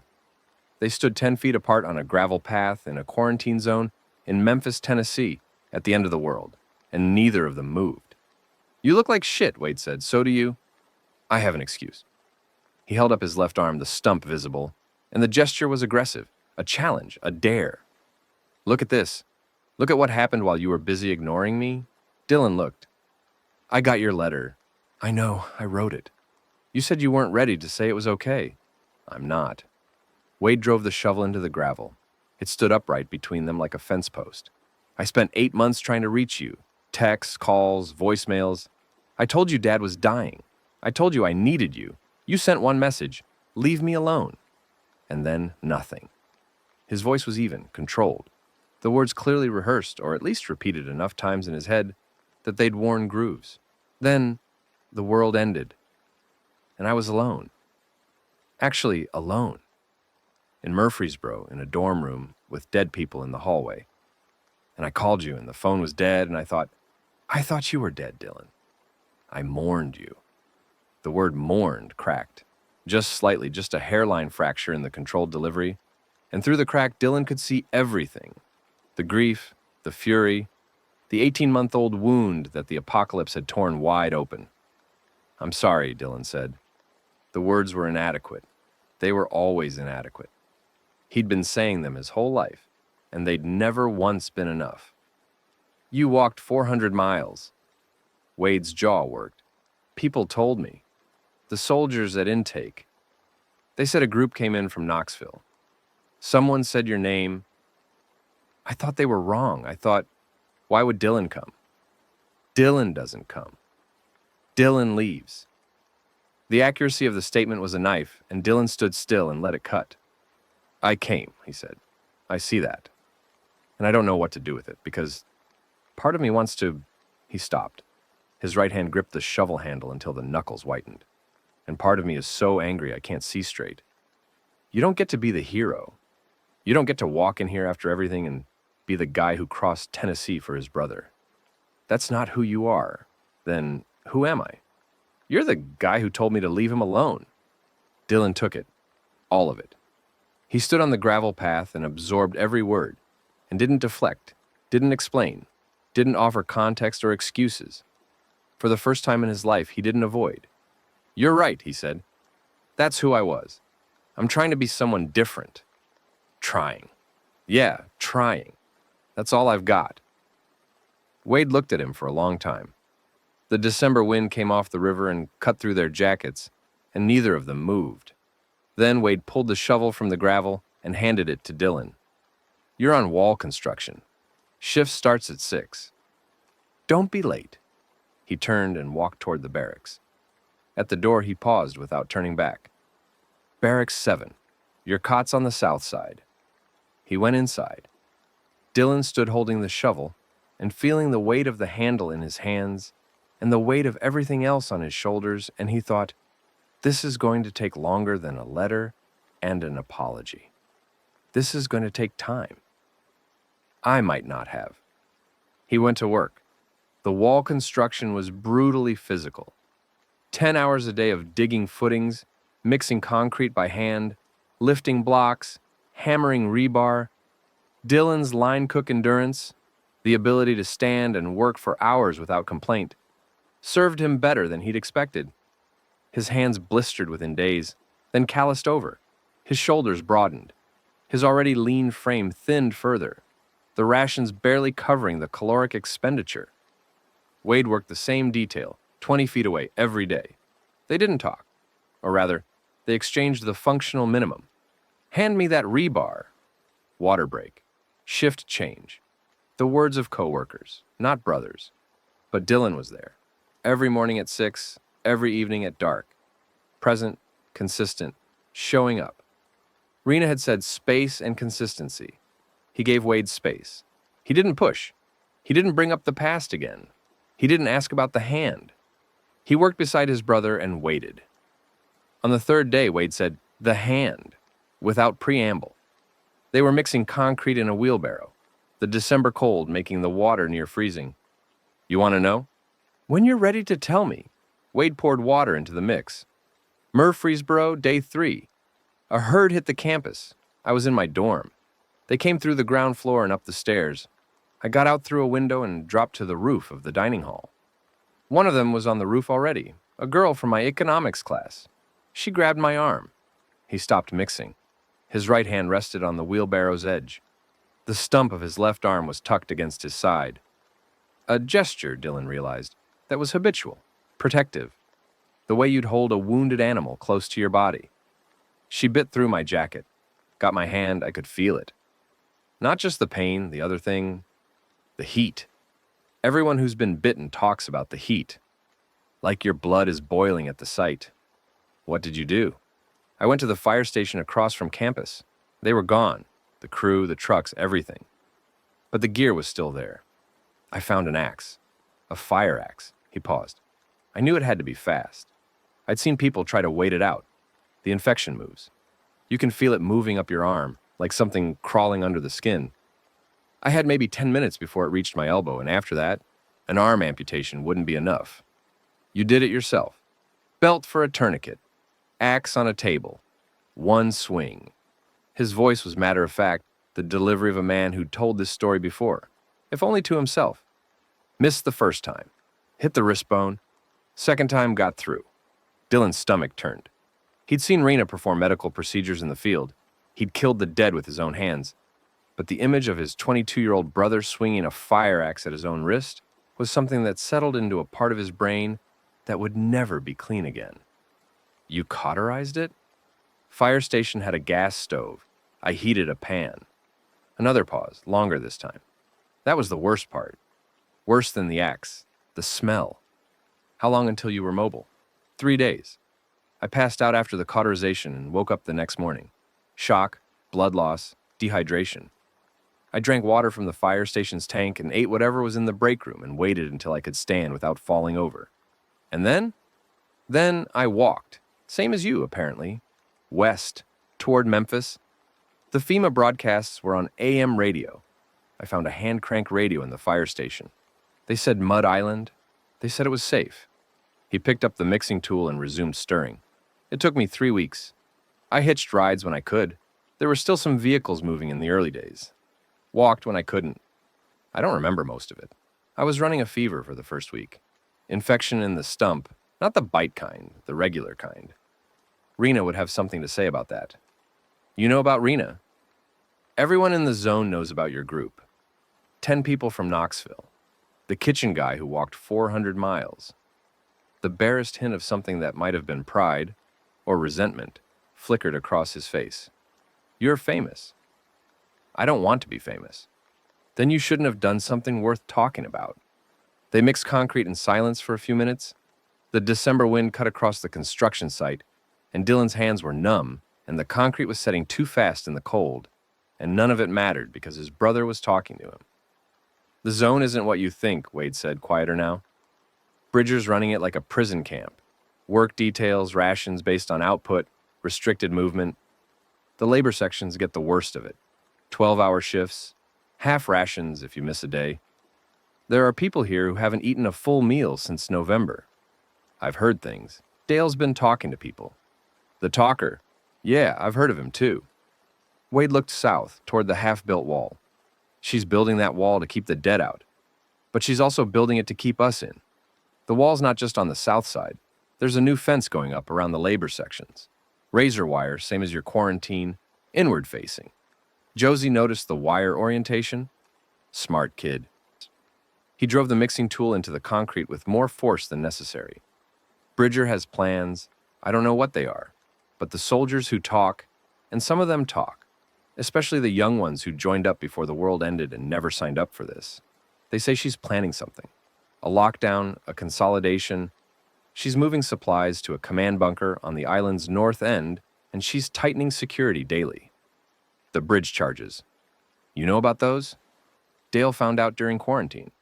Wade nodded. If she blows the bridge, we're trapped. 3,000 people on a piece of land in the middle of a river, with one woman controlling the food, the water, and the guns. What about Garza? Lieutenant Garza, he's complicated. He follows orders because that's what soldiers do. But he doesn't agree with all of them. He's been advocating for better conditions in the labor sections, for opening the zone to more refugees. Bridger shut him down every time. Can he be turned? Turned. Wade looked at Dylan. Listen to yourself. Turned. You're talking about mutiny. I'm talking about survival. If Bridger seals this island, then we're screwed, yeah. But mutiny against a military commander requires soldiers willing to follow you instead of her, and weapons and a plan, and the willingness to kill people who might be your friends. He shook his head. You just got here. You don't know the dynamics. You don't know who's loyal and who's not. You don't know Bridger. Then tell me about Bridger. Wade set down the mixing tool. He wiped his hand on his pants, the single hand, the only one he had, and looked at Dylan with an expression that was halfway between warning and resignation. She was good at the beginning. When the zone was established, she was the right person. Organized, disciplined, decisive. She made hard calls, and most of them were correct. Turning away the obviously infected and forcing quarantine. Rationing from day one. She kept 3,000 people alive when the rest of Tennessee was dying. What changed? She got a communication. About a month ago. I don't know the details. It came through her personal radio, encrypted. After that, she changed. Paranoid. Controlling. She started moving supplies to the command bunker and restricting civilian access to the armory. She tripled the guard on the bridge. And she started the labor section system. Before, everyone worked the same shifts. After, she separated people into tiers. Essential personnel in the command section, civilians in the residential section, and the rest of us in labor. What made you labor? I arrived late, after she'd started sorting people. Late arrivals go to labor automatically. No appeal process. He flexed his stump. One-handed refugees aren't exactly in high demand for skilled work. The bitterness in his voice was the bitterness of a person who'd survived the impossible, only to be reduced to a category. Dylan recognized it. He'd felt it every day of his pre-outbreak life. The line cook who couldn't become a chef. The brother who couldn't pick up the phone. Small cages. Different walls. I'm going to get you out of here, Dylan said. Wade stared at him. Out to where? I don't know yet, but not here. Not under Bridger. You just arrived. You have no weapons, no allies, no plan, and you're going to overthrow a military dictatorship. I didn't say overthrow. I said get you out. Same thing. The moment you try to leave without authorization, you're a threat, and Bridger eliminates threats. Wade picked up the mixing tool. Don't do anything stupid. Not yet. Let me think. He went back to mixing concrete. Dylan stood beside him and felt the shape of something forming. Not a plan, not yet, but the scaffolding of one, the skeleton that a plan would grow on. He had people, he had skills, he had information. He had a brother who, despite everything, hadn't told him to leave. That was enough. For now. The days in the zone developed a rhythm that was both comforting and insidious. The comfort was in routine. Wake, eat, work, eat, sleep. The insidious part was how quickly the routine normalized things that shouldn't be normal. Armed guards at every intersection, ration cards that determined your worth, the constant surveillance that Bridger's inner circle maintained over every section of the island. Dylan's group adapted, fragmented, and recohered in patterns that surprised him. He'd expected them to stay tight. 9 people forged by the road, bound by shared trauma. Instead, the zone's structure pulled them apart, assigning them to different sections, different shifts, different rhythms. He saw Rena only at evening meals, when the medical staff ate with the labor section in a shared mess tent. He saw Glenn and Dale at shift changes, passing in opposite directions. He saw Josie almost never. Sanitation worked the early morning hours, cleaning latrines and burning waste before the rest of the zone woke. But they found ways to stay connected. Alice's notebook became a communication system. She'd leave it in a designated spot in the mess tent with coded notes about zone conditions, Bridger's movements, supply levels, guard rotations. Glenn added route information, access points, blind spots in the surveillance, the timing of generator refueling, when the noise was loudest and movement least noticed. Rena contributed medical intelligence, infection rates, the zone's dwindling pharmaceutical supplies, the health of the population. And Dale contributed everything else. His trading network had expanded beyond the zone's internal economy into something more dangerous: information brokerage. He knew which soldiers were sympathetic, which civilians were angry, which section leaders were loyal to Bridger, and which were calculating alternatives.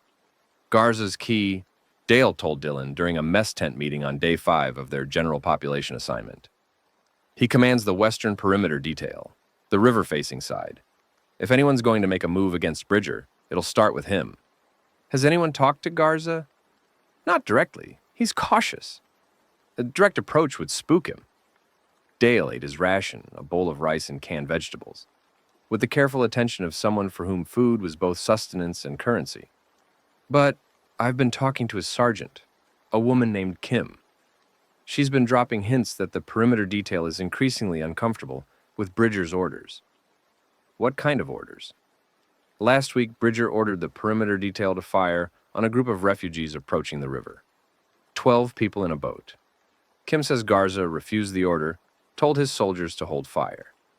Bridger reassigned the 2 soldiers who would have pulled the trigger to bridge security, which is Bridger's euphemism for her personal guard. She's culling his unit. She's replacing his people with hers, slowly, carefully, the way you dismantle a machine, one bolt at a time. Dylan looked at his rice. The grains were bland, undersalted, the product of a rationing system that prioritized calories over nutrition.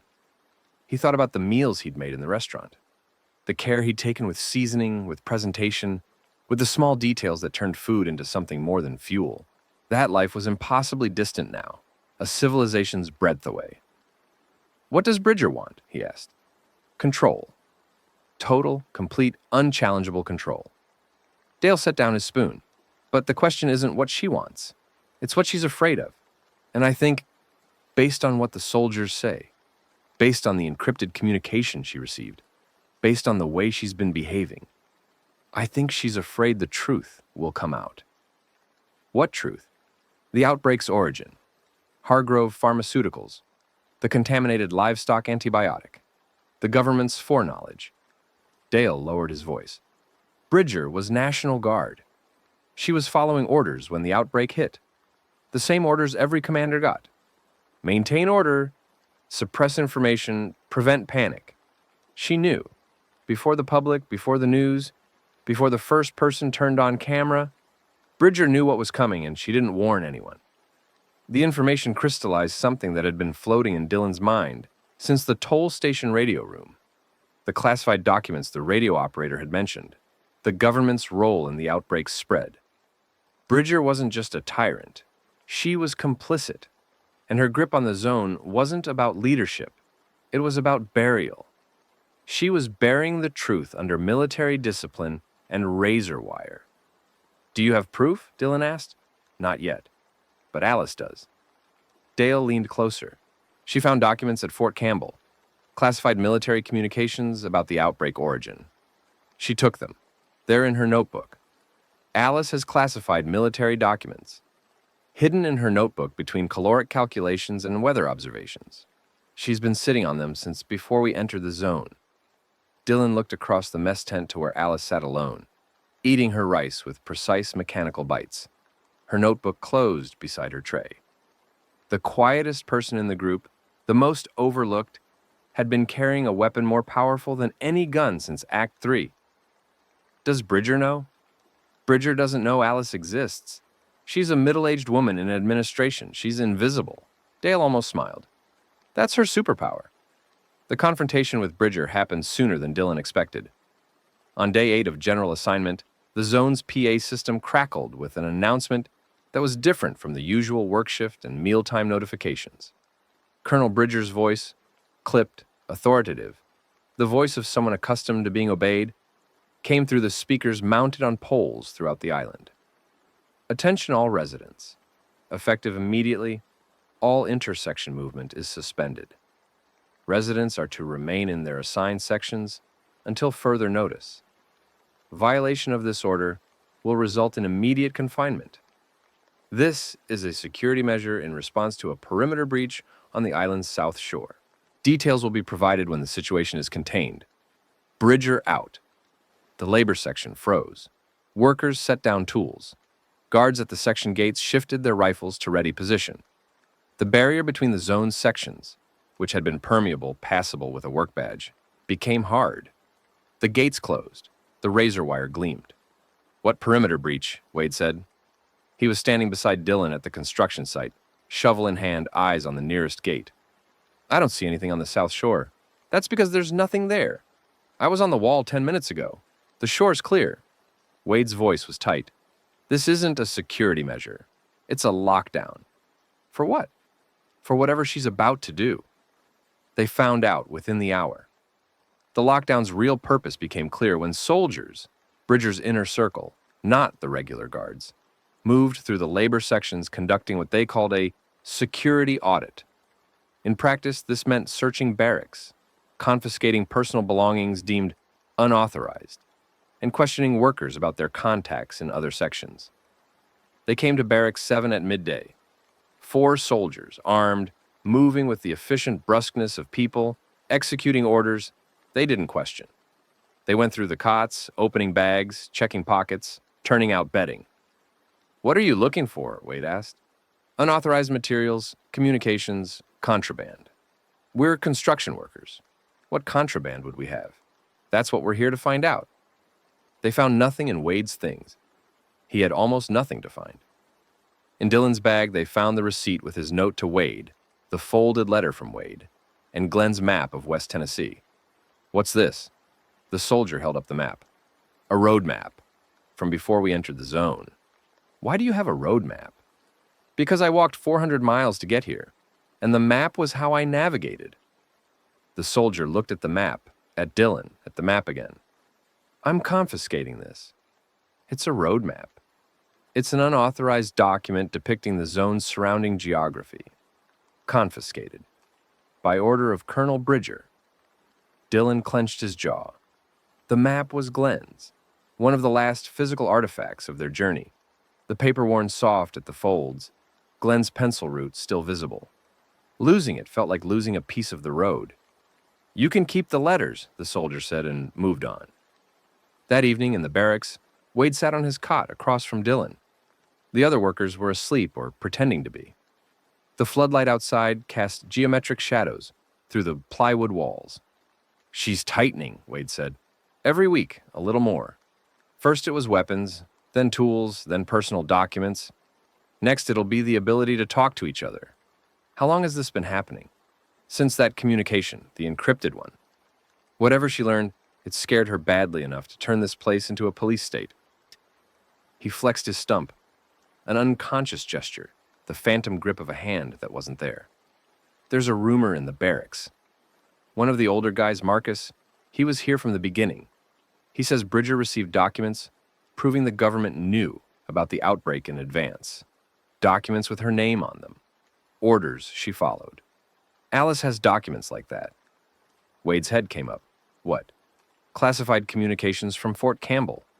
Military orders regarding the outbreak response. If they mention Bridger by name, if they prove she followed orders to suppress information about the outbreak, then she's not just a tyrant. She's a war criminal. Or the closest thing to it." Dylan leaned forward. "And she knows the evidence exists. That's why she's locking down. She's looking for it. She's looking for those documents. She's looking for anyone who has them." They stared at each other. The implications unfolded like a map.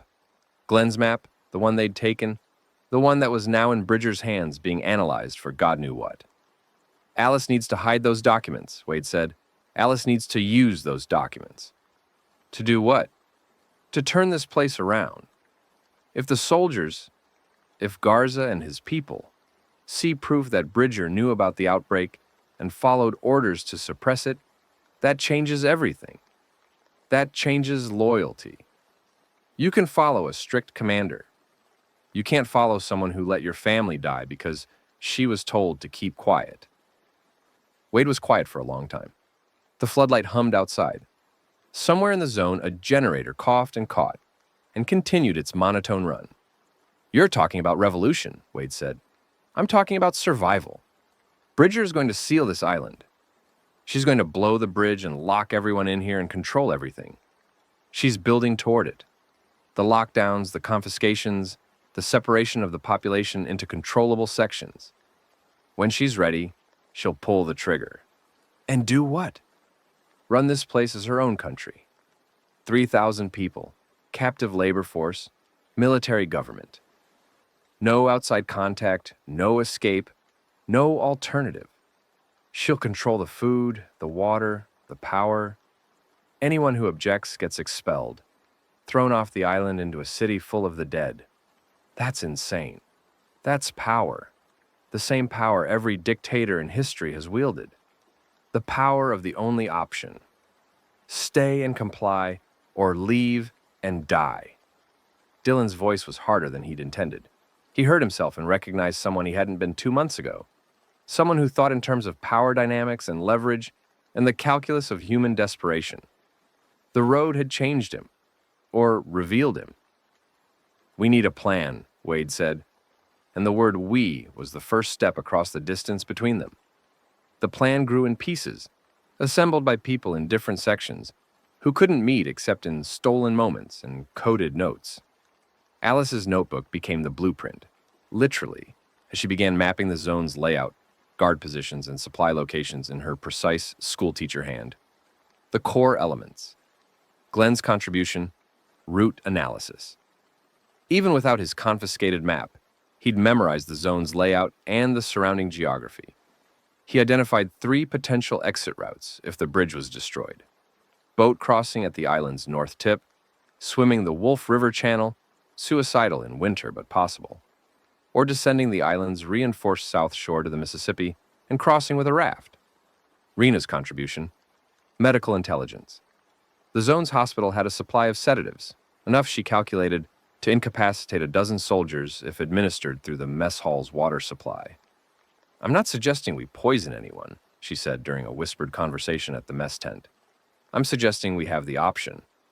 Tanya's contribution, technical sabotage. She'd been maintaining the zone's generators for 2 weeks and knew their systems intimately. I can kill the power to any section independently, she said, or all of them at once. Darkness would give us cover. Crow's contribution, reconnaissance. His perimeter patrol assignment gave him access to the zone's outer edges, including the bridge. The charges are C4, he reported. Military grade, wired to a detonator in Bridger's command post. There's also a manual backup, a physical trigger at the bridge abutment. If someone got to the manual trigger, they could disconnect the firing circuit. Could you? Dylan asked. I've been picking locks since I was 14. Disconnecting wires is easier. He paused. But I'd have to get to the bridge, and there are always guards. Bo's contribution was simple. Tell me what to hit, and I'll hit it. Dale's contribution was the most dangerous. He'd been cultivating Sergeant Kim, Garza's NCO, for a week, sharing meals, trading favors, building the slow, patient trust of a used car salesman working a reluctant buyer. And on day 12, Kim cracked. Garza knows, Dale told Dylan. He knows Bridger followed suppression orders. He's known since the beginning. He was in the same briefing. But he followed orders too, because that's what soldiers do. The difference is, Bridger doubled down. She turned suppression into control. Garza just wanted to help people. Will he move against her? Not without proof. Not without something he can show the other soldiers to justify breaking the chain of command. Dale paused. He needs Alice's documents. Then we give them to him. It's not that simple. If Bridger finds out Garza has the documents before he can act, she'll have him arrested. Or worse, he needs to see the documents, verify them, and make his move all in the same window. No gap between knowledge and action. How small a window? Hours. Maybe less. Dylan looked at his group, scattered across the zone, communicating through notes and stolen conversations, planning a coup against a military commander while building a wall and eating half rations, and sleeping on canvas cots. 9 people, plus Wade, plus Harris, Leah, and Margaret from the sewers, who'd been assigned to various sections and had their own grievances, plus the unknown number of soldiers who might follow Garza, plus the unknown number of civilians who were desperate enough to act. When? He asked. Dale looked at him with the specific expression of a man who'd been waiting for the question. Bridger's planning a zone consolidation, her words, for the end of the month.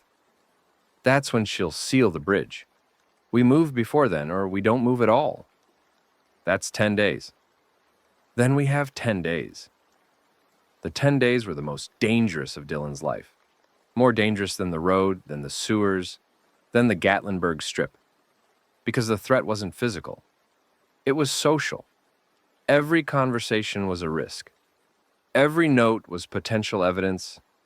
Every interaction between his group members was a data point that Bridger's surveillance could pick up and analyze. He maintained the routine. Wake, eat, work the wall, eat, sleep. Beside Wade, who was slowly, painfully, reluctantly, with the grudging pace of a glacier, allowing proximity. They didn't talk about forgiveness.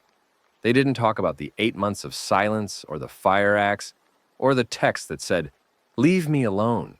They talked about concrete and rebar and the weather and the wall's progress and the quality of the rations. And underneath the surface conversation, another conversation was happening.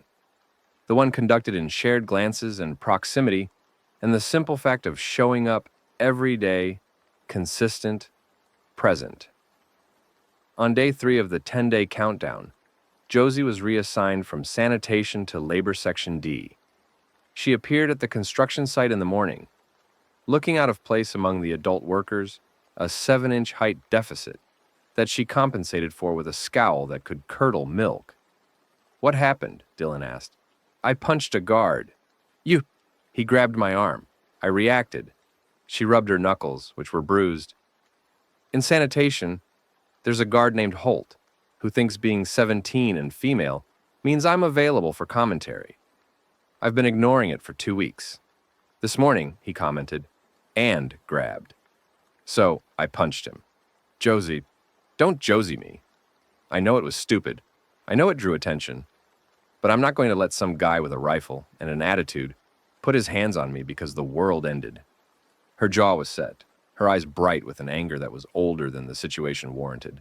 The anger of a girl who'd killed her own mother and been treated like a victim ever since. "They took my hammer and they put me in a cage, and they assigned me to clean toilets, and I did all of that without complaining. But nobody touches me. Nobody." Dylan looked at Wade, who was listening from his position on the wall. Wade's expression was something Dylan hadn't seen on his brother's face before. Recognition. The recognition of one person who'd been pushed past their limit by another who had too. "You're on my crew," Wade said to Josie. "Stay close. If Holt comes around, let me know." "I can handle—" "I know you can, but you don't have to." Wade held up his stump. "I'm already missing a hand. What are they going to do, take the other one?" Josie almost laughed. It wasn't a laugh, quite, but the ghost of one. The muscle memory of amusement surfacing briefly before the world's weight pushed it back down. She joined the wall crew. She worked harder than anyone, as if physical exertion were a substitute for the anger she couldn't expel any other way. By the end of the first day, her hands were bleeding and Dylan had to order her to wrap them. Not ask, order, because asking Josie to take care of herself was like asking fire to cool down. "She reminds me of you," Wade said that night in the barracks. It was the most personal thing he'd said since their reunion. Of me. The not asking for help thing. The suffering in silence thing. The thinking you can handle everything alone thing. Wade turned on his cot, facing away. "You've always done that. Even when we were kids. Mom was sick and you just handled it. Never cried. Never asked for help. Dad fell apart and you handled that too. You handled everything until you couldn't handle anything and then you disappeared." Dylan lay in the dark and listened to his brother's back and felt the distance between them shrink by an inch. "I know," he said. "Do you? Because the girl out there with the bleeding hands is doing the same thing. And somebody needs to tell her that handling everything alone is just another way of falling apart. I'll talk to her. No, I will." You'll say the wrong thing. You always say the wrong thing. It's your gift. In the dark, in a barracks on an island in the Mississippi, at the end of the world, Dylan's brother insulted him, and it sounded like love. On day 5 of the countdown, Pastor Gant requested a meeting with Colonel Bridger. Dylan learned about it from Alice's notebook, left in the mess tent with a coded entry. G has requested audience with management. Meeting scheduled for 1400 in admin building.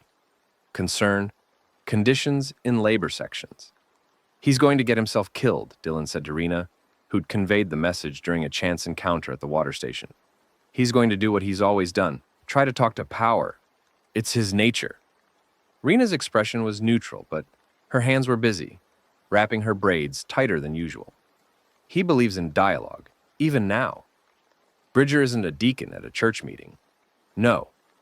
But Gant doesn't have another mode. He's a preacher. He preaches.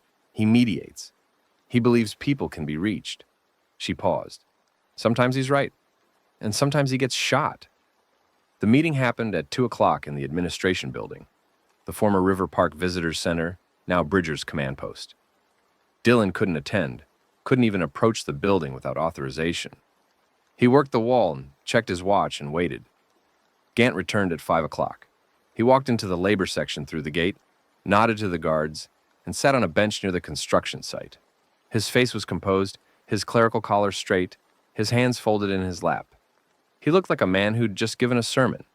"How did it go?" Dylan asked, sitting beside him. "She's a remarkable woman," Gant said. "Intelligent, articulate, completely convinced she's right." "About what?" "About everything. About the zone, about the lockdowns, about the labor system. She has a logic, a cold mathematical logic, that says 3,000 people survive only under absolute discipline. She cites historical precedents. Roman military colonies, frontier settlements, the early days of every civilization that ever lasted. And the bridge charges? She calls them the guarantee. If the zone is breached by the dead or by hostile survivors, she can sever the island from the mainland and maintain an isolated, sustainable community. She's run the numbers. The island has enough groundwater, enough arable land, enough stored supplies to sustain 1,200 people indefinitely. 1,200? The zone has 3,000. Yes. Gant's hands unfolded. He looked at them as if surprised they belonged to him. I asked about the discrepancy. She said that, in any survival scenario, not everyone survives. Some will leave voluntarily. Some will be expelled for non-compliance.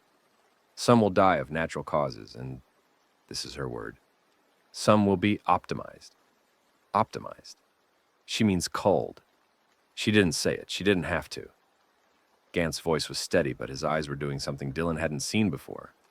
A flatness, a distance, the look of a man who'd just had a conversation with someone operating on a moral frequency he couldn't receive.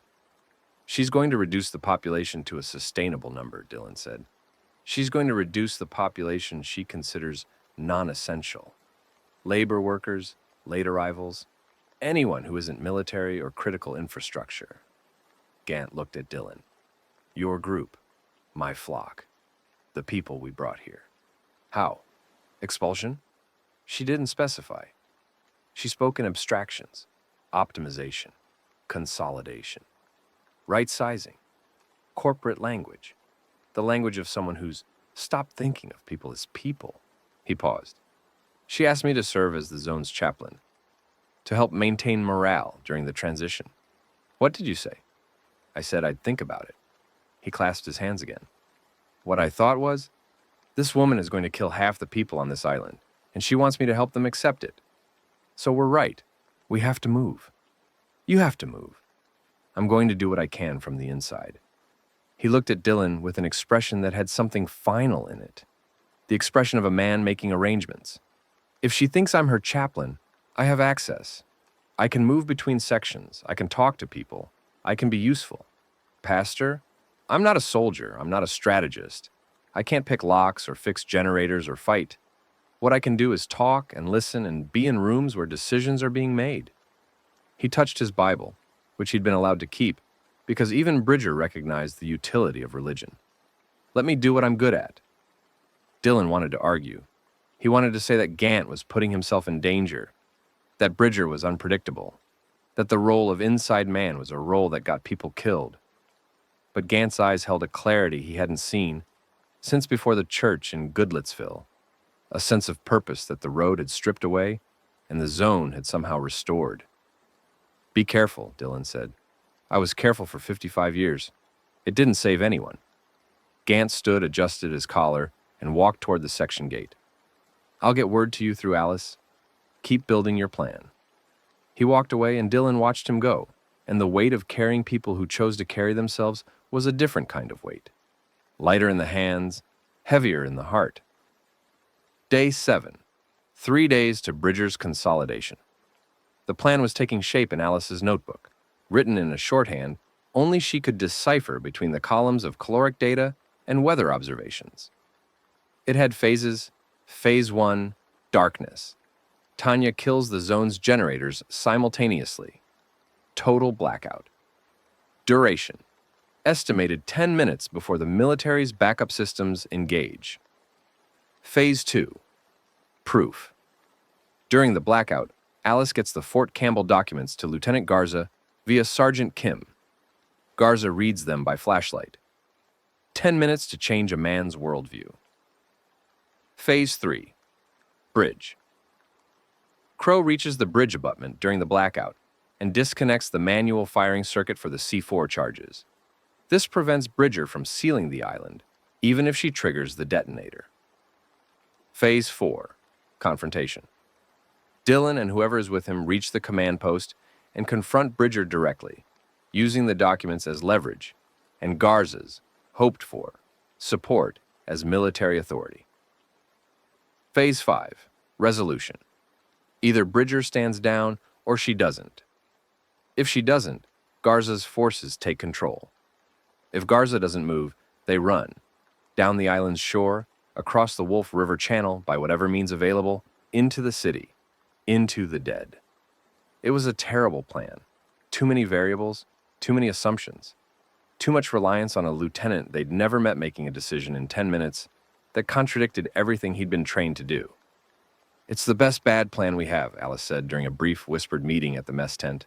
"What if Garza doesn't turn?" Dylan asked. "Then we execute Phase 5. We run. Through Memphis. We came through Memphis once. We can do it again. We came through Memphis with weapons. We have nothing now." "We have Bo." Alice's voice was dry. "Bo is a weapon." It wasn't funny, but they almost laughed, the two of them, hunched over bowls of rice in a mess tent on an island in the Mississippi, planning a coup with a school teacher's notebook and a cook's stubbornness. Almost laughing was the closest they could get. "There's something else," Alice said.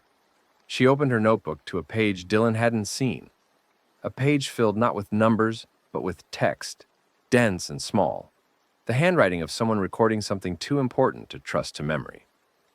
"I've been transcribing the Fort Campbell documents. The originals are hidden. I won't say where. But I've been copying the key passages." She turned the notebook so Dylan could read. He read. The text was military communication, formal, abbreviated, stamped with classification headers that Alice had faithfully reproduced. From Us Northcom J3, OPS 2, all Tanarang unit commanders. DTG 22T year. ZO430's classification, secret, no foreign. 1. FDA has confirmed bovitracin decontamination in livestock antibiotic supply chain. Hargrove Pharmaceuticals. Omaha identified as source. Prion contaminant in processed beef products distributed to 34 states. 2. Estimated 40 million civilian exposures. Conversion rate estimated 12.5%. Timeline to symptomatic presentation. 9 to 14 days from consumption. 3. Decision at national level. Public notification will be delayed pending development of containment strategy. All military commanders directed to maintain public order and avoid statements that could precipitate panic. 4. Teen Aring units will prepare for civil disturbance operations in accordance with Oplan Autumn Gate. Row to be distributed separately. 5. Acknowledge receipt. Bridger. The last line, Bridger, was circled in Alice's pencil. not a signature, a name on a distribution list. Colonel Nora Bridger had received this communication on October 22nd. The first public reports of the outbreak didn't emerge until October 29th. 7 days. 7 days during which every military commander in Tennessee knew what was coming and said nothing. She knew, Dillon said. They all knew. Every National Guard commander in 34 states received this message. They were ordered to prepare for civil disturbance, which means they were building barricades and staging riot gear, while 5 million Americans were eating contaminated beef. And Bridger followed those orders. And then she went further. She established the quarantine zone, which was genuinely helpful. But she also destroyed the local FEMA radio equipment to prevent civilians from hearing the broadcasts. And she confiscated personal radios from early arrivals. She wasn't just following suppression orders, she was extending them. Dillon closed the notebook. His hands were steady, his mind was not. When Garza sees this, he'll know that the woman he's been following let his neighbors, his friends, his family die because she was ordered to keep quiet. And then she used the crisis she helped create to build herself a kingdom. Alice took the notebook back. That's the kind of truth that changes allegiances, or the kind that gets us killed. Yes. Alice closed the notebook with the care of someone handling a live grenade. Both, possibly. Day 9. 1 day before the consolidation. Dillon was on the wall when the alarm sounded. Not the zone's internal alarm, a different sound, lower, more urgent, coming from the perimeter's southern speakers. The sound meant one thing: breach. Something was coming through the outer defenses. Workers dropped tools. Guards ran to positions. Soldiers appeared from the command section, rifles ready, moving south at a jog. The PA system crackled. Perimeter breach, South Shore. All civilians to designated shelters. Military personnel to defense stations. This is not a drill. Dillon grabbed Wade's arm. What's happening? I don't... Wade looked south, over the half-built wall, past the construction site, toward the Mississippi, and stopped. They were coming out of the river. The dead, and hundreds of them, were emerging from the Mississippi on the island's south shore. Not swimming, not floating, walking. They'd walked into the river on the Memphis side, sunk to the bottom, and walked along the riverbed until they emerged on the island. The current had dragged many of them downstream, but enough had made it across that the south shore was filling with dripping, waterlogged figures, climbing the bank with the relentless patience of rising water. Bloaters. Many of them were bloaters. The prolonged submersion had caused the gas expansion that turned dead tissue into pressurized sacs of infectious fluid. They stumbled up the bank, swollen and dripping, their distended bodies splitting at the seams as they moved, trailing dark fluid that steamed in the cold air. "Oh, God," someone on the wall said. "Get back," Dillon shouted. "Everyone off the wall. Back!" The workers scrambled down from the construction scaffolding. Soldiers on the south perimeter opened fire. The sharp crack of M4 rifles controlled bursts, disciplined. Headshots dropped the first wave. But more were coming. The river was producing them in a continuous stream, a conveyor belt of the dead, crossing the bottom of the Mississippi, with the blind determination of salmon running upstream. And the bloaters were the real danger. A soldier's round struck a bloater in the torso, and it burst. The spray of infected fluid arcing 15 feet, hitting 2 other soldiers and a section of fence. The soldiers screamed, not pain, fear, the primal reaction of knowing that contaminated fluid was on their skin, their clothes, their faces. "Melee only on the bloaters!" Rena's voice cut through the noise. She was at the medical station, 200 yards back, but the zone's radio system carried her voice to every speaker. "Do not shoot the swollen ones. Headshots only if you can avoid the body." The south perimeter devolved into chaos. Soldiers who'd been trained to shoot found themselves in a situation where shooting was counterproductive. Each bloater burst, creating a splash zone of infection. They switched to hand using rifle butts and bayonets, and the close combat was exactly what the dead excelled at. Dillon ran to the construction site's tool cache. The hammers, saws, and bars used for wall building. Not weapons, technically, but close enough. He grabbed a framing hammer and a pry bar and shoved the pry bar at Wade. I've got one hand, not zero. Wade took the pry bar in his right hand and moved toward the south perimeter. Wade, I'm not sitting in the barracks while people die. Come on. They ran south together. The perimeter was a mess. Soldiers and dead tangled along the shore. The half-built wall providing partial cover, but also blocking sight lines. Dylan found a gap in the wall and planted himself there. Hammer up, waiting. The first one came through the gap. A standard dead, not bloated, waterlogged and slow. Dylan's hammer caught it in the temple, and it went down. The second was a bloater. Enormous, distended. Its clothing shredded by expansion. The skin translucent enough to see the dark fluid underneath. Don't hit the body, Dylan told himself. Head only. He stepped forward, swung for the temple, and connected. The skull collapsed inward. Bloater tissue was softer, weakened by gas expansion. And the thing dropped without bursting.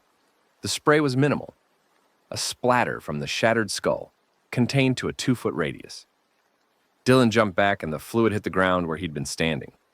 Beside him, Wade drove the pry bar through a dead man's eye socket with a motion that was savage and precise and entirely one-handed. The technique was adapted. No leverage from a left hand, all power from the right. The bar used as a thrusting weapon rather than a swinging one. It worked. The dead man fell. Not bad for a one-handed college kid, Dylan said. Not bad for a line cook, Wade said. And in that moment, in the chaos of battle, with the dead coming out of the river and the bloaters bursting around them and soldiers screaming and the Mississippi running dark and cold behind it all, the brothers found a frequency that wasn't forgiveness and wasn't anger, but something between. The shared language of people fighting the same fight with their backs together. The breach was contained in 2 hours. 37 dead had made it onto the island. 23 had been put down at the perimeter. 14 had penetrated to the interior and had to be hunted through the construction site and residential sections. 2 soldiers were confirmed contaminated, bloater fluid in open wounds, and were quarantined in the medical section. By morning, both had turned. 4 civilians were dead. 3 from direct zombie attack. 1 from a heart attack during the panic. Bridger's response was immediate and characteristically extreme. She doubled the guard on the perimeter. She ordered the South Shore fortified with razor wire and vehicle barriers. She moved the consolidation date up by 24 hours. Tomorrow, Dale reported, his face tight. She's doing it tomorrow, morning. How do you know? Kim told me. Garza was briefed an hour ago. Bridger called it acceleration of the security timeline. She's going to seal the bridge and implement the optimization tomorrow at 0600. Dylan's stomach dropped. Their plan, phase 1 through 5, had been calibrated for a timeline they no longer had. They needed a night to prepare. They had hours. Get word to everyone, Dylan said. Tanya, generators at 0530. Alice, documents to Kim by 0500. Crow, bridge at 0530. Bo, command post at 0600. That's insane. That's 4 hours from now. Then we have 4 hours. Dale looked at him. What about you? Where will you be? Getting my brother. The hours blurred. Messages passed through the zone's internal network. Alice's notes, whispered conversations at the water station, Crow's spray-painted symbols on walls that only the group understood. The plan contracted, compressed, went from a carefully staged operation to a desperate scramble. At 0430, Dylan was in Barracks 7, sitting on his cot, looking at Wade's sleeping form across the aisle. Wade slept on his right side, the stump of his left arm tucked against his chest, his remaining hand curled under his chin. In sleep, he looked 22. In sleep, the hardness was gone, and what remained was the kid Dylan remembered.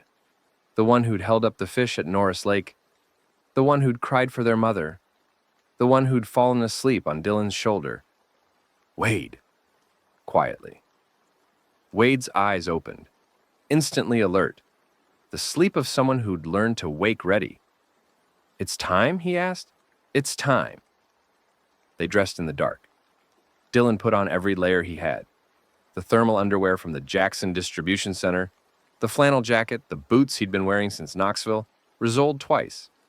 Wade dressed one-handed with the efficiency of months of practice. "Whatever happens," Dylan said at the barracks door, "I'm not leaving you again." Wade looked at him. In the dim light, his expression was unreadable. Then he said, "I know." And it was the closest thing to forgiveness Dylan had received. And it was enough. They stepped out into the December darkness. The zone was quiet. Curfew hour, the space between the night watch and the morning shift. The generators hummed their constant note. The floodlights cast their constant glare. Somewhere on the perimeter, a guard coughed. In 20 minutes, the lights would go out and everything would change. Dylan and Wade moved through the labor section toward the gate that separated them from the residential area. The gate was locked. The guard was at his post. "Work assignment," Dylan said, holding up a forged badge that Dale had produced from somewhere. "Early shift, south wall." The guard looked at the badge, at Dylan, at Wade. "Both of you. Construction crew. We're behind schedule after yesterday's breach." The guard hesitated. Then he opened the gate. "Be back by 0600 for morning roll." They passed through, into the residential section. Through the sleeping shantytown of tarps and plywood, past the mess tent, past the administration building where a light burned in Bridger's office. She was awake, preparing for her consolidation, unaware that the consolidation was about to be consolidated. At 0525, the generators went silent. The effect was instantaneous. The floodlights died. The PA system died. The electric fences died. The zone plunged into a darkness so complete that Dylan couldn't see his hand in front of his face. 3,000 people, accustomed to the constant reassurance of electric light, were suddenly in the dark, on an island in the middle of a river surrounded by the dead. Voices erupted, shouts, screams, the clatter of soldiers grabbing weapons and running to positions. Flashlight beams lanced through the darkness like searchlights, crisscrossing and sweeping. "Move," Dylan said, and they ran. Through the residential section using the chaos as cover, toward the command section, where Bridger's office light had gone dark with everything else. Around them, the zone was waking in panic, civilians emerging from shelters, soldiers shouting orders, the sound of boots on gravel and metal and plywood. They reached the administration building. The door was locked, but in the darkness, a figure materialized beside them. Crow, breathing hard, a wire cutter in his hand. "Bridge is done," he said. "Firing circuits disconnected. She can hit that button all day and nothing happens." "Alice, Kim has the documents. Garza's reading them now, in the dark, with a flashlight. He looked like someone kicked him in the stomach. Bo. On his way to the command post. He said he'd be at the door in 5. The building's lock was a standard deadbolt. Crow had it open in 10 seconds. They moved inside, Dylan, Wade, and Crow, through the dark corridor of what had been a visitor center, past displays about the Mississippi River and Mud Island's history, past a gift shop whose shelves still held refrigerator magnets and coffee mugs, toward the office at the back where Colonel Nora Bridger was reaching for her radio and finding it dead. The office door was open. A flashlight beam swept the corridor as Bridger emerged. A lean woman in fatigues, salt and pepper hair cropped short, sidearm drawn, eyes scanning the darkness with the trained alertness of a career soldier. "Who's there?" Her voice was command grade, steady, terrifying. "Dylan Pruitt, civilian. We need to talk. This is a restricted area. You will return to your section immediately. Colonel, your bridge charges are disconnected. Your generators are down.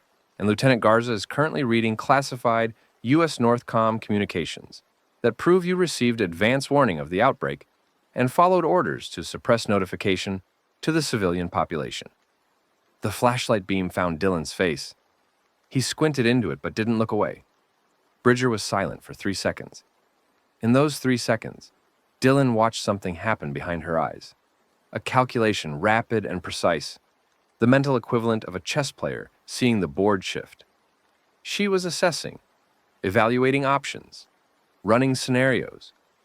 "You're the cook from Knoxville," she said, "and yes. The one who walked 400 miles for his brother? Yes. And now you're staging a coup.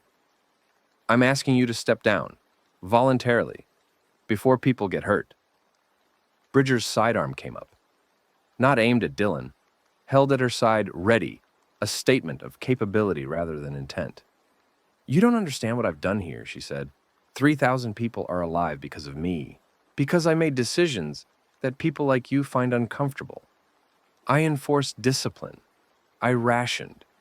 I made hard choices. You followed orders to suppress information about a preventable catastrophe. People died because you didn't warn them. People would have died anyway. The warning would have caused panic. Panic causes more death than the disease. I ran the numbers. Suppression saved more lives than notification would have. You can't know that. I'm a trained military commander. I deal in probability, and the probability is irrelevant. Alice's voice from the corridor behind Dylan. She'd entered the building through a side door, notebook in hand, flashlight illuminating the pages. Because you didn't make that calculation on October 22nd, you made it afterward. You followed orders because you were ordered to follow them, and then you built a justification retroactively. Bridger's flashlight swung to Alice. The middle-aged woman in cracked glasses stood in the corridor with the posture of a teacher addressing a student who'd been caught cheating. "Who are you?" "Alice Redmond. I was a math teacher. Now I'm the person who copied your classified communications and distributed them to your own soldiers." She held up the notebook. "These are the originals. Copies are with Lieutenant Garza. Additional copies are hidden in 3 locations I won't disclose." The chessboard shifted again. Dylan watched Bridger's face and saw the calculation update, the variables multiplying, the options narrowing. "Garza won't move against me," Bridger said. "He's a soldier. He follows the chain of command." "Garza is reading proof that his commander let his family die," Alice said. "The chain of command has a breaking point. This is it." The building shook. Not an earthquake, an impact. Bo at the front door, doing what Bo did, applying force to obstacles. The door gave way and Bo entered the corridor like a natural disaster, massive and purposeful, followed by Rena with a flashlight and Mika with the medical kit. Bridger raised her sidearm. "Stop." "Colonel!" A new voice, from outside, through the broken door. Flashlight beams converged. Lieutenant Garza stood at the entrance, flanked by 4 soldiers, his face lit from below by the flashlight in his hand. He held a sheaf of papers, Alice's copies. "Colonel Bridger," Garza said. His voice was steady, but his eyes were red. "I've read the U.S. Northcom communications dated October 22nd. I need you to explain why our unit was ordered to suppress public notification of a known biological threat." "Lieutenant, this is neither the time nor... There is no better time. You're planning to seal this island and reduce the civilian population. You're planning to turn this zone into a military enclave under your personal authority. And you've been hiding the fact that we were complicit in the deaths of millions of people. I was following orders, Lieutenant. So was I, and I'm done." The words hit the room like a concussion grenade. Bridger's face went rigid, not anger, something deeper, the expression of a person watching the foundation of their world crack. "You don't have the authority. I have the support of the Western Perimeter Detail, the medical staff, and 47 civilian residents who signed a petition for your removal. I have classified documents proving your complicity in the outbreak suppression, and I have the moral obligation to prevent you from implementing a consolidation that will result in the death or expulsion of 1,800 people. Garza, Colonel Nora Bridger, you are relieved of command. Your sidearm, please." The moment hung. The flashlights created a chiaroscuro of light and shadow. Faces half illuminated, eyes glinting. The geometry of confrontation frozen in the dark. Bridger's hand tightened on the sidearm. Dylan saw her knuckles whiten. He saw her eyes move to the radio on her desk. Dead, like everything else. He saw her reach for the detonator switch mounted on the wall behind her desk, the trigger for the bridge charges that Crow had already disconnected. She flipped the switch. Nothing happened. She flipped it again. Again, nothing. The bridge, the only way to seal the island, the guarantee of her control, disconnected. Dead. "Your charges are neutralized," Dylan said. "It's over, Colonel." Bridger looked at the switch, at Garza, at Dylan, at the room full of people who disassembled her world in less than an hour. Her hand was still on the sidearm. "If I go," she said, "if I step down, what happens to the zone?" "We rebuild it," Garza said. "Without the labor tiers, without the expulsions, without the secrets. We open the bridge to refugees. We share the truth about the outbreak origin. We let people decide for themselves. They'll leave. When they know the truth, they'll panic and leave and die in the city. That's their choice to make, not yours, not mine, theirs." Bridger's hand opened. The sidearm clattered on the desk. She stood in her office, in the dark, surrounded by the ruin of her authority. And Dylan saw something he hadn't expected. Grief. Not for power lost, but for the thing she'd been trying to build. A survivor's fortress. A place where discipline and control could hold back the chaos. She'd been wrong about the methods, maybe wrong about everything, but she'd been trying. The grief was for the trying. "Take me into custody," she said. "I won't resist." Garza's soldiers moved forward. Bridger submitted to restraint with military dignity, back straight, eyes forward, the posture of a career officer, accepting the end of her career. As they let her out, she stopped beside Dylan. "Your brother," she said, "the one-handed one. He's stronger than you think." "I know." "No, you don't. He survived Murfreesboro alone. He amputated his own hand. He walked to Memphis with a fever and a wound that should have killed him. He did all of that without you." Her eyes were hard, clear, stripped of pretense. "You didn't save him, Mr. Pruitt. He saved himself. You just showed up late." She walked out. Garza's soldiers flanked her. The door closed. Dylan stood in the dark office and listened to the silence, and felt the truth of her words settle into the place where all the other truths lived. The growing archive of things he couldn't argue with and couldn't fix. Wade appeared in the doorway. His silhouette was outlined by the flashlight beams in the corridor. One arm, one stump, the shape of a man who'd survived without his brother and was standing here anyway. "She's not wrong," Wade said. "I know. But you came. That counts for something." "Does it?" Wade looked at him for a long moment. Then he crossed the room and sat on Bridger's desk, the seat of the authority that had controlled their lives, now empty, now just furniture. "Yeah," he said, "it does." Outside, Tanya was bringing the generators back online. The lights flickered, caught, and the zone flooded with electric illumination that felt, after the darkness, like a second sunrise. The PA system crackled. Garza's voice replaced Bridger's. "Attention all residents. This is Lieutenant Garza. Colonel Bridger has been relieved of command. Effective immediately, all movement restrictions are lifted. All labor tier designations are suspended. Please remain calm. A full briefing will be provided at 0800 in the main assembly area. Garza out." The zone stirred. 3,000 people, waking to a world that had changed while they slept. Dylan could hear them through the building's walls. Voices, movement, the murmur of a population recalibrating. He looked at Wade. Wade looked at him. Brothers in a broken building, at the end of a journey that wasn't over, in a world that wasn't saved, holding the space between apology and acceptance, with the awkward, stubborn grace of people who didn't know how to talk to each other, but refused to stop trying. "Breakfast?" Dylan said. "Yeah," Wade said, "breakfast." They walked out together into the electric light and the December cold and the uncertain future of a place that might become something worth staying in or might fall apart by noon, but was, for this moment, this fragile, improbable moment, free. The breakfast was powdered eggs and rice, served in the mess tent by civilians who moved with the dazed efficiency of people performing a familiar task in an unfamiliar world. The tent was full, fuller than Dylan had seen it, because the movement restrictions were lifted and people from every section were converging on the central facilities for the first time in weeks. Labor workers sat beside administrative staff. Soldiers ate with civilians. The invisible walls that Bridger had built between the zone's populations were dissolving, and the dissolution was messy and loud and alive. Dylan sat with Wade at a long folding table and ate powdered eggs that tasted like salted paper and felt like a feast. Around them, the group reassembled, not by plan but by gravity.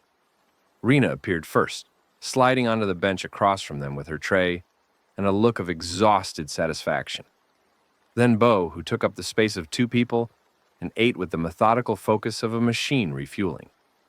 Then Josie, who sat beside Wade without being asked and ate her rice with her fingers because the spoons had run out.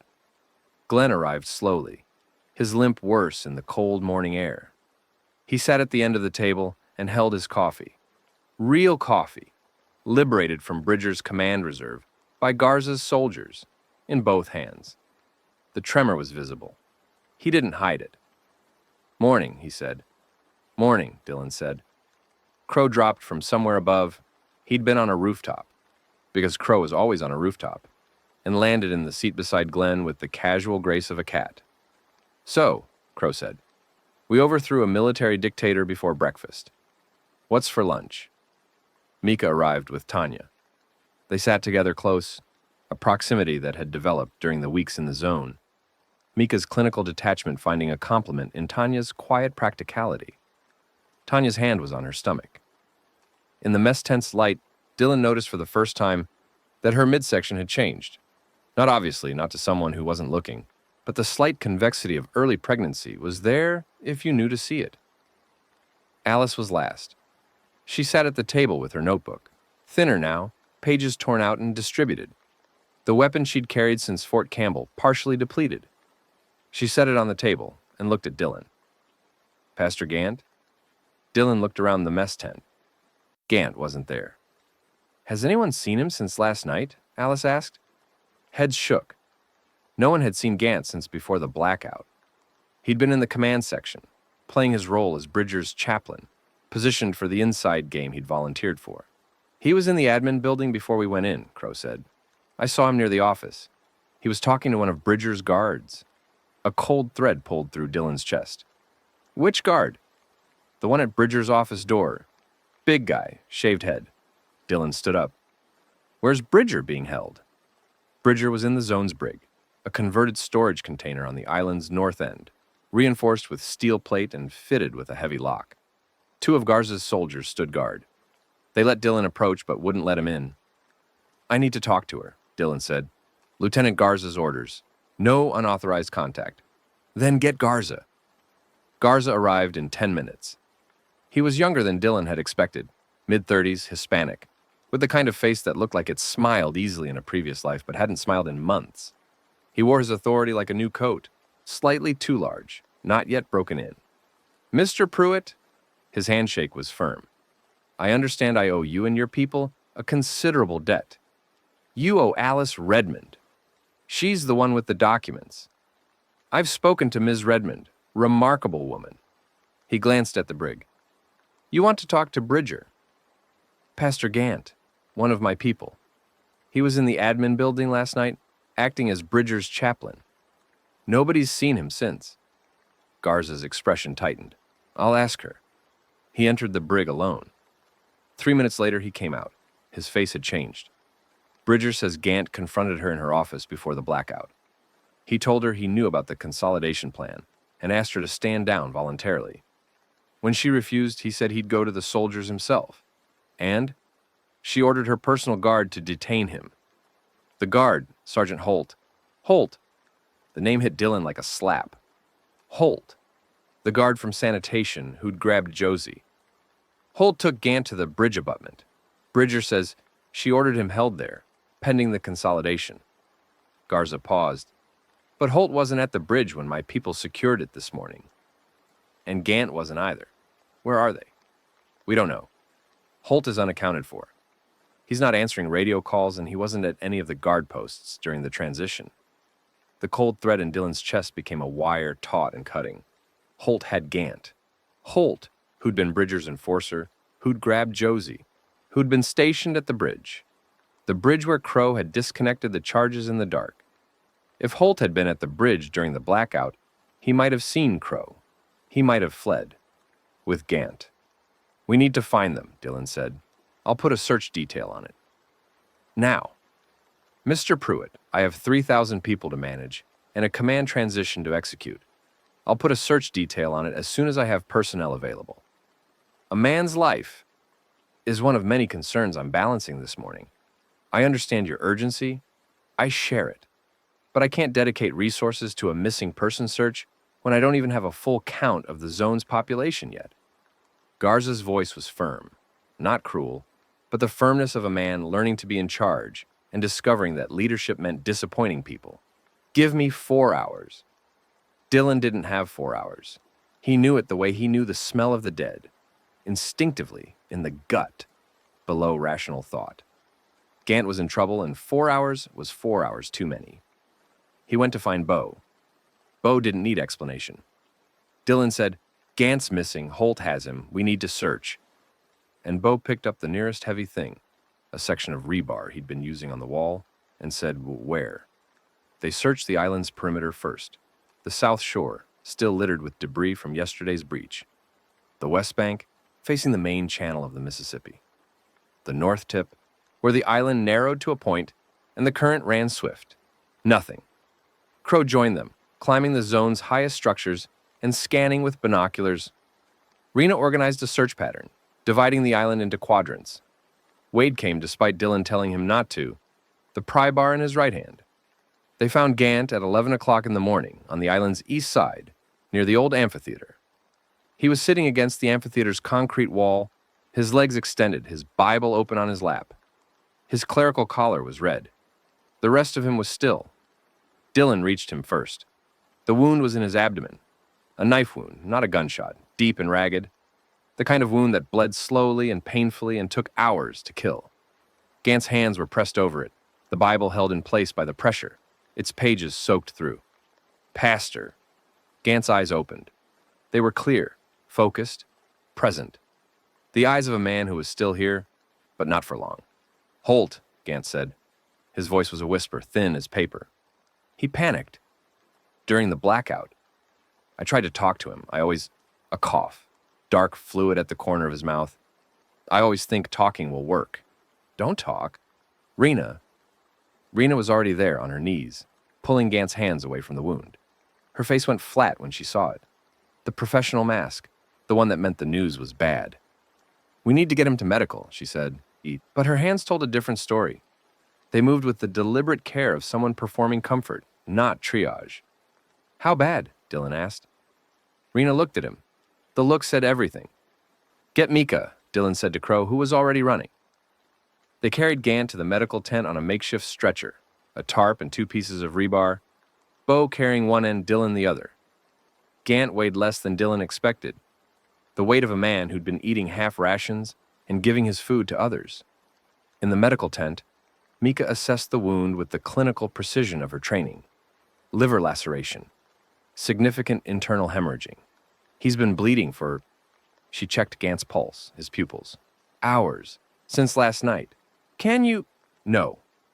The word was simple and final, and it fell into the room like a stone into water. "We don't have surgical capability. We don't have blood for transfusion. We don't have the means to repair a lacerated liver in a field hospital." She looked at Dylan with eyes that were, for the first time since he'd known her, not clinical. "I'm sorry." Gant was on the cot. His breathing was shallow, rapid, the breathing of a body running out of blood. His hands were folded on his chest, over the Bible, which Rena had cleaned and placed there, because she understood that some things mattered more than sterile procedure. "Dylan," Gant's voice, "I'm here. I need to tell you something." His eyes were closed. His lips moved with effort. "And then I stopped believing on day 3. I told you that, at the rest stop in the parking lot.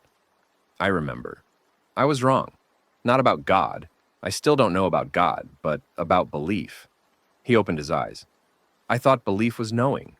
I thought you had to know God was real. Know there was a plan, know it all meant something. And when I couldn't know anymore, I thought I'd lost my faith. Pastor, let me finish." A breath, another. "Belief isn't knowing. Belief is choosing. I chose to keep preaching because people needed it. I chose to keep praying because it helped them. I chose to walk into Bridger's office and talk when I could have stayed quiet." He coughed. more dark fluid. That's faith. Not knowing, choosing.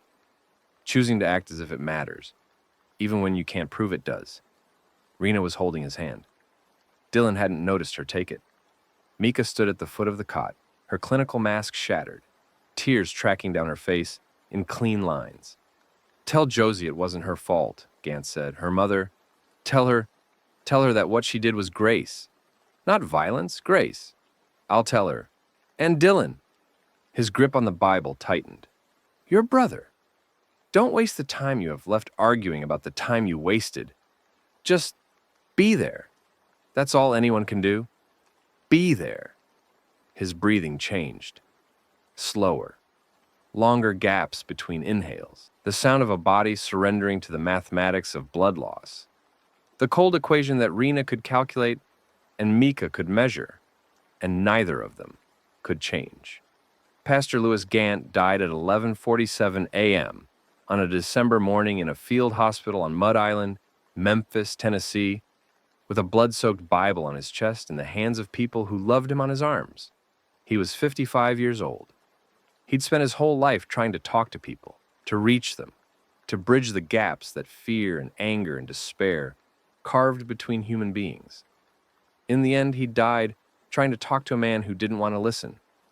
They buried him that afternoon in the island's park area, near a stand of bare cottonwood trees overlooking the river. Bo dug the grave in frozen ground with a pickaxe and a shovel, and the controlled fury of a man who expressed grief through physical labor. Glenn read from Gant's Bible, a passage the pastor had bookmarked, Psalm 23, the words worn smooth by centuries of use at gravesides. Josie stood at the edge of the grave and didn't cry. Her face was a closed door. Dylan didn't speak at the service. He stood beside Wade and looked at the turned earth and thought about Gant's words. Belief is choosing. The old preacher had chosen to keep going, to keep talking, to keep reaching, and it had cost him everything. Was that faith, or was it stubbornness? Was there a difference? He didn't know. He didn't know much of anything anymore, but he chose to stand at the grave and say goodbye, and that was the closest he could come to understanding what Gant had tried to teach him. Holt was found 2 days later. He'd fled the island during the blackout, climbed down the east bank and swam the Wolf River Channel, a feat of desperation that should have killed him in the December water.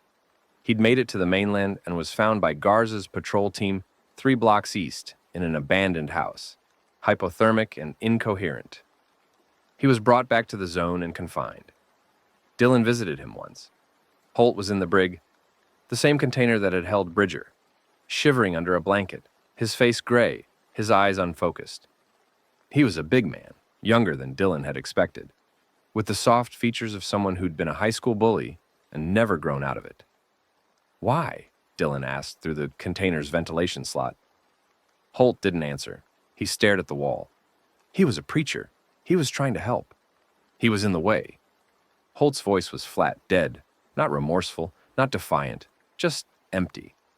The voice of a man who'd crossed a line and found nothing on the other side. Bridger said, "Detain him." I detained him. He started talking, and he wouldn't stop talking, about God and morality and doing the right thing, and I had a knife and he wouldn't stop talking. Dylan's hands gripped the ventilation slot. The metal cut into his fingers. He wanted to open the container and go in and do to Holt what Holt had done to Gant. He wanted it with a purity of desire he'd never felt before. Not anger exactly, but something deeper, more ancient, the primate brain's demand for reciprocity. He let go of the slot. He walked away. Garza would handle justice, or not. It didn't matter. Gant was dead, and no amount of punishment would bring him back. And Dylan had learned, was still learning, would perhaps never finish learning, that vengeance was a door that opened into a room with nothing in it. The days after Bridger's removal were chaos disguised as progress. Garza was a better leader than Bridger in every way that mattered. He was transparent, consultative, and genuinely committed to the zone's civilian population. But he was also inexperienced, overwhelmed, and working with a military infrastructure that had been designed for authoritarian control, not democratic governance. The movement restrictions were lifted. But the zone's economy didn't magically reorganize. People who'd been in labor sections for weeks were angry. People who'd been in the command section felt vulnerable without their privileges. Soldiers who'd been loyal to Bridger were surly and uncooperative. The civilian population, freed from one form of control, was fragmenting into factions. Those who wanted to stay and rebuild, those who wanted to leave, those who wanted revenge. Alice emerged as an unlikely stabilizer. Her administrative role, which had made her invisible under Bridger, made her indispensable under Garza. She knew the zone's records: supply levels, population counts, infrastructure, status, everything Bridger had tracked and Alice had quietly memorized. Garza leaned on her for data.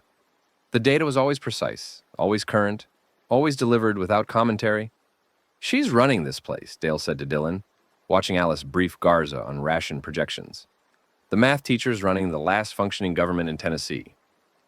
"She's advising," Dylan said. "Same thing. The person who has the information has the power.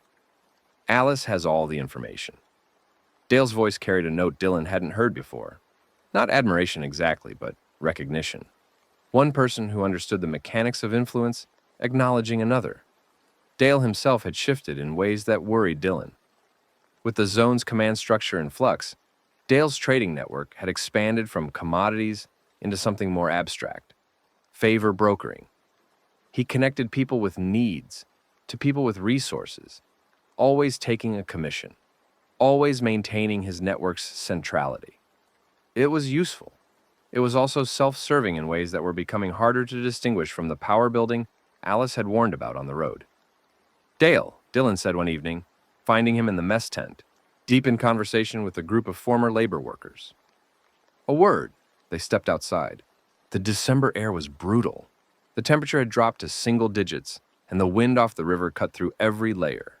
"You're building something," Dylan said. "I'm facilitating. There's a difference. The difference is smaller than you think. Cope was facilitating on I-40. Jessup was facilitating at New Canaan. Every person who's ever built a little empire in this mess started by making themselves useful and ended by making themselves necessary." Dale's face went flat. "I'm not Cope. I'm not Jessup. No, but you're skimming." The word landed like a blow. Dale's eyes flickered. Surprise, calculation, recovery. "I don't know what—" "The supplies, Dale? Since Maryville. I've known since week 2. The extra cans in your pack, the ibuprofen, the lighters.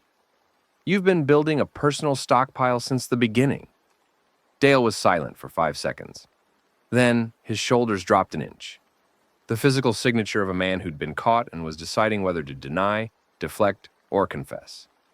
"Survival insurance," he said. That's all. In case things went wrong, in case the group fractured or we got separated or you needed to bargain your way into someone else's good graces, like New Canaan."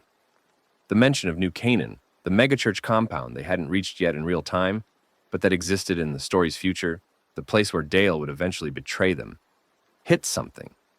Dale flinched. "I haven't done anything to this group. I've helped this group. My trading, my information, my connections. Without me, you wouldn't have known about Garza. You wouldn't have known about the bridge charges. You wouldn't have had the intel to make your plan work. All true, and all things you did because they served your interests as much as ours." Dylan stepped closer. The wind cut between them. "I'm not asking you to change who you are. I'm asking you to choose who you're going to be. You can be the guy who helps the group because helping the group helps himself. Fine, that's transactional, but it works. Or you can be the guy who accumulates leverage until the moment it's worth more to sell us out than to stay."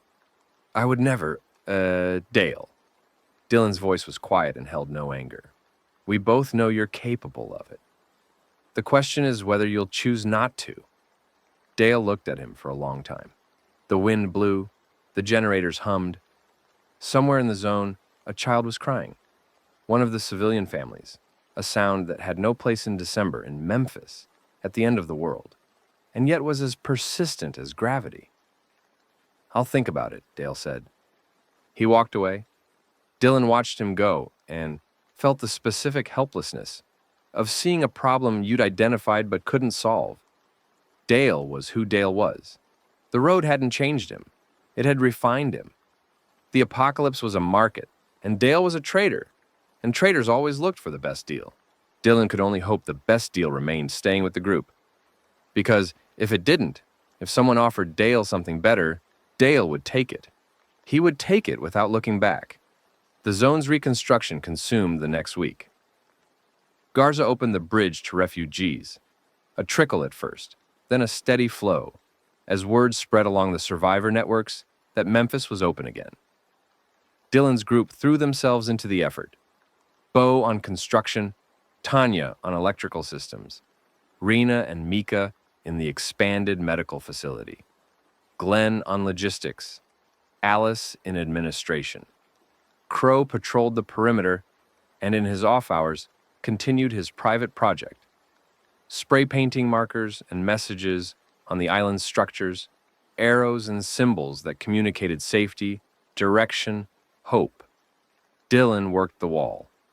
Wade worked beside him. They built in silence mostly, the rhythm of physical labor replacing the conversations they weren't ready to have. But the silence was different now. Not the hostile quiet of the first days, but something warmer, the comfortable muteness of two people who knew they'd get around to talking eventually and didn't need to force it. On the fourth day of reconstruction, Wade spoke. Dad died. Dylan set down his shovel. When? Before the outbreak. 3 days before. The hospital called me. Liver failure. Wade kept working. He didn't stop. Didn't look at Dylan. Kept driving rebar into concrete. With his one hand and a hammer he'd learned to wield, with compensating precision. I tried to call you. You didn't answer. I texted. You didn't answer. I called again. You didn't answer. I know. He asked for you, at the end. Mom's name and then yours. Not mine. Yours. The hammer hit the rebar. Again. And you weren't there because you couldn't be bothered to pick up the phone. The words were delivered without heat. They were facts. The same facts that had been sitting between them for 18 months, waiting to be spoken aloud. Dylan let them land and didn't flinch. I was afraid, he said. Of what? Of him. Of the hospital. Of watching someone die again. He picked up his shovel and drove it into the earth beside the rebar. The ground was frozen and the shovel bounced. He drove it again. When Mom was in the hospital, I went every day. I sat with her. I held her hand. I watched her disappear. And when it was over, I had nothing left. I was 19 years old, and I had nothing left. No energy, no hope, no ability to feel anything. I was empty. I was 16. I know. I was 16 and my mother was dead and my brother went empty, and my father was drunk and I had no one. Wade's hammer struck the rebar with a force that drove it 3 inches into the concrete in a single blow. You think you were the only one who lost her? You think your grief was so special that it justified disappearing? No. Then what? I was afraid of going through it again. With Dad, the hospital, the waiting, the watching. So I didn't. I stayed away. I told you to leave me alone because if I engaged, if I let myself feel it, I'd go empty again, and this time I wouldn't come back. That's not an excuse. I know. It's barely an explanation. I know that too. Wade set down the hammer. He looked at Dylan, really looked. The first sustained eye contact since their reunion. His eyes were wet, but his jaw was set. The expression of a man who was feeling too much and refusing to let it control him. I buried him alone, Wade said. Me and the funeral director and a minister I'd never met. 3 people at a graveside for a man who'd been alive for 61 years. I called every number in his phone. Nobody came. And the one person who should have been there, he didn't finish. He didn't need to. Dylan drove the shovel into the ground and left it standing. He walked around the rebar and stood in front of his brother and did the thing he hadn't done in 18 months, hadn't done since their mother's funeral, hadn't done since Wade was 12 and crying and small. He put his arms around his brother and held on. Wade was rigid. His remaining hand hung at his side. His body was a wall of muscle and resistance and the accumulated architecture of betrayal. Dylan held on. 5 seconds. 10. 15. An eternity measured in heartbeats, and the sound of the wind and the distant thud of construction elsewhere on the island. Then Wade's hand came up, the right hand the only one he had, and gripped the back of Dylan's jacket. Not a hug, a grip. The grip of someone holding on to something they'd been reaching for and missing for a long time. They stood like that in the construction site, in the cold, while the wall they were building waited, and the world they'd lost kept turning, and neither of them said another word. The fragile stability of the zone lasted 11 days. On the 12th day, the herd arrived. Crow saw it first from his perimeter post on the island's south observation tower. He radioed Garza at 600, and the words he used would later be repeated by everyone who heard them, becoming a kind of legend in the zone's brief history. "Lieutenant, you need to come up here. Bring binoculars, and maybe a priest." The herd filled downtown Memphis from Beale Street to the convention center. It was the same herd that had passed Dylan's group on the highway weeks ago. The vast, migrating mass that had been drifting east and was now drifting back west, drawn by the noise and light of the reopened zone. Garza's policy of accepting refugees had meant more activity on the bridge, more generator use, more noise. The sound had carried across the river and into the dead city like a beacon. From the observation tower, the herd was visible as a solid mass. Not individuals, but a collective, a single organism, covering dozens of city blocks, moving with the slow, inexorable patience of geological time. Tens of thousands, maybe hundreds of thousands. The population of Memphis, plus every dead thing that had been drawn to the city's noise over the past 3 months, consolidated into one impossible swarm. "They're heading for the river," Garza said, his binoculars steady, his voice not. "The main body is about 2 miles out. At their pace, they'll reach the riverfront by tonight." "The South Shore," Dylan said. "They'll do what the last group did. Walk into the river and come out on the island." "The last group was 37. This is..." Garza lowered the binoculars. His face was the color of the December sky. "This is all of them." The zone mobilized. Every able body was assigned to defense, building barricades on the South Shore, reinforcing the half-finished wall, preparing the perimeter for an assault that would make yesterday's breach look like a scouting party. Bo led the construction effort with a ferocity that bordered on supernatural. In 6 hours, he and a crew of 50 workers raised the south wall by 4 feet, filling the gaps with vehicles and debris and anything heavy enough to stop a walking body. Tanya rigged the wall's chain-link sections with improvised electrical charges. Car batteries wired to the metal, enough voltage to stun, but not enough to kill. "It won't stop them," she said, "but it'll slow them down." Rena and Mika organized the medical station behind the wall, preparing for casualties that they both knew were coming. The medical supplies, already depleted by weeks of rationing, were arranged with triage precision. Tourniquets first, wound care second, painkillers last, because painkillers didn't save lives, Alice calculated. She sat in the administration building and ran numbers. The zone's population, the wall's structural capacity, the rate of zombie advance through water, the number of rounds in the armory, the caloric reserve needed to sustain a siege. The numbers were bad. She presented them to Garza without commentary. If the full herd reaches the island's south shore, the wall will hold for approximately 90 minutes.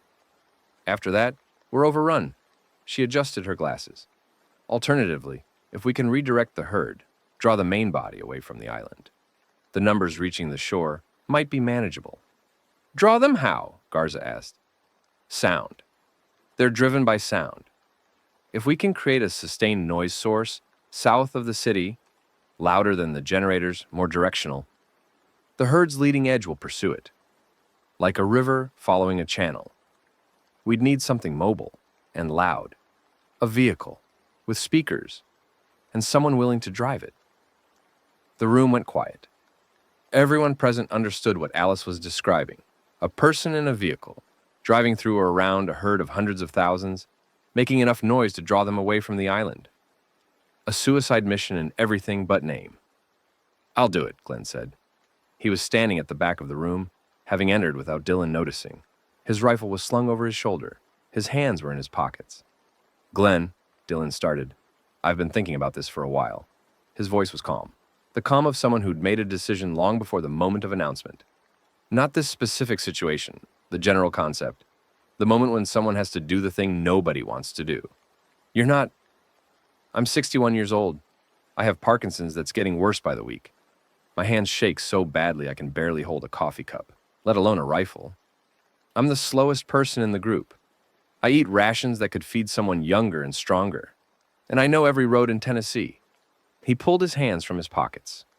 The tremor was visible, both hands rhythmic, persistent. I can drive. I've been driving for 45 years. I can drive with shaking hands. You just grip the wheel tighter. Give me a truck with speakers and a clear path south along the riverbank. I'll pull them as far as I can. How far? As far as the gas holds out. The simplicity of the statement was its own kind of eloquence. As far as the gas holds out. A man's life measured in gallons. Glenn, Dylan's voice cracked. He didn't bother hiding it. You don't have to do this. I know I don't have to. I want to. He looked at Dylan with the same steady gaze he'd had since the first morning in the farm supply store, when he'd offered weak coffee and shelter to a stranger covered in fryer grease. You asked me once about my daughter, Hannah. She died when she was 3, and I spent 30 years going in circles because I was afraid of going anywhere. I remember. I'm tired of circles. This is a straight line. I can see where it goes, and I'm okay with it. He paused. I'm more than okay with it. I've been looking for a door out of those circles for 30 years, and this is the first one I've found that doesn't feel like giving up. Garza cleared his throat. Mr. Harbaugh, the military will provide a truck, a speaker system, a full tank of gas, and a rifle with whatever rounds you can spare, in case I need to make noise on foot. Glenn looked at Garza with the faintly amused tolerance of a man who'd been dealing with authority his entire career. I was a postal carrier, Lieutenant. We deliver in rain, snow, sleet, hail, and apparently zombie apocalypse. This is just my last route. Nobody laughed. But Glenn smiled, a real smile, the kind that reaches the eyes, and for a moment, the room was almost warm. They had 6 hours before the herd reached the river. Dylan spent 2 of them with Glenn. They sat on the island's north tip, overlooking the Mississippi, where the current ran swift and dark, and the far bank, Arkansas, another state, another world, was a line of winter bare trees against the gray sky. You taught me to read a map, Dylan said. I taught you the basics. You figured out the rest. You told me GPS made us helpless. It did. Still does, in the grand scheme. People who can't navigate by landmarks are people who can't find their way home. Glenn pulled out his compass, the one the soldiers had confiscated at intake, and that Garza had returned to him that morning. He turned it in his trembling fingers, watching the needle swing north. My father gave me this. His father gave it to him. It's not worth anything. Mass-produced? You could buy one at any outdoor store for $12. But it always points the same direction, and there's something comforting about that. He held it out to Dylan. Take it. Glenn, I won't need it where I'm going. One direction, straight line. He pressed the compass into Dylan's hand. The metal was warm from Glenn's palm. Give it to the kid, Josie. She's got the makings of a navigator. She notices details, she remembers landmarks. Teach her what I taught you. Dylan closed his hand around the compass and felt the weight of it. Not the physical weight, which was nothing, but the weight of transmission.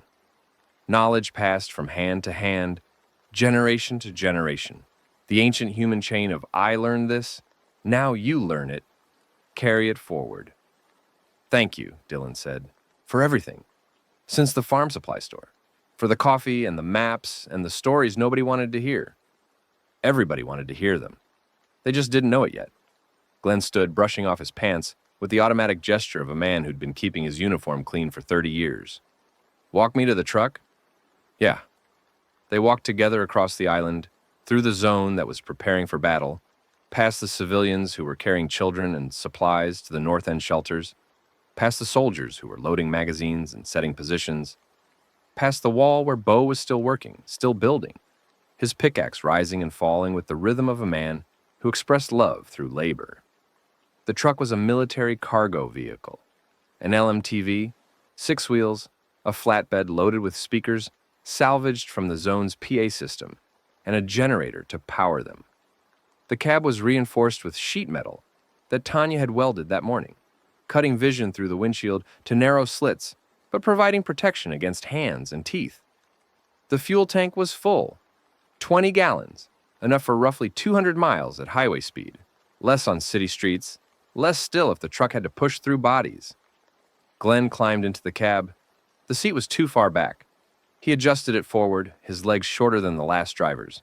He gripped the steering wheel and his hands shook, and the wheel shook with them, and he gripped tighter, and the shaking stopped. Not gone, controlled. One more time.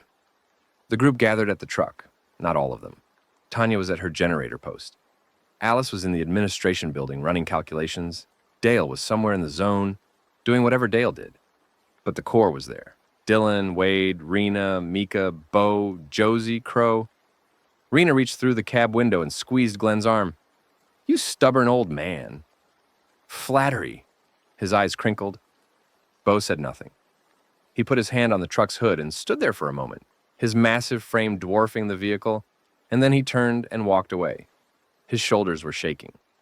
Bo, who had carried dead strangers and dug graves and held doors against hordes, was shaking. Josie stood at the driver's window and looked up at Glenn with an expression that contained every emotion a 17-year-old could hold simultaneously. "You told me about the stars," she said, "at the campfire in the mountains. You showed me Orion and the North Star, and you said they were a map that never runs out of battery. I remember. I'm going to remember, too." She reached up and touched his hand on the steering wheel. "Every star." Glenn covered her hand with his trembling one. "You're going to be something, Josie Trammell. I don't know what, but it's going to be something worth being." She stepped back. Her eyes were dry. Her jaw was set. She looked, in that moment, like the person she was becoming. Not a scared girl with a hammer, but a young woman with a compass, finding her way. Crow was on the truck's roof, securing the speakers. He climbed down and landed beside Glenn's window. "I left you something," Crow said. "On the truck's tailgate, a tag." Glenn looked in the side mirror. On the tailgate, Crow had spray-painted a crow in flight, his signature, the bird that was his name. And beneath it, 2 words: "Last route." "You've been leaving those marks since Cookville," Glenn said. "Someone should know which way to go." "Someone will." Glenn started the engine. The truck rumbled, vibrated, settled into a diesel idle that shook the ground. "You keep marking the way, Crow. Long after I'm done, you keep marking it." Crow nodded. He stepped back. Dylan stood at the driver's window. Glenn looked at him. The old man's eyes were bright, wet, alive, with a clarity that Dylan had only seen once before, on the first morning in the farm supply store, when Glenn had poured coffee for a stranger and decided to keep going. "Straight line," Glenn said. "Straight line." "Tell them I went singing." "What'll you sing?" Glenn grinned, a real full grin, the grin of a 61-year-old man who'd found the exit from 30 years of circles. "Rocky Top. What else?" He put the truck in gear. The speakers on the flatbed crackled to life. Tanya's wiring was impeccable, and the sound of a portable PA system pumping out maximum volume filled the air. Glenn drove south off the island, across the pedestrian bridge, now converted to vehicle access by removing the glass walls, and onto the Memphis riverfront. The sound hit the leading edge of the herd like a physical force. Thousands of heads turned. Thousands of bodies shifted. The mass began to reorient, drawn by the noise, pulled by the irresistible gravity of sound. Glenn drove south along Riverside Drive at 15 miles per hour, slow enough for the herd to follow, fast enough to stay ahead. The speakers screamed into the December air. From the island, they could see the truck's path traced by the herd's movement, a channel opening in the mass as the dead followed the noise, flowing south like water through a sluice. And from the truck, faintly, between the blast of the speakers, Dylan heard singing. Off-key, off-tempo, the voice of an old man who couldn't carry a tune and didn't care. "Rocky Top. You'll always be home sweet home to me. Good old Rocky Top, Tennessee." The truck drove south. The herd followed. The channel widened. The pressure on the island's south shore eased as tens of thousands of bodies turned away from the river and pursued the sound. Glenn drove until the truck was a speck. Then, not even a speck. Then, nothing. The speakers went silent at 4:47 p.m. The singing, which had been audible on the perimeter radio that Crow had tuned to the truck's frequency, stopped. Dylan stood on the observation tower and looked south into the fading December light and listened to the silence where Glenn's voice had been.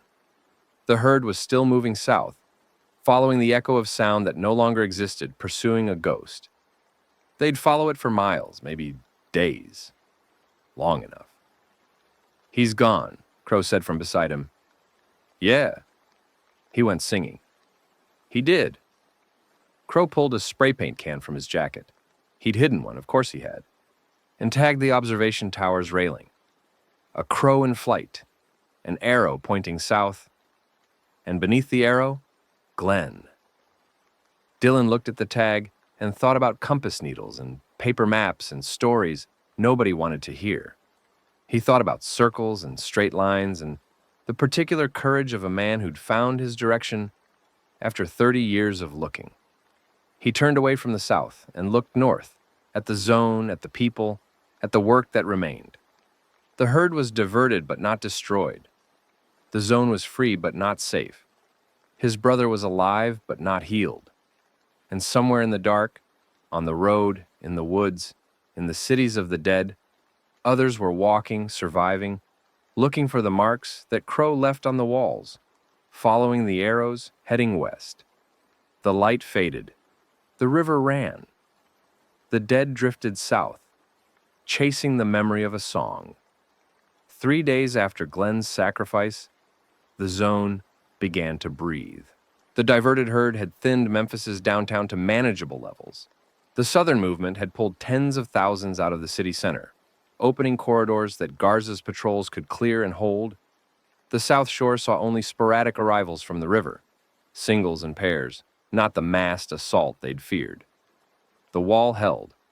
Tanya's electrical modifications fried 2 bloaters who grabbed the chain link, their swollen bodies bursting in showers of sparks and fluid that the soldiers had learned to avoid. Refugees trickled in, a family from Dyersburg, 2 teenagers from Jackson, who'd followed Crow's spray-painted markers, the arrows and crows he'd been leaving since Cookville. An old man from Covington who said he'd walked for 3 weeks because someone wrote "alive" on a wall, and I figured that was worth checking. Crow heard this and said nothing. But that night, Dylan saw him on a rooftop, painting by moonlight, adding to the island's growing gallery of tags and symbols. An arrow pointing east, back toward the road they'd traveled. A crow in flight. And beneath it, in letters big enough to read from the river, "Still walking." The truth about the outbreak spread faster than Dylan had expected. Alice's transcriptions of the Fort Campbell documents were read aloud at the first zone assembly by Garza, who stood on a makeshift stage and told 3,000 people that their government had known about the contamination and chosen to suppress the information, that a pharmaceutical company's cost-cutting had created the prion, that the military had been ordered to maintain order rather than save lives. The response was not what Dylan had anticipated. He'd expected rage, rioting, demands for justice, the kind of explosive anger that fear and grief produce when they finally find a target. Instead, the assembly was quiet. People listened. Some cried. Some sat in stunned silence. A few walked away. "They already knew," Alice said afterward, watching the crowd disperse. "Not the details, but the shape of it. They knew someone was responsible. They knew it wasn't God or fate or bad luck. Giving them the specifics doesn't change the feeling. It just gives it a name. Hargrove Pharmaceuticals," Dylan said. "A name nobody can punish. The CEO is probably dead. The plant is probably overrun. The executives who made the cost-cutting decisions are probably shuffling through an Omaha suburb right now." She closed her notebook. The truth doesn't always lead to justice. Sometimes it just leads to a slightly more accurate version of grief. She was right, and her rightness was the kind that settled into you like cold. not painful in itself, but changing the way everything else felt. On the 5th day after Glenn's sacrifice, Tanya told the group. They were in the mess tent, the full group minus Glenn minus Gant. 8 people around a table, eating rice and canned vegetables. The meal so familiar now that Dylan couldn't remember what other food tasted like. Tanya set down her fork. She looked at Rena. Rena nodded. "I'm pregnant," Tanya said. The table went still. 4 months, almost 5. Her hand was on her stomach. The gesture Dylan had been watching since Cookville, the unconscious protection of something fragile. "I found out the week before the outbreak. I hadn't decided what to, and then everything happened, and the decision was made for me." Silence. Then Josie. "How?" "The usual way, Josie. I mean, you've been walking and fighting and climbing through tunnels and—" "I know." Tanya's face softened, not a smile, but the loosening of a tension she'd been carrying for months. "Rena's been monitoring me. Mika, too. The pregnancy is progressing normally, as far as we can tell without an ultrasound or an OBGYN. "Is this why you've been eating extra?" Dale asked. The question was pure Dale. Observational, transactional, devoid of emotional context. "Yes." "And the prenatal vitamins from the distribution center?" "Yes," Dale nodded. "Good. You need the calories." It was the kindest thing Dylan had ever heard Dale say, and it was delivered as a logistical assessment. And somehow that made it kinder. Bo stood up from the table. He walked around to Tanya's side and sat down next to her. He didn't speak. He put his massive hand on the table beside hers. Not touching, just near. And the proximity said everything his limited vocabulary couldn't. Crow made a sound that might have been a laugh. "So, we're going to have a baby, in the zombie apocalypse, on an island in the Mississippi River." "Not we," Tanya said. "Me." "Yeah, but we're going to help, right? I mean, I don't know anything about babies, but I don't know, paint the nursery?" He grinned, and for once the grin wasn't defensive or sarcastic, but genuine. The expression of a 20-year-old who'd found something to be happy about and was startled by the feeling. "You're not painting anything near my baby," Tanya said. "Those fumes. Water-based, eco-friendly. I'll use the good stuff." Wade, sitting beside Dylan, leaned over and said quietly, "A baby." "Yeah." "In all of this?" "Yeah." Wade looked at Tanya, at the hand on her stomach, at the group that had assembled around her with the unconscious protectiveness of a species hardwired to guard its future. His expression was complex. Wonder and grief and something else. Something that looked like the first green shoot of a season Dylan had stopped believing would come. "That's..." Wade started, stopped, started again. "That's good." "It is. It's insane. That too. But it's good." Wade's right hand found Dylan's forearm and gripped it briefly, the first voluntary physical contact since the hug at the wall. Brief, firm, and over before Dylan could respond. But it was there. It happened. A hand on an arm, a thread between brothers, one more inch of distance closed. The zone's evolution from military camp to functioning community happened in stages. Garza, with Alice's guidance, established a civilian council, elected representatives from each section who met daily to address issues and allocate resources. The council's first act was abolishing the labor tier system. The second was establishing a school, Alice's idea, implemented with the terrifying efficiency of a woman who'd spent 20 years managing classrooms. "The children need structure," Alice told Garza. More than the adults, even. Routine, education, a sense of normalcy. If we can give them that, we give them a reason to believe the world will have a future. The school operated in the old amphitheater, the same amphitheater where Gant had been found.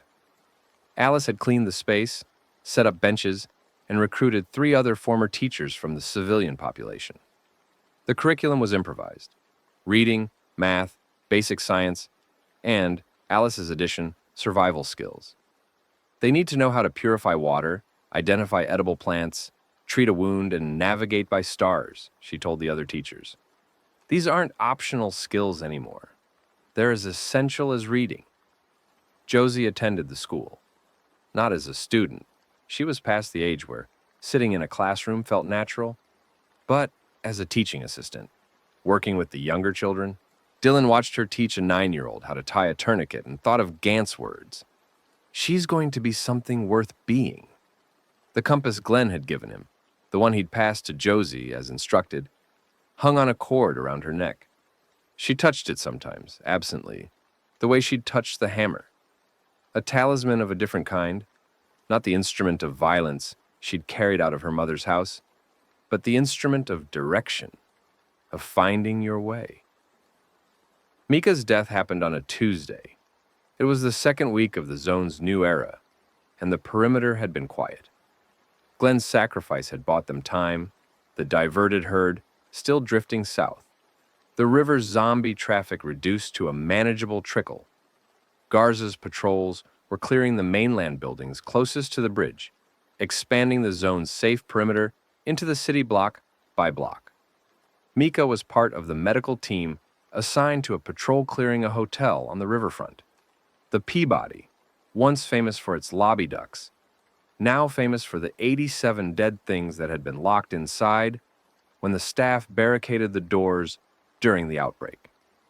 The patrol's mission was to clear the building, secure the medical supplies in the hotel's first aid station, and assess the structure for possible expansion of the zone. Dylan wasn't on the patrol.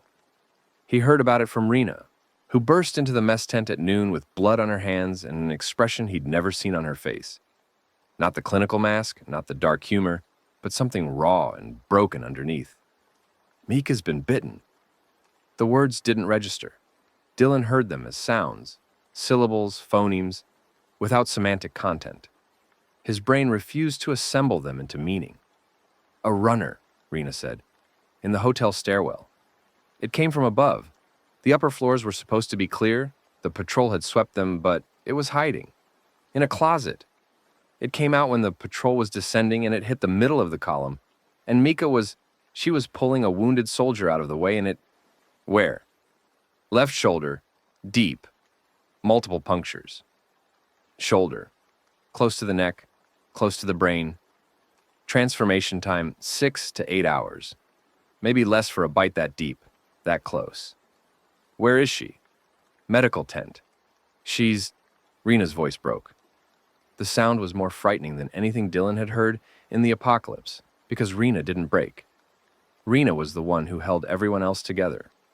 Rena breaking meant the world had shifted on its axis. She's lucid, she's asking for you. Dylan ran. The medical tent was quiet. Too quiet. The staff had been cleared out.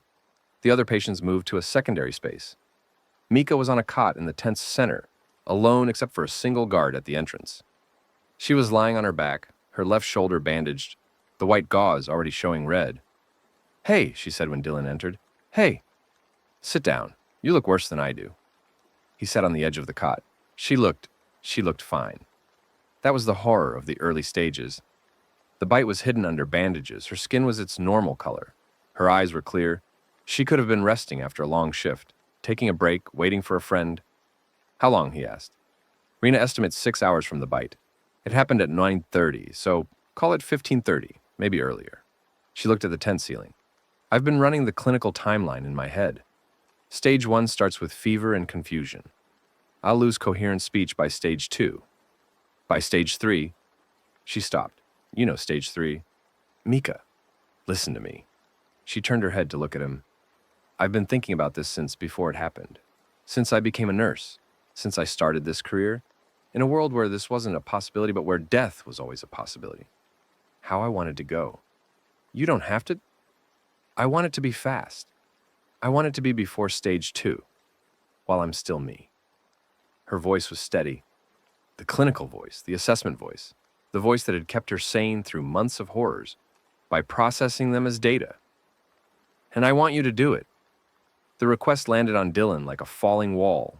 He opened his mouth, closed it, opened it again. "Why me?" "Because you'll do it right. You won't hesitate. You won't freeze." She almost smiled. "You're not the person who left Eddie in the storage room anymore.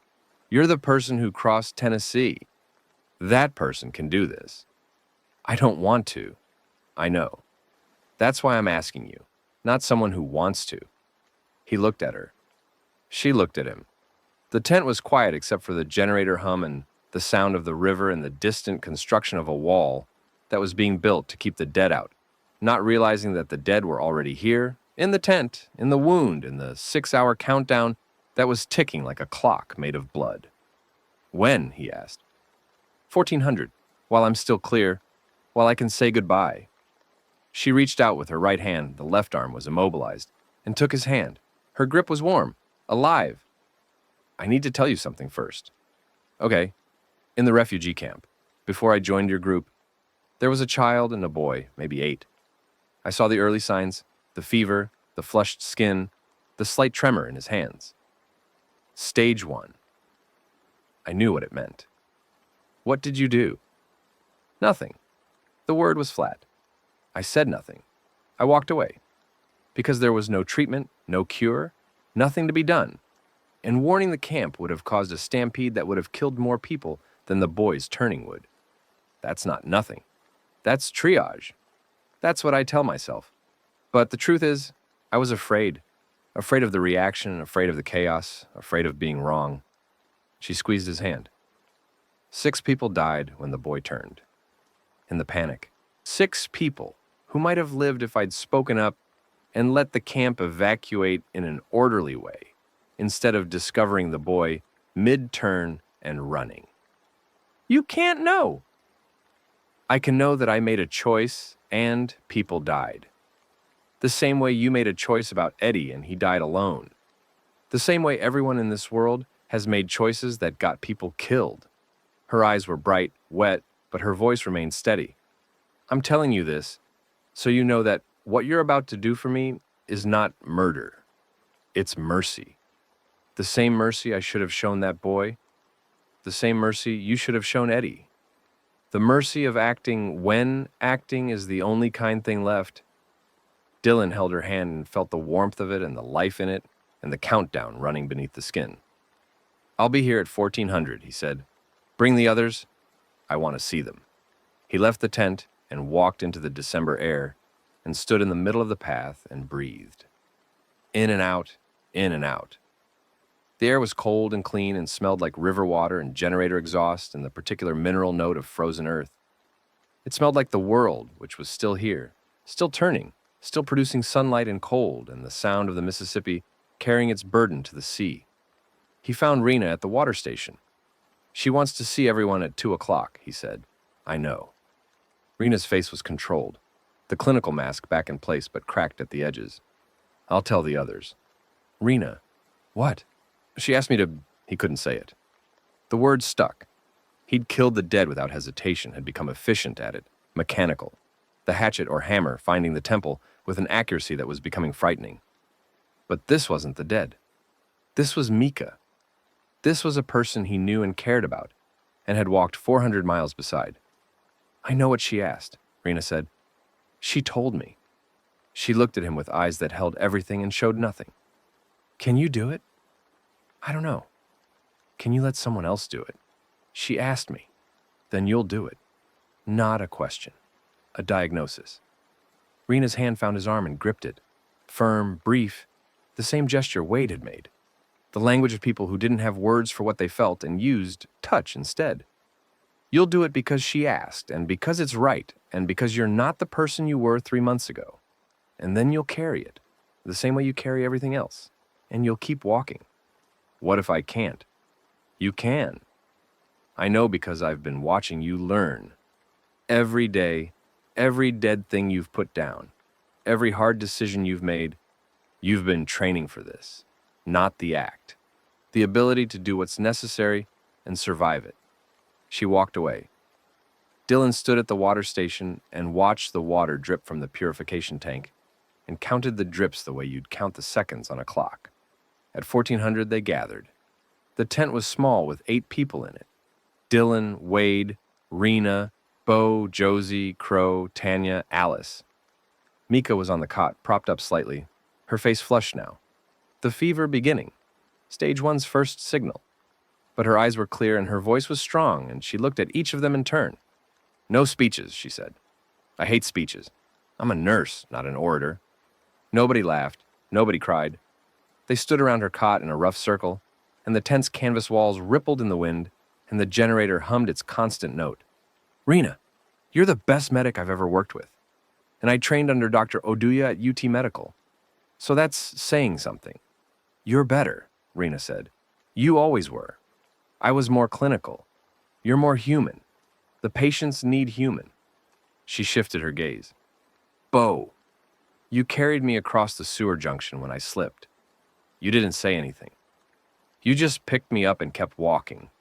That's the kindest thing anyone's ever done for me. Bo's jaw worked. His eyes were red. He nodded once. Josie, you're going to be a doctor, or a teacher, or a soldier, or all three.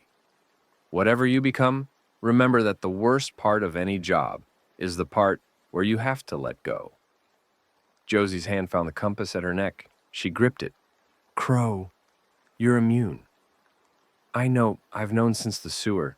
The splash from the bloaters hit your eyes, and you didn't turn. Rena knows too. We didn't say anything because you asked us not to. She looked at him. But you need to understand what that means. Your blood, your immune response, and it might hold the answer. Don't waste it by being stupid. Crow's face was blank. Not his performed blankness, actual blankness. The absence of a defense mechanism, adequate to the moment. Alice, keep counting, keep tracking. The world needs people who see patterns. When this is over, if it's ever over, the people who rebuild will need someone who can do math. She almost smiled. And keep the notebook. Everything I know about field medicine is in there somewhere between your supply calculations. Alice adjusted her glasses. Her hand was trembling. Tanya, your baby is going to be born into a world that's broken, but it's going to be born. And that matters more than anything else anyone has done since this started. Build things, fix things, make the world worth being born into. Tanya's hand was on her stomach. Her eyes were closed. Wade. She looked at Dylan's brother. You cut off your own hand with a fire axe and walked 200 miles. I just want you to know that from a clinical perspective, you should be dead 6 times over. The fact that you're not is either a miracle or the stubbornest thing I've ever seen. Stubbornness, Wade said. Runs in the family. I can see that. She looked at Dylan. Dale's not here. I didn't tell him. I know where he is. Don't blame him. Dale grieves by not being present. It's his version of your avoidance. The accuracy of the observation, casual, clinical, devastating, was quintessentially Mika. Seeing people as they were, not as they wished to be. Dylan. Her voice softened. Not weaker, softer. The clinical tone modulated to something warmer. Something she'd kept carefully contained behind professional distance for 3 months and was now releasing because there was no longer any reason to hold it back. You were a terrible leader at the beginning. You froze, you avoided, you made decisions based on guilt instead of strategy. I know. You're better now. Not good, better. You still make decisions based on guilt, but at least you're aware of it. She held his gaze.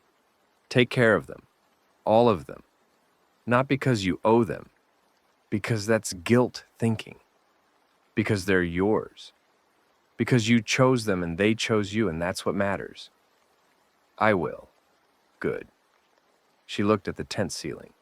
The flush was deepening, the fever climbing, the prion doing its work in her brain, rewriting the code that made Mika Castillo, the sharp, brilliant, clinically detached person who'd kept her emotions in a locked box and only opened it now, at the end, to show them what was inside.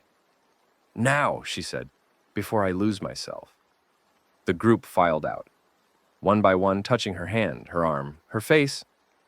Bo left last, his massive frame filling the tent's entrance, turning back once to look at her, then walking into the light. Dylan stayed. He sat on the edge of the cot. Mika looked at him.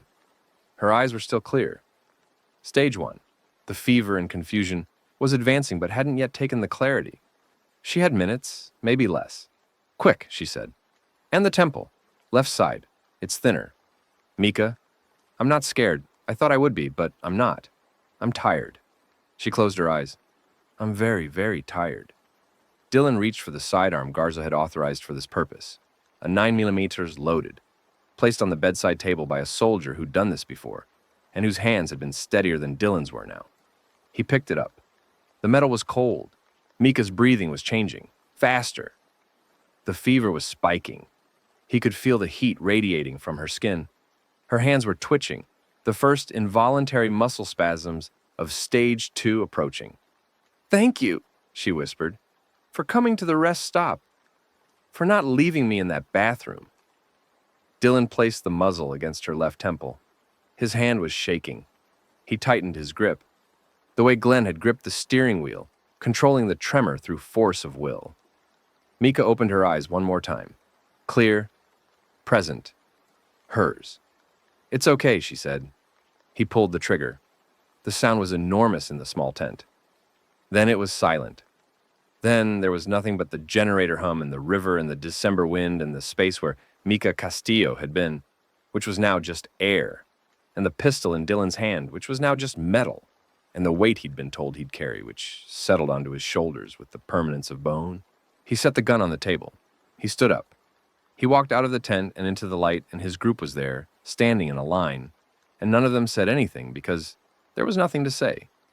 Josie stepped forward and took his hand, just held it, her small, calloused, 17-year-old hand in his blood-spattered, 29-year-old hand. And the contact was an anchor and a lifeline, and the only thing preventing him from falling into the space where the guilt lived and never coming back. They stood together. The group. What was left of it? 8 people on an island in the Mississippi River, in December at the end of the world, holding on. They buried Mika beside Gant, under the cottonwood trees. Bo dug the grave. Alice read from her notebook, not scripture, not poetry, but the clinical notes Mika had contributed to the group's medical knowledge. Wound care procedures, infection prevention protocols, drug dosages and interactions, the language of healing spoken over a grave, by a math teacher, for a nurse. It was the strangest and most appropriate eulogy Dylan had ever heard. Crow tagged the grave marker, a cross made from rebar, welded by Tanya, with Mika's name and a small symbol Dylan didn't recognize. It's a caduceus, Crow said, the medical symbol. She earned it. The days after Mika's death were quiet. The zone continued its evolution, refugees arriving, structures built, the council meeting, the school operating. Life went on because life was the one thing that couldn't be stopped, not by the dead and not by grief, and not by the accumulating weight of loss. Dylan worked the wall. Wade worked beside him. They talked more now, not about the past, not about the big things, but about the small things. The weather, the wall's progress, the taste of the rations, the sound the river made at night, the small ordinary currency of 2 people learning to be in each other's lives again. I had a dream about Mom last night, Wade said one morning, driving a nail into a crossbrace. What kind of dream? She was baking in our kitchen. Cinnamon rolls. The house smelled like... He stopped, set down the hammer, picked it up. She looked at me and said, "You're going to be late." And I said, "For what?" And she said, "For everything, if you don't hurry up." Dylan didn't analyze the dream. He didn't offer interpretation or comfort. He just said, "She made good cinnamon rolls. The best. Better than the restaurants. Way better." Wade's mouth quirked. Not a smile, not yet, but the tectonic movement of facial muscles that hadn't been used for that purpose in months, shifting towards something that might eventually become a smile. I have her recipe, memorized it. She made me memorize it when I was 15. You could make them. I don't have a left hand. I'll be your left hand. Wade looked at him. The quip sat between them, too light for the weight it carried, too heavy for the lightness it attempted. Dylan saw the calculation in his brother's eyes. Is this a real offer or a metaphor? And does it matter? Maybe, Wade said, when we find flour and sugar and yeast and a working oven. So, in about 100 years, give or take, they went back to work. The wall rose another 6 inches. The river ran. The zone hummed with the sound of 3,000 people trying to build something worth protecting in a world that had stopped caring about construction. And Dylan carried the weight. Glenn's compass and Gant's words and Mika's last clear look, and the sound of a gunshot in a medical tent, and the distance between him and his brother, which was narrower today than yesterday and would be narrower tomorrow than today, and might eventually, if they were both stubborn enough and alive enough, disappear entirely. Not forgiveness, not yet, but proximity, presence.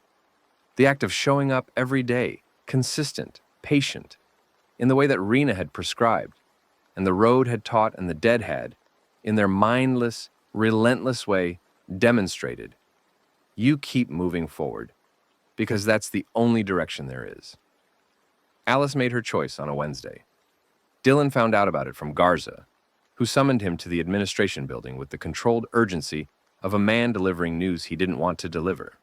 Ms. Redmond has volunteered for a mission, Garza said. I've tried to dissuade her. She's quite determined. What mission? The FEMA relay station in Clarksville. The one your group passed on the way in. The radio outpost with long-range communication capability. Redmond believes she can reach it, restore the equipment, and establish a permanent broadcast. The truth about the outbreak origin, the Memphis zone's location, a beacon for survivors. That's 200 miles east, through territory we barely survived. She's aware. She'll be alone. She's requested a military escort. I can spare 2 soldiers. Garza folded his hands on the desk. Mr. Pruitt, I've tried. She's made her decision. But I thought you should know. Dylan found Alice in the amphitheater, sitting in the front row of the school she'd built, grading papers. The children had gone for the day. The space was quiet, the acoustics of the amphitheater amplifying the scratch of her pencil. Garza told me, Dylan said. I assumed he would. She set down the pencil. Before you argue, let me explain. I'm going to argue. I know. Listen first. She turned in her seat, her cracked glasses catching the afternoon light. The truth about the outbreak is in my notebook. Garza has copies. You've all heard it. But the people outside this zone, the survivors on the roads, in the towns, in the shelters, they don't know. They're still blaming God or fate or each other. They deserve to know. You can broadcast from here. The zone has radio equipment. Short range. The zone's radio can reach 50 miles on a good day. The Clarksville relay station has military-grade long-range equipment. It can reach the entire eastern seaboard, maybe further. Alice, I've done the calculations. She opened her notebook to a page of figures. The route from Memphis to Clarksville is approximately 200 miles. With a vehicle and military escort, I can reach it in 4 to 5 days. The relay station's equipment, based on what your group described, requires repairs to the antenna array and generator. Repairs I've discussed with Tanya and am confident I can execute. Once operational, the station can broadcast continuously on multiple frequencies. And then I stay. I maintain the beacon. I broadcast the truth. And I guide survivors to Memphis. You stay, alone, at a relay station in the middle of Tennessee. Not alone. The 2 soldiers. And whoever hears the broadcast and comes. She closed the notebook. Dylan, I lost my husband and my children on day 1. I found them in my house. I locked the door. I walked away. I've been walking since. This group gave me purpose, the calculations, the planning, the patterns. But the group doesn't need me anymore. Garza has the data. The council has the structure. My work here is finished. It's not finished. It is. Her voice was gentle but final. The voice of a teacher who'd made her lesson plan and would not be deterred. The thing I can do, the thing nobody else can do, is sit at a radio and tell the truth and point people towards safety. That's my skill. That's my purpose. Let me use it. He looked at her. The cracked glasses, the thin frame, the notebook that had been a weapon and a blueprint, and a medical reference and a communication system, and was now going to become a script, a message, a voice, reaching across the dead landscape of Tennessee. You know what happens when the noise draws them to the station. I know, and you're going anyway. I'm going because of it, not despite it. She stood up and straightened her papers, with the precise automatic gesture of a teacher tidying her desk. Glenn drove south. I'm driving east. Same principle. A straight line.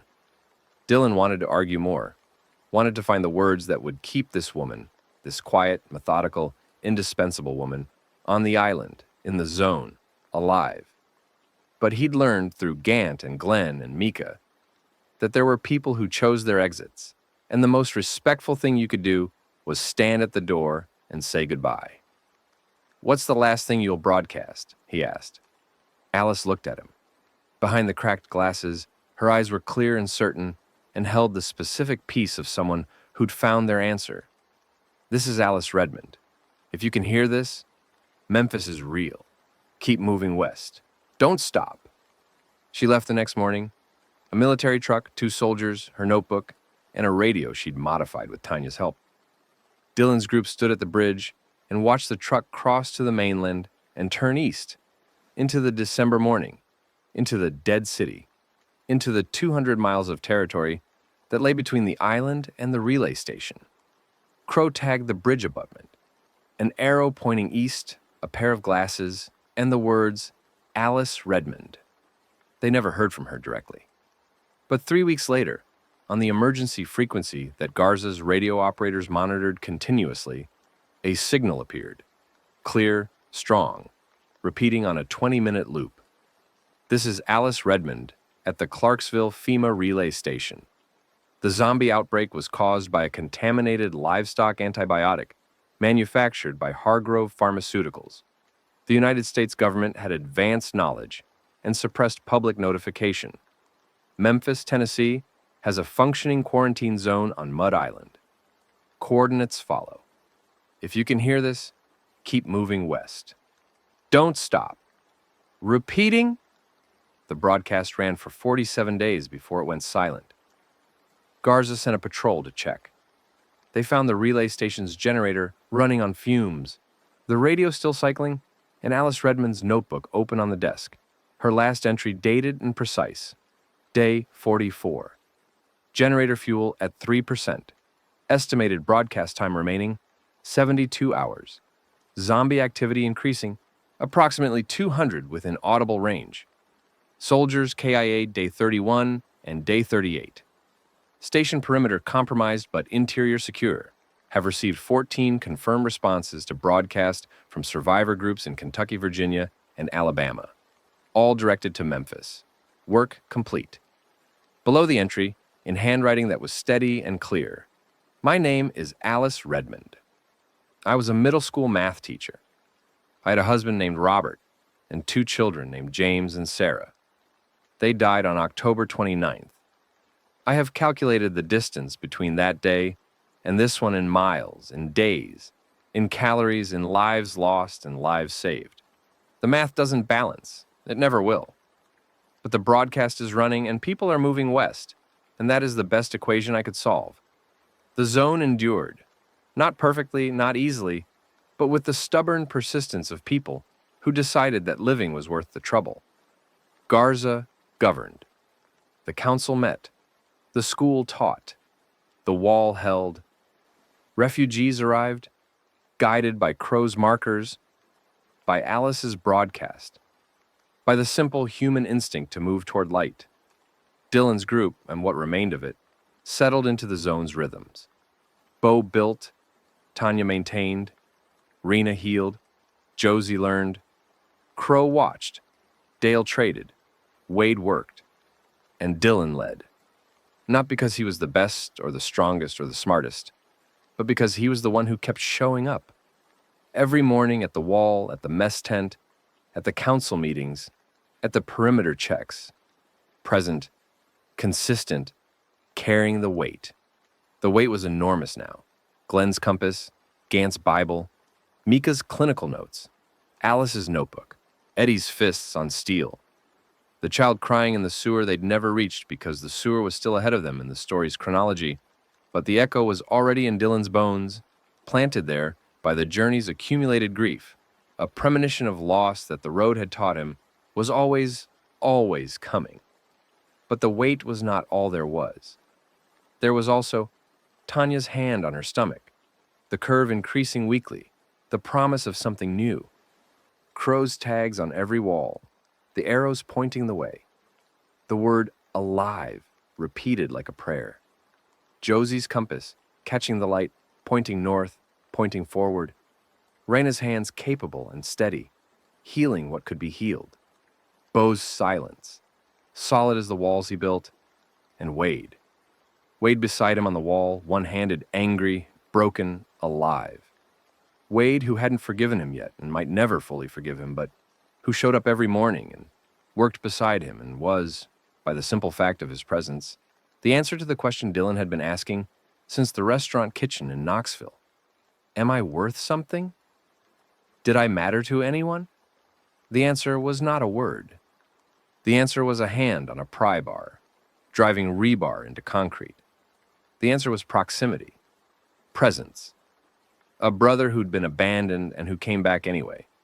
Not because the past was healed, but because the present required both of them, side by side, building a wall against the dead. It was enough. It was not absolution. It was not a happy ending. It was a Tuesday in December in Memphis, Tennessee, and the dead were outside the wall, and the living were inside, and the river ran south, and the world turned, and the weight was heavy, and the compass pointed north, and the arrow pointed west, and somewhere, on a radio frequency that crossed the mountains and the valleys and the ruins of everything they'd known, a voice repeated, "Keep moving west. Don't stop." They didn't stop. The new year came without celebration. January 1st was a date on Alice's abandoned calendar in the administration building. Nothing more. No countdown, no champagne, no midnight kiss. The zone marked it the way it marked every day, with work, with rations, with the slow accumulation of survival. But something shifted. Not in the world. The world was the same, frozen, dead, relentless, but in the people.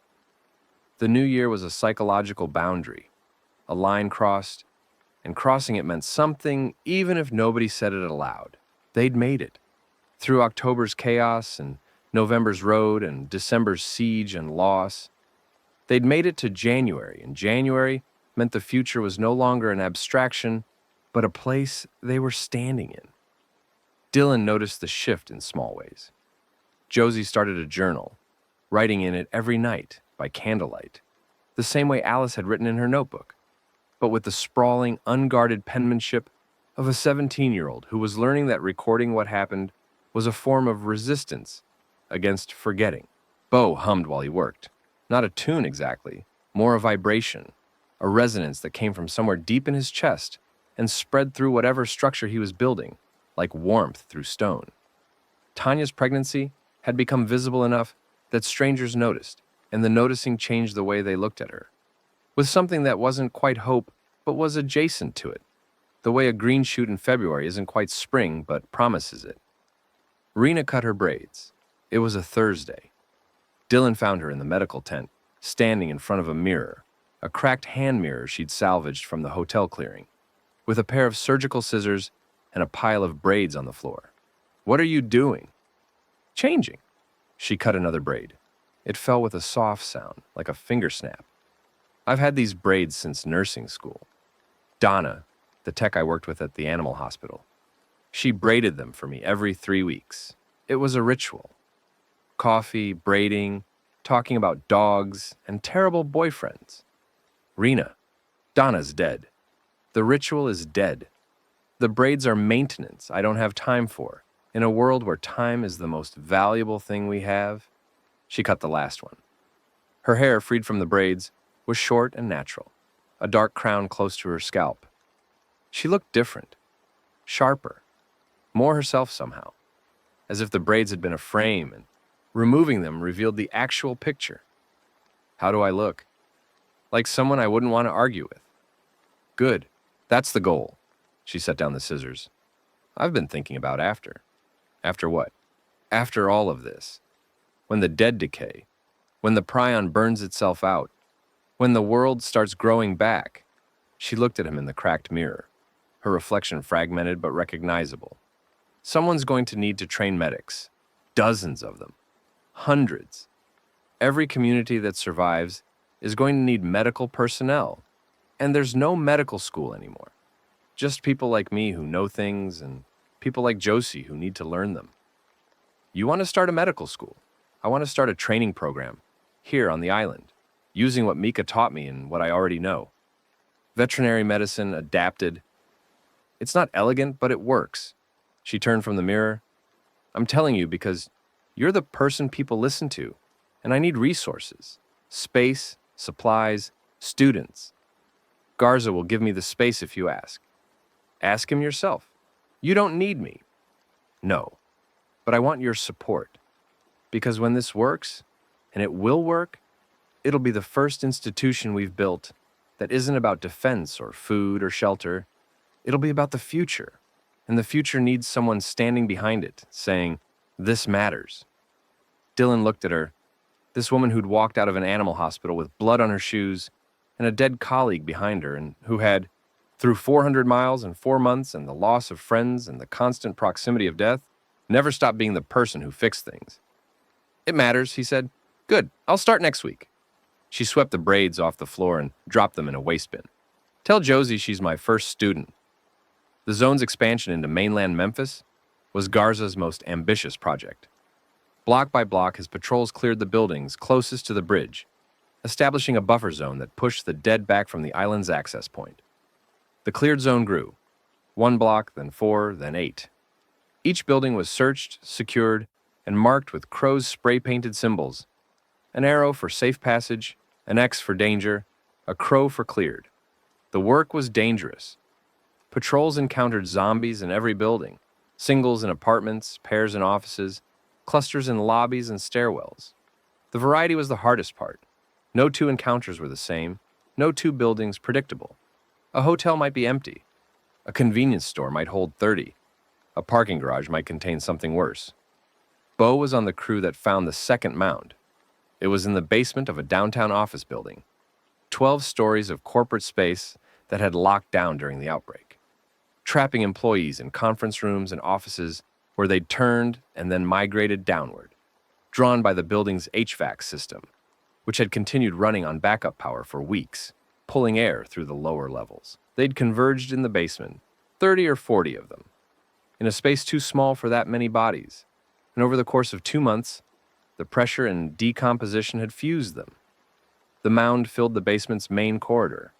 It was enormous, wider than a car, taller than Bo, a heaving mass of merged flesh and grasping limbs and multiple heads that turned in different directions, tracking sound and movement with a 360-degree awareness that single zombies couldn't achieve.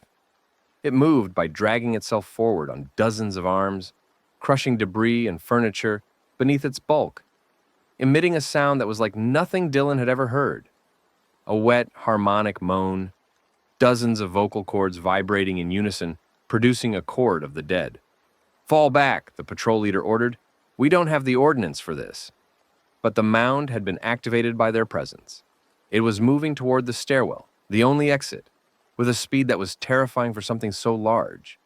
Its leading edge reached the stairs and began to climb, the mass compressing and expanding like a caterpillar, heads and limbs reconfiguring as it forced itself upward. "It's coming up!" someone shouted. Bo was at the stairwell door. He looked at the mound ascending, the heads, the arms, the mass of merged human bodies that had once been accountants and receptionists and IT technicians. And he gripped the doorframe. "Get everyone out," he said. "I'll hold the door. Bo, the stairs are narrow.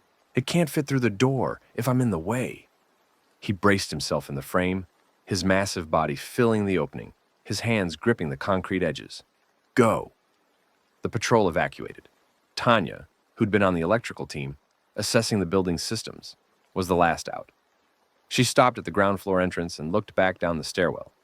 "Bo, go, Tanya. Bo, the building's power system, the backup generator, it's on a gas line. If I can reach the basement junction box..." "You're not going back down there." "If I route the gas through the HVAC system and ignite it..." "Tanya, go." She went, but she didn't go far. She went to the building's utility room on the ground floor and found the gas main. She opened it.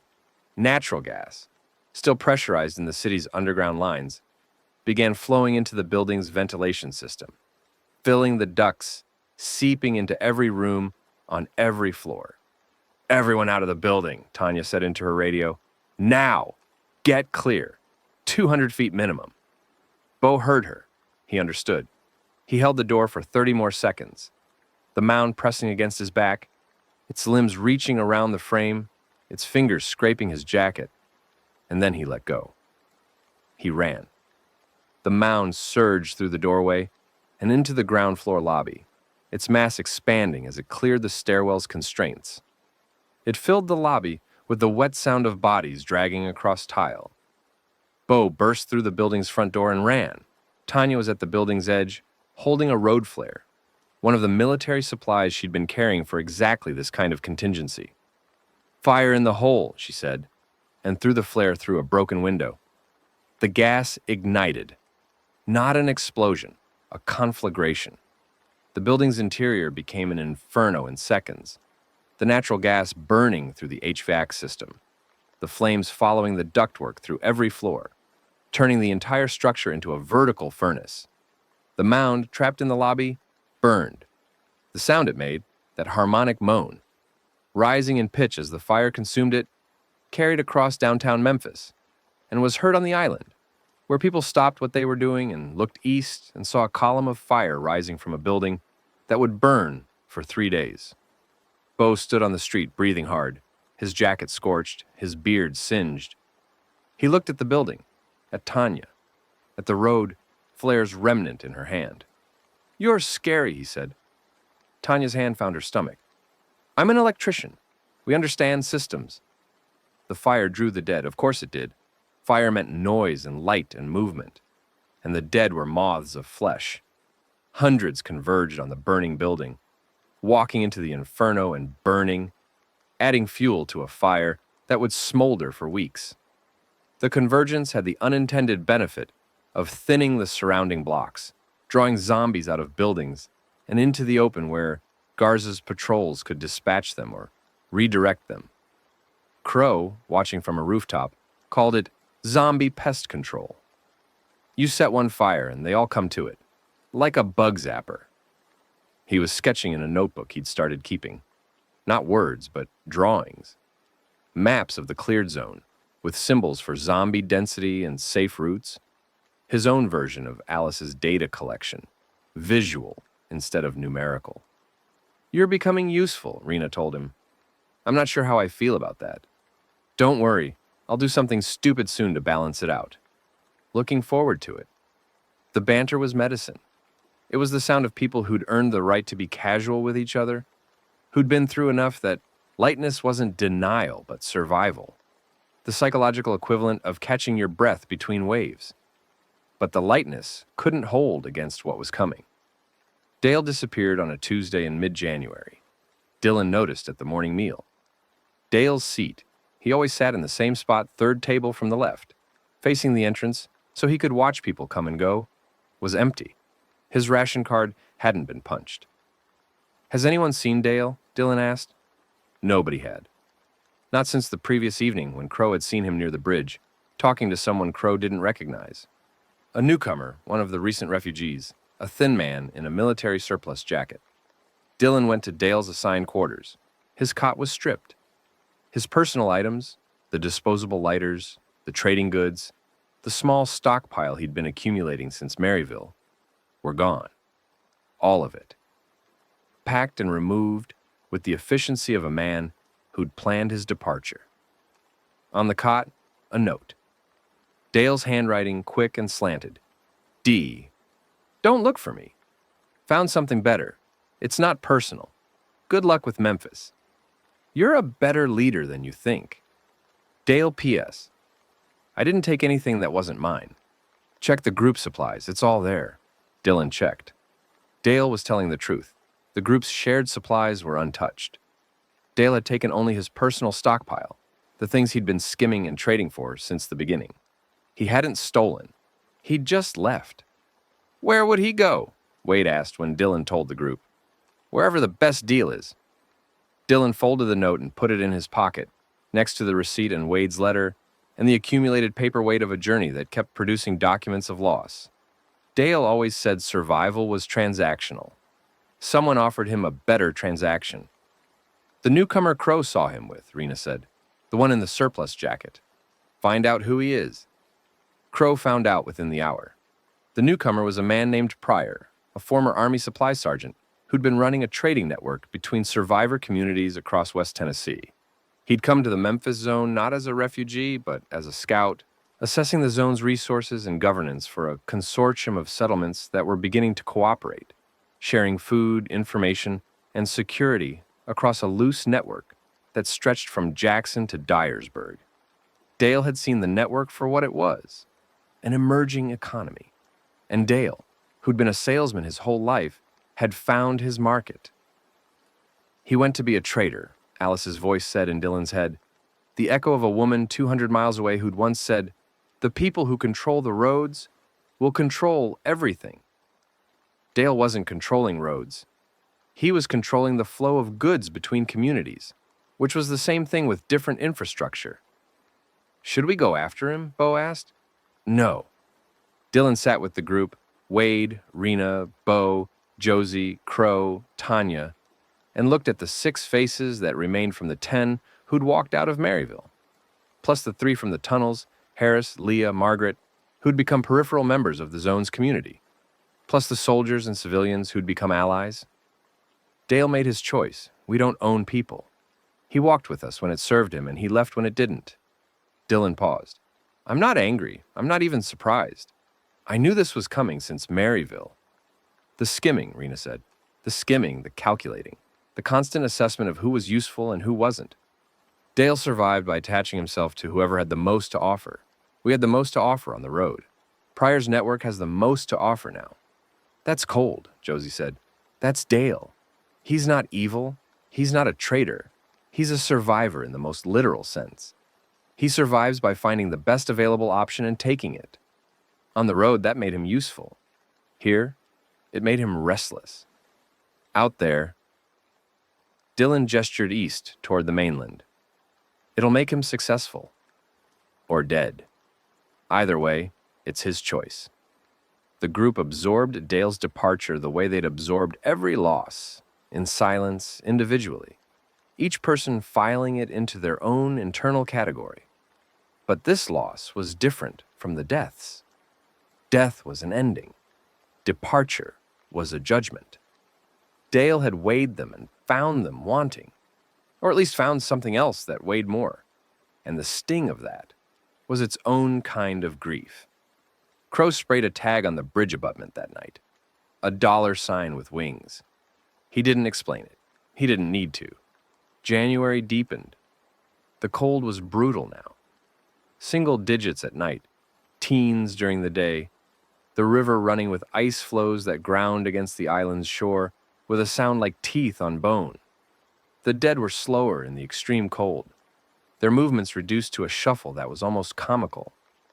Would have been comical in a world where they weren't trying to eat you, but they were there, always there, preserved by the cold like specimens in a freezer, waiting for the thaw that would restore their speed and the spring that would bring new terrors. Tanya's pregnancy advanced.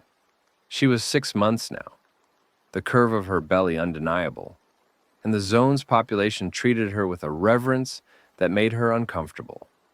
People touched her stomach without asking. They offered her their rations. They said things like, "You're carrying our future," and "That baby is a miracle." And Tanya would smile politely and then find Rena and say, "If one more person touches my stomach without asking, I'm going to electrocute them." "I support that plan," Rena said. "Shall I draft a medical justification?" "Please." The baby was due in March. Rena had been preparing, reading Mika's clinical notes obsessively, practicing delivery techniques on a mannequin she'd constructed from sandbags and a pillowcase, stockpiling the limited medical supplies. She'd also been training 3 zone residents as birth attendants, because Rena was Rena, and she planned for contingencies the way other people planned meals. "If something goes wrong," she said to Dylan one evening, "don't. If something goes wrong, I need you to know that I've done everything I can. Veterinary obstetrics is not human obstetrics. The anatomy is different. The complications are different. Rena. What? You've delivered how many animals? Hundreds. Dogs, cats, horses, cattle. A goat once that nearly killed me. And how many survived? 97%. Then I trust you with Tanya. Animals are simpler. Everything about this is simpler than it should be. We're alive. We shouldn't be. The zone exists. It shouldn't. Tanya's pregnant and healthy and 6 months along in a zombie apocalypse. None of this should be happening. He put his hand on Rena's shoulder, the first time he'd initiated physical contact with her, the kind of gesture that would have been impossible for the man who'd crawled out of a grease trap in Knoxville. You'll deliver that baby, and it'll be fine. You don't know that. No, but I'm choosing to believe it. Someone told me that's what faith is. Rena looked at him. Her expression softened. Not much. Rena's softening was measured in millimeters, but enough that Dylan saw the person behind the pragmatism, the woman who'd walked out of an animal hospital and into the end of the world and had never once stopped healing things. Gant told you that, she said. Yeah. He was smarter than I gave him credit for. He usually was. Crow's immunity was confirmed on a Sunday. He'd been on perimeter patrol, a routine sweep of the island's south shore, checking the wall for damage, counting zombie activity on the far bank. A lone dead had made it across the river during the night, emerging from the water at the island's southeastern point where the shore was lowest. It was waterlogged, slow, half-frozen, and Crow had dispatched it with a rebar spear from the wall's catwalk without difficulty. But in the process, the dead thing's hand had grabbed his forearm. The nails, long, jagged, inhuman, had torn through his jacket sleeve and opened 4 parallel scratches in his skin. Not deep, not dangerous, in a world where scratches were just scratches. But in this world, 4 scratches from a dead hand were a death sentence. Crow looked at his arm, looked at the dead thing on the ground, looked at the scratches, which were already beating blood in thin red lines. He didn't tell anyone. He went back to his quarters and rolled down his sleeve and waited. 6 hours, 12, 18. The incubation period for a scratch was longer than a bite, up to 24 hours, sometimes more. Crow sat on his cot and watched the clock on the mess tent's wall through his window and counted the hours. At 24 hours, he felt fine. At 36 hours, he felt fine. At 48 hours, he went to Rena. I need you to look at something, he said, and rolled up his sleeve. Rena looked at the scratches, looked at Crow. Her hands went to her braids, but the braids were gone, so her hands found her newly short hair and pressed against her scalp in a gesture of processing. When? 2 days ago. 48 hours. Yeah. You should be dead. Yeah. She examined the scratches clinically, the wound edges, the healing pattern, the absence of the characteristic blackening that preceded conversion. The scratches were healing normally. Pink, clean, no infection. Ordinary human healing from ordinary, extraordinary wounds. Sit down, Rena said. He sat. She took a blood sample. A syringe from the medical supplies. A procedure she'd performed on animals thousands of times, and on humans exactly twice since the outbreak. The blood went into a vial. The vial went onto a shelf. I don't have a way to analyze this, she said. No, not here. Not with what we have. But the blood itself, the fact that your blood doesn't carry the conversion, that's significant. How significant? Potentially species-saving significant. She sat across from him. 2% of the population is estimated to be immune. That's 6 million Americans. If we could identify the mechanism, the genetic or immunological factor that prevents conversion, we could potentially develop a treatment, a vaccine, a cure. Can you do that? Me? No, I'm a vet tech. But someone, a virologist, an immunologist, a prion researcher, could. If they had samples. If they had subjects. She looked at him. You'd need to be studied, Crow, properly, by someone who knows what they're looking for. I told you I didn't want to be a lab rat. You told me that before you were confirmed immune. Before you knew for certain. She leaned forward. This isn't about you. It's about the species. Your blood could end this. Crow was quiet for a long time. The medical tent was still. Outside, the generator hummed and the river ran, and the world continued its patient, ruined rotation. If Bridger were still in charge, he said, she'd strap me to a table. Bridger's not in charge. Garza is. And Garza's not a tyrant. Garza's a soldier. Soldiers follow orders. If someone above him, if there is someone above him, orders him to hand me over for study, then we deal with that when it happens. Rena's voice was firm. Right now, the only people who know are you, me, Dylan, and Mika. Mika's gone. Dylan won't tell. I won't tell. The secret is safe until you decide to share it. And the blood sample? Hidden. Labeled with a code. Only I understand. She almost smiled. I've been hiding things since the animal hospital. I'm good at it. The toe, Crow said. Rena blinked. What? Your toe. The one you amputated in week 1, after you were bitten. The silence that followed was absolute. Rena's face went through 3 expressions in rapid succession. Shock, calculation, and something that might have been relief. How do you know about that? I watch people. It's what I do. You favor your right foot slightly when you're tired. Your right boot is laced tighter than your left. You compensate for a missing toe by increasing the boot's support, and you check the amputation site every night before bed. I've seen you unwrap the bandage in the dark. Rena stared at him. Crow stared back. 2 people who'd been keeping the same kind of secret. The secret of survival against the odds, of bodies that should have succumbed and didn't. Recognized each other in that stare. The amputation worked, Rena said. Her voice was different now, stripped of its clinical armor, raw beneath. Or I'm immune. I don't know which. I've never known.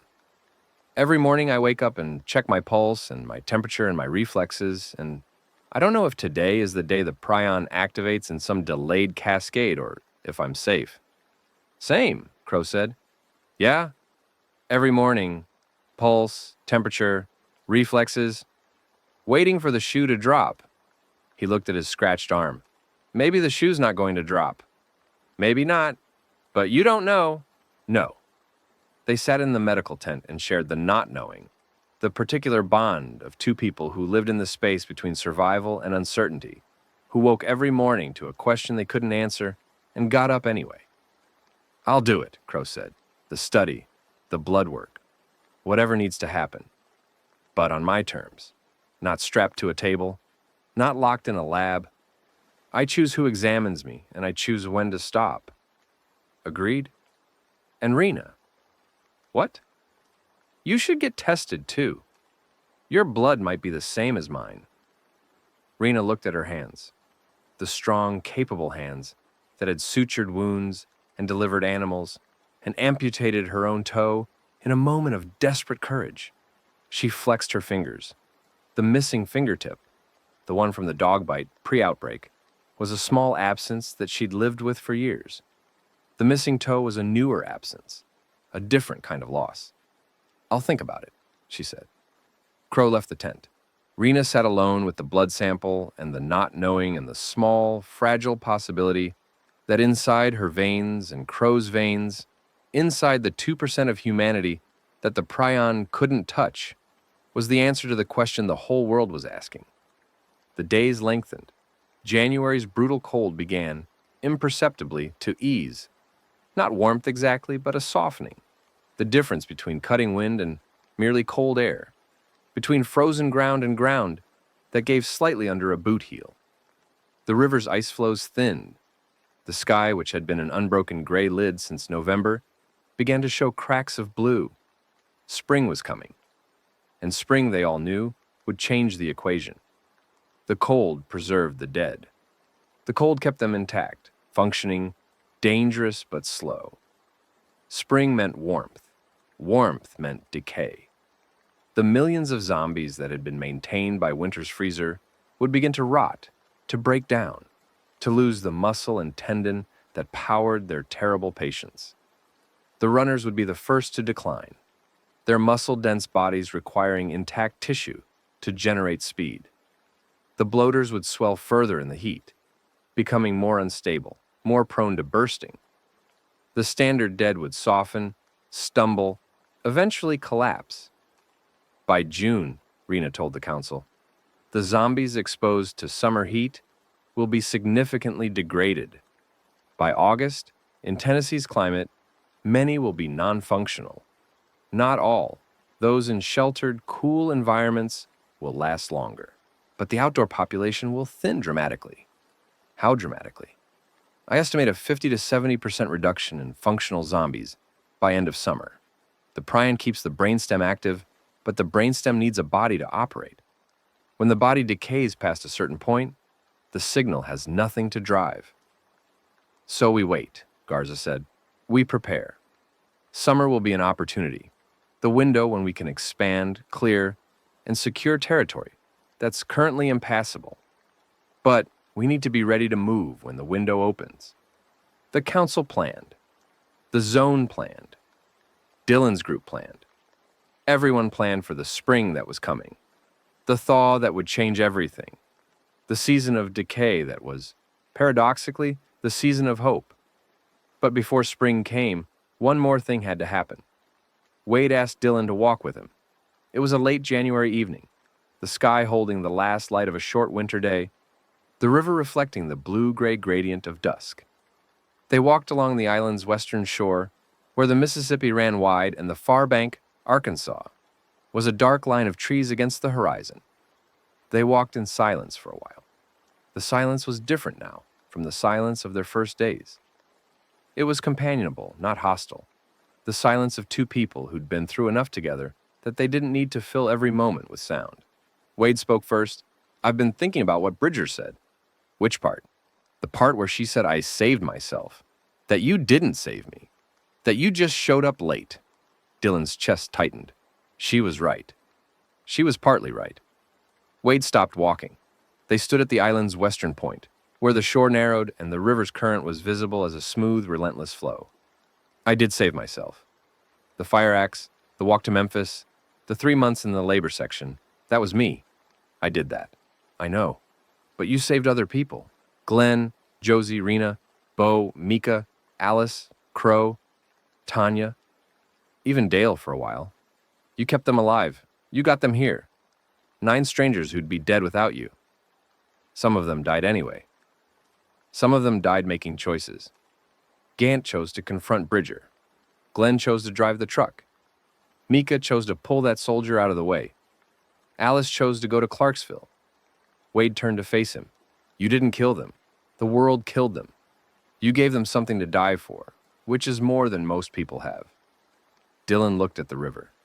The water was dark, carrying its load of sediment and debris, and somewhere in its depths, the bodies of the dead that had walked in and sunk and were now being carried south to the Gulf in a slow, terrible migration that would eventually deposit them on the beaches of Louisiana and Mississippi and the barrier islands of the coast.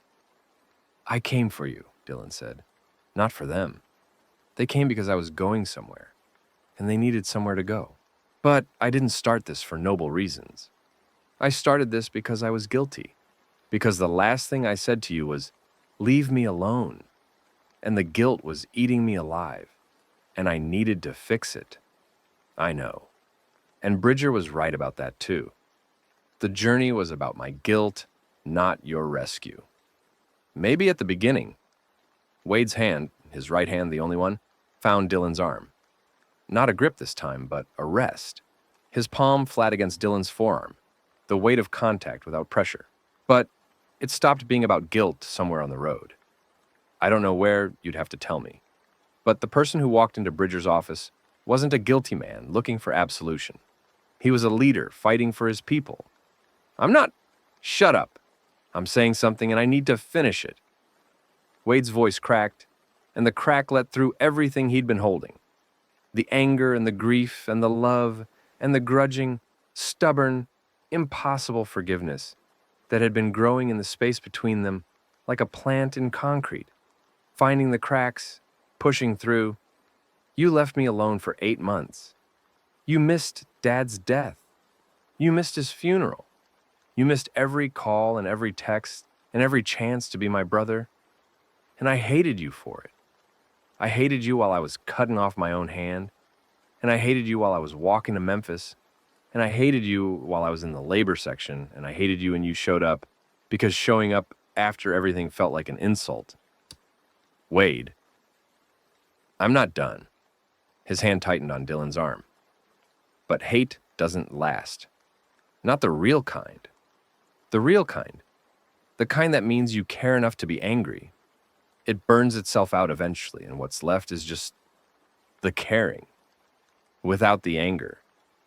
And I'm not there yet. I'm not all the way to forgiveness. I don't know if I ever will be. But I'm past the hate. I'm in the space between hate and forgiveness, and I think that space is where brothers live. Not in the clean resolution, but in the mess. In the showing up every day and building a wall and eating bad rice and being alive together. The river ran. The sky darkened. The first star appeared, Polaris, the North Star. The one Glenn had taught Josie, the one that didn't move, the fixed point around which everything else revolved. I'm sorry, Dylan said. The words were the same words he'd been saying since the receipt in his jacket pocket. But they sounded different now. Not a plea, but a fact. Not a request for absolution, but a statement of reality. He was sorry. He would always be sorry. The sorry was part of him the same way the burn scar on his forearm was part of him. Permanent, visible. A mark of something that had happened and couldn't unhappen. I know you are, Wade said, and I'm starting to believe you mean it. They stood at the western point of the island and watched the river and the sky and the distant bank, where Arkansas waited, unknown and uncharted and possible. They didn't hug. They didn't need to. The hand on the arm was enough. The proximity was enough. The willingness to stand in the same place and look in the same direction was enough. She made me memorize the recipe, Wade said. What? Mom's cinnamon rolls. She made me memorize it. 2 cups flour, 1 packet yeast, ½ cup warm milk, ¼ cup sugar, 1 egg, 2 tablespoons butter, pinch of salt. For the filling, butter, brown sugar, cinnamon. For the glaze, cream cheese, powdered sugar, vanilla. Dylan's throat closed. The recipe, the mundane, domestic, impossibly precious list of ingredients for something that would never exist again in the same kitchen with the same hands, was the most painful and beautiful thing he'd heard since the world ended. When we find flour, he said, and sugar, and a working oven. Yeah. Wade's hand slid from Dylan's arm. He turned back toward the zone, toward the lights and the generators and the people. Let's go back. It's cold. They walked back together. The stars came out. Polaris, Orion, the Pleiades, the constellations that Glenn had taught and Josie had memorized and that would wheel overhead tonight and every night, unchanging, while the world below them stumbled and burned and healed and stumbled again. February arrived. The thaw began. The ice on the river broke with sounds like gunshots, sharp cracks that echoed off the bluffs and sent the zone's residents reaching for weapons before they realized it was just the world warming, just the physics of water and temperature doing what physics did, indifferent to the apocalypse. The dead changed. Not immediately, not dramatically, but perceptibly. The ones that had been standing motionless in the extreme cold, the frozen sentinels that had lined the streets and fields like terrible statuary, began to move again. Their joints, locked by ice, loosened. Their muscles, preserved by the freezer of winter, resumed their broken function. The streets of Memphis, which had been as still as a photograph in January's deep freeze, began to animate. They're waking up, Josie said, standing on the observation tower, with Glenn's compass in her hand and a pair of binoculars around her neck. She'd become the zone's primary lookout, small enough to climb the tower quickly, young enough to have sharp eyes, trained enough by Glenn's tutoring to know what she was looking for. Not waking up, Rena corrected from the base of the tower, where she was inventorying medical supplies for the expansion patrols. Thawing out. Their brainstems never stopped functioning. The cold just reduced the signal. Now the signal's increasing. Same result. More of them moving? Yes. More of them in the streets? Yes. More of them at the river? Yes. Josie lowered the binoculars. We need a bigger wall. We need a better strategy. The wall is defense, we need offense. Rena looked up at her. We need to start reclaiming the city. The conversation, defense versus offense, wall versus expansion, survival versus rebuilding, was the central debate of the zone's new era. Garza's council was split. The cautious faction wanted to fortify the island and wait for summer's decay to thin the herds. The aggressive faction wanted to push into Memphis now, clearing blocks while the dead were still sluggish from winter, establishing a mainland foothold before the spring brought full mobility. Dylan was on the aggressive side. Not because aggression was his nature, the line cook from Knoxville had been the opposite of aggressive, but because the road had taught him that waiting was a form of dying. Standing still in a world that moved was suicide by patience. We pushed south along the riverfront, he told the council. Clear Beale Street, Main Street, the blocks between the bridge and the convention center. Establish a permanent presence on the mainland. Connect the island to the city. With what forces? The cautious faction's leader asked. A former city employee named Burke, who'd been in the zone since the first week and who measured everything in risk units. Garza's military has 200 soldiers. The civilian volunteers add maybe another 100 armed. That's 300 people to clear a city of declining zombies. Every day the temperature rises, they get weaker. We get stronger. The math is moving in our direction for the first time since October. The math is theoretical. The dead on Main Street are actual. Then let's make the math actual. Let me take a team in. Clearing team, 10 people. We clear one block, secure it, move to the next. Controlled, methodical, the way we cleared the buildings near the bridge. And if a herd forms, if the noise draws hundreds, then we fall back to the island, same as always, but we'll have gained ground. The council debated for 2 hours. Dylan sat through it with the patience he'd learned from months of walking. The patience of a man who'd covered 400 miles, one step at a time, and understood that progress was measured in footsteps, not leaps. The council approved the mission. Garza assigned a military liaison. Dylan assembled his team. The clearing team was 12 people.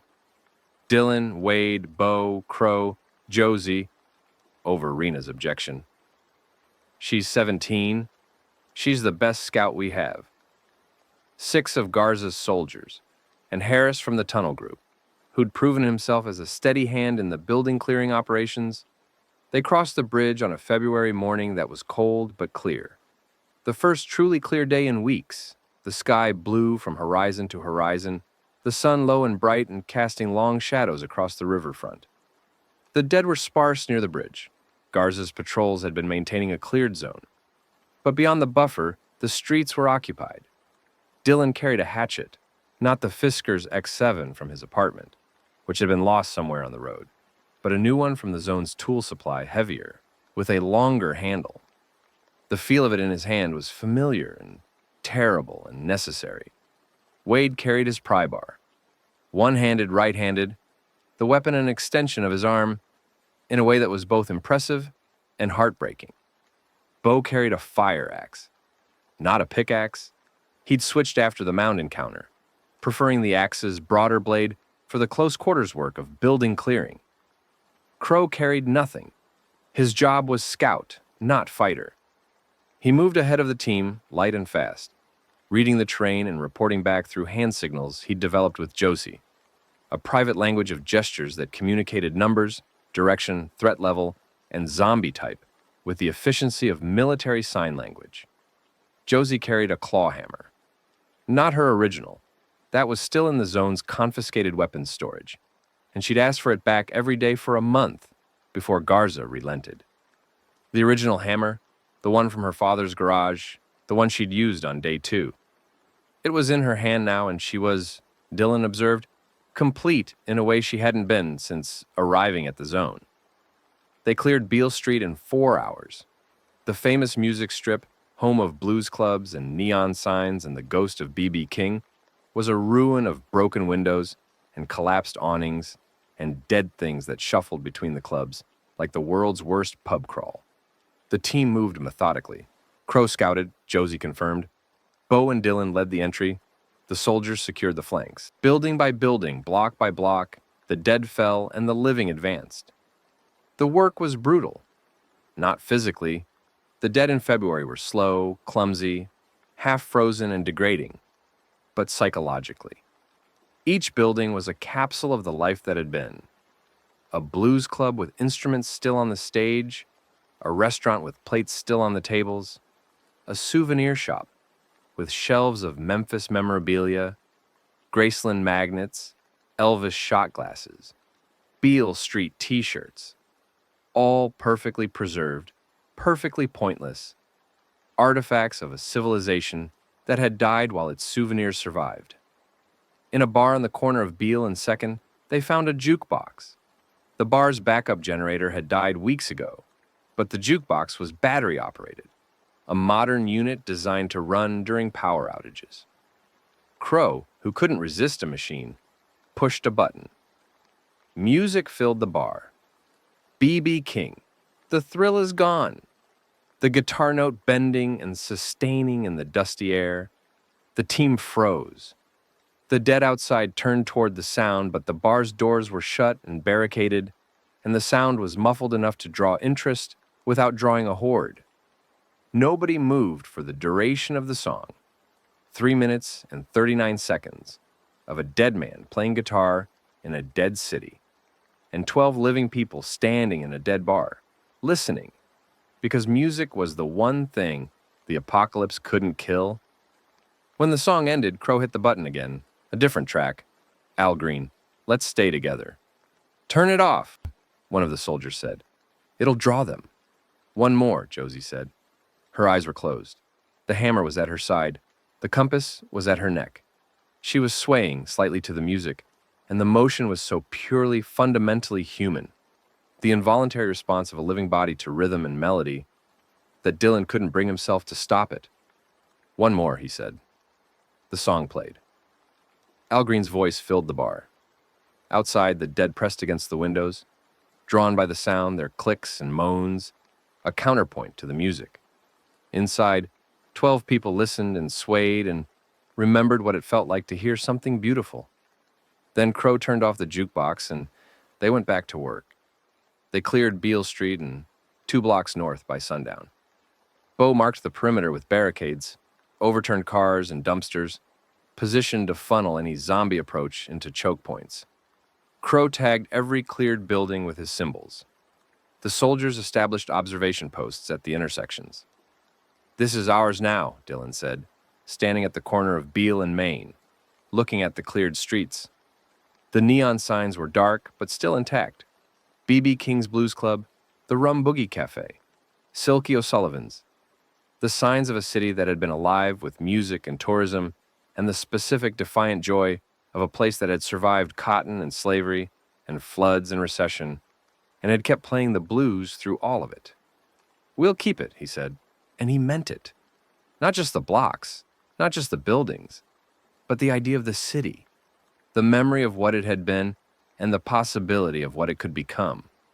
They returned to the island at dusk, crossing the bridge with the tired satisfaction of people who'd done something worth doing.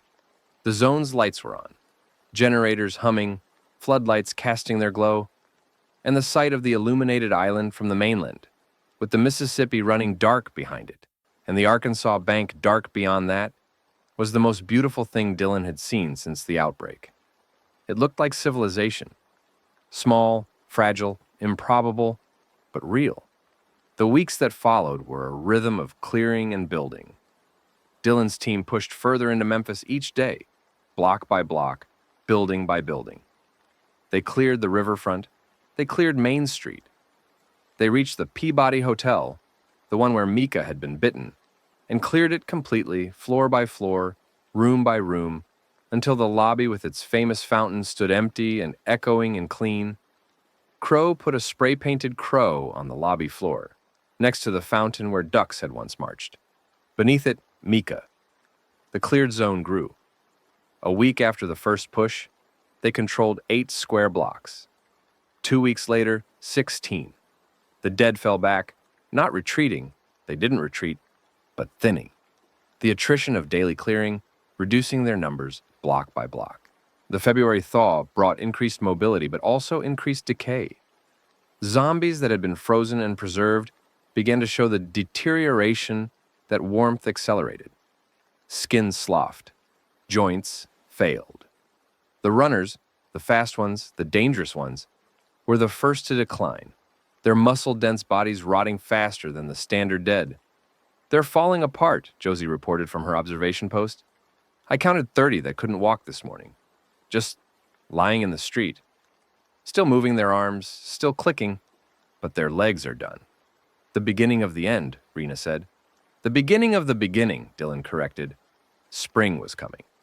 Not just the calendar spring, the real spring. The spring of growth and renewal, and the terrible, wonderful cycle of the living world asserting itself over the dead one. The trees on the riverbank were budding.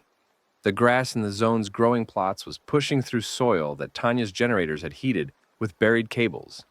A bird, an actual bird, a cardinal, red as a wound against the gray February sky, landed on the observation tower's railing and sang, and Josie stared at it with an expression that was so full of wonder it made Dylan's chest ache.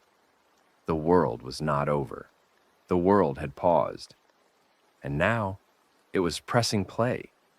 The thing about Crow's immunity, the thing that nobody said aloud but everyone thought, was that it changed the story's ending.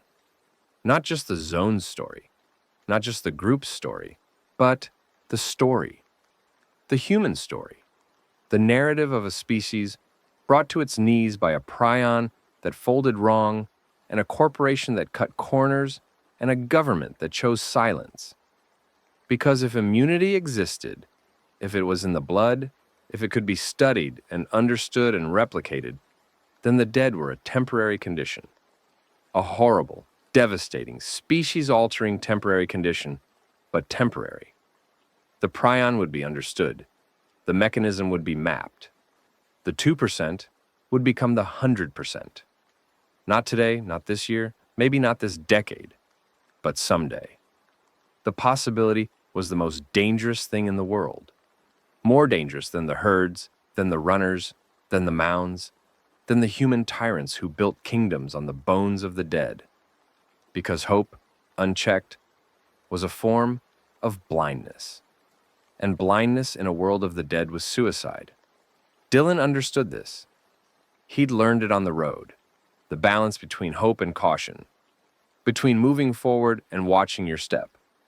Hope got you out of bed. Caution kept you alive until tomorrow. The trick was holding both. He held both. He held the compass in one hand and the hatchet in the other. He walked the cleared streets of Memphis and built the wall on the island and ate the rations and worked beside his brother and watched Tanya's belly grow and listened to Rena plan her medical school and followed Crow's tags on the walls and visited the graves under the cottonwood trees, where Gant and Mika lay in the frozen earth of an island that was slowly, stubbornly, impossibly becoming home. He held the weight, he carried it.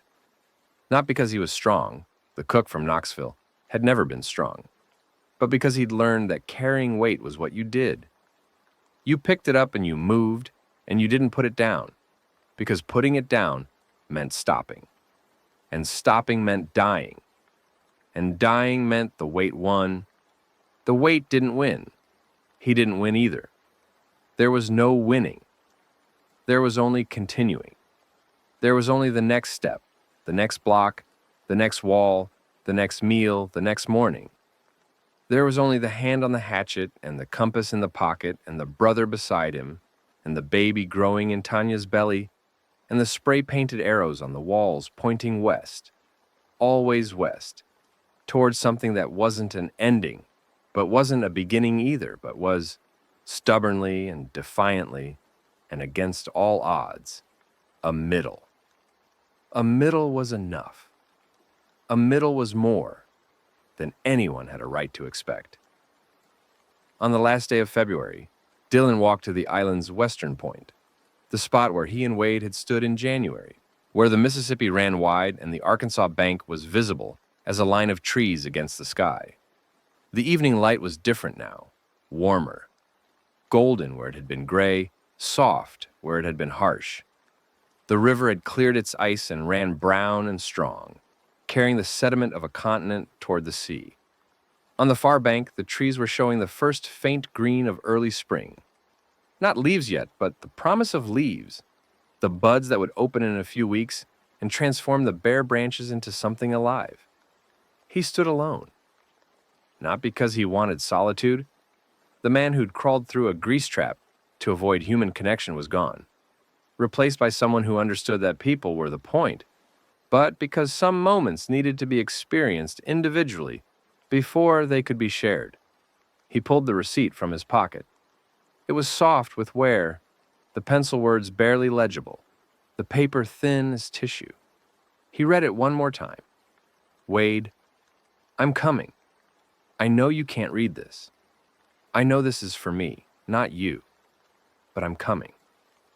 I'm sorry about Dad. I'm sorry about everything. I'm bringing 9 people I didn't know 3 weeks ago, and I think some of them are going to die because of where I'm taking them, and I don't know how to stop that. I don't know how to do any of this. But I'm coming. He'd been right. Some of them had died. He hadn't been able to stop it. He hadn't known how to do any of it. He'd done it anyway. He folded the receipt and put it back in his pocket. It would stay there. He'd carry it the way he carried everything else. The compass, the weight, the guilt, the hope. Carry it forward, one step at a time, into the spring that was coming and the summer beyond it and the world that was waiting on the other side of winter. Behind him, the zone hummed. The generators, the voices, the sound of Bo hammering and Tanya welding and Rena teaching and Josie climbing and Crow painting and Wade working and the civilians of Memphis building something that might last or might fall, but was, right now, today, this moment, real. Ahead of him, the river ran. The far bank greened. The sky darkened. The stars came out. Polaris first, then the rest. The ancient map that Glenn had taught and Josie had learned and that would guide whoever came after them through the same night toward the same destinations. A crow flew over the river. A real crow. Black wings against the blue dark sky heading west. It called once. The sound was sharp and clean and alive. Dylan watched it fly until it was gone. Then he turned and walked back to the zone where his people were waiting, where his brother was alive, where the weight was heavy and the road was long and the dead were falling and the world was turning and the spring was coming. The spring was coming. And they were still walking. March came in like a lion, as the old Tennessee saying went. But the lion was tired, and its teeth were falling out. The first week brought rain. Not the freezing rain of December and January, but actual rain, cold but liquid, hammering the island's shelters and running in muddy rivulets toward the river. The rain was a revelation. Water falling from the sky that wasn't ice, wasn't sleet, wasn't a weapon. It was just rain, and the sound of it on the mess tent's canvas roof was so profoundly, achingly normal that people sat inside and listened with the expressions of the devout hearing hymns. The rain did things to the dead. Moisture accelerated decay in ways the cold had prevented. The zombies that had been preserved by winter, frozen solid, maintained in a state of functional suspension, began to break down. The process was visible from the observation tower. Figures that had been walking with the mechanical consistency of machines began to stumble, to lurch, to fall. Their skin, saturated by rain and softened by warming temperatures, sloughed in sheets. Their joints, lubricated by moisture but weakened by decomposition, failed at random. A knee buckling, a shoulder separating, a hip dislocating and sending the body sideways in a slow-motion collapse. "They're melting," Josie said from the tower, binoculars pressed to her eyes. Not literally, but kind of literally. Rena, who'd been predicting this since November, permitted herself a single nod of confirmation. The decay that should have happened in fall and winter is happening now. All at once. 3 months of decomposition compressed into weeks. She paused. It's going to smell. It smelled. The smell hit Memphis like a physical force, sweet and chemical and organic and wrong. The concentrated essence of millions of bodies breaking down simultaneously, carried on the warm, wet March air. It infiltrated everything: clothing, food, shelter, dreams. People tied rags around their faces. They stuffed cotton in their nostrils. They burned herbs and incense and motor oil, and anything that produced a scent strong enough to overlay the smell of a city rotting from the inside out. I used to cook with anchovies, Dylan told Wade at the wall one morning, both of them with bandanas tied over their noses and mouths. The prep cooks would complain about the smell. I'd tell them you get used to anything. Is that true? No. You just get tired of complaining. They laughed. Both of them, behind their bandanas, the sound muffled but real. It was the first time they'd laughed together since before the outbreak. Since before the 8 months of silence. Since before their mother died. Since before everything. The laugh was rusty and brief, and it felt like a door opening in a room that had been sealed for years. The clearing operations continued through March, accelerated by the dead's deterioration. Dylan's team pushed deeper into Memphis, finding neighborhoods where the zombie population had declined by half since February. The ones that remained were in various states of collapse. Some still ambulatory but unsteady. Others reduced to crawling. Others immobile but still alive in the brainstem sense. Their mouths clicking and their eyes tracking movement, while their bodies lay in the streets like discarded mannequins. Bo dispatched the immobile ones with clinical efficiency, his fire axe finding the temple with a precision that had become mechanical. He didn't speak while he worked. He never had. But the nature of his silence had changed. It wasn't the stoic endurance of the road or the grim determination of the zone's early days. It was the focused quiet of a man doing a job he understood, performing a service for the living and the dead, ending what should never have continued. After each clearing session, Bo would wash his axe in the river. Not functionally. The river water didn't sanitize anything, but ritually. The way a craftsman cleans his tools at the end of the day. The axe was not a weapon to Bo. It was a tool, and tools were treated with respect.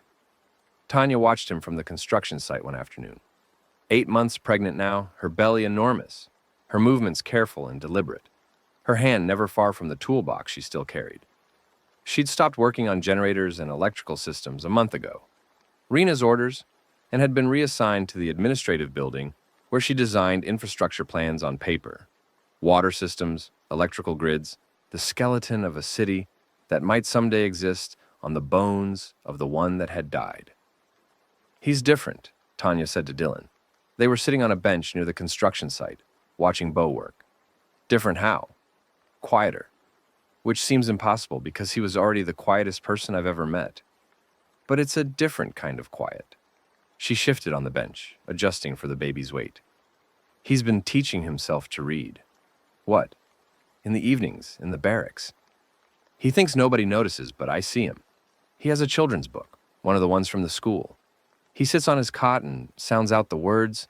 Her voice was gentle, careful. The voice of someone protecting a secret while acknowledging it. Alice started it, before she left. She'd read aloud every night, and Bo would listen. After she was gone, he started trying on his own. Dylan thought of Bo in the farm supply store in the first days, saying nothing because saying things required words, and words required reading, and reading was the one door that had never opened for him.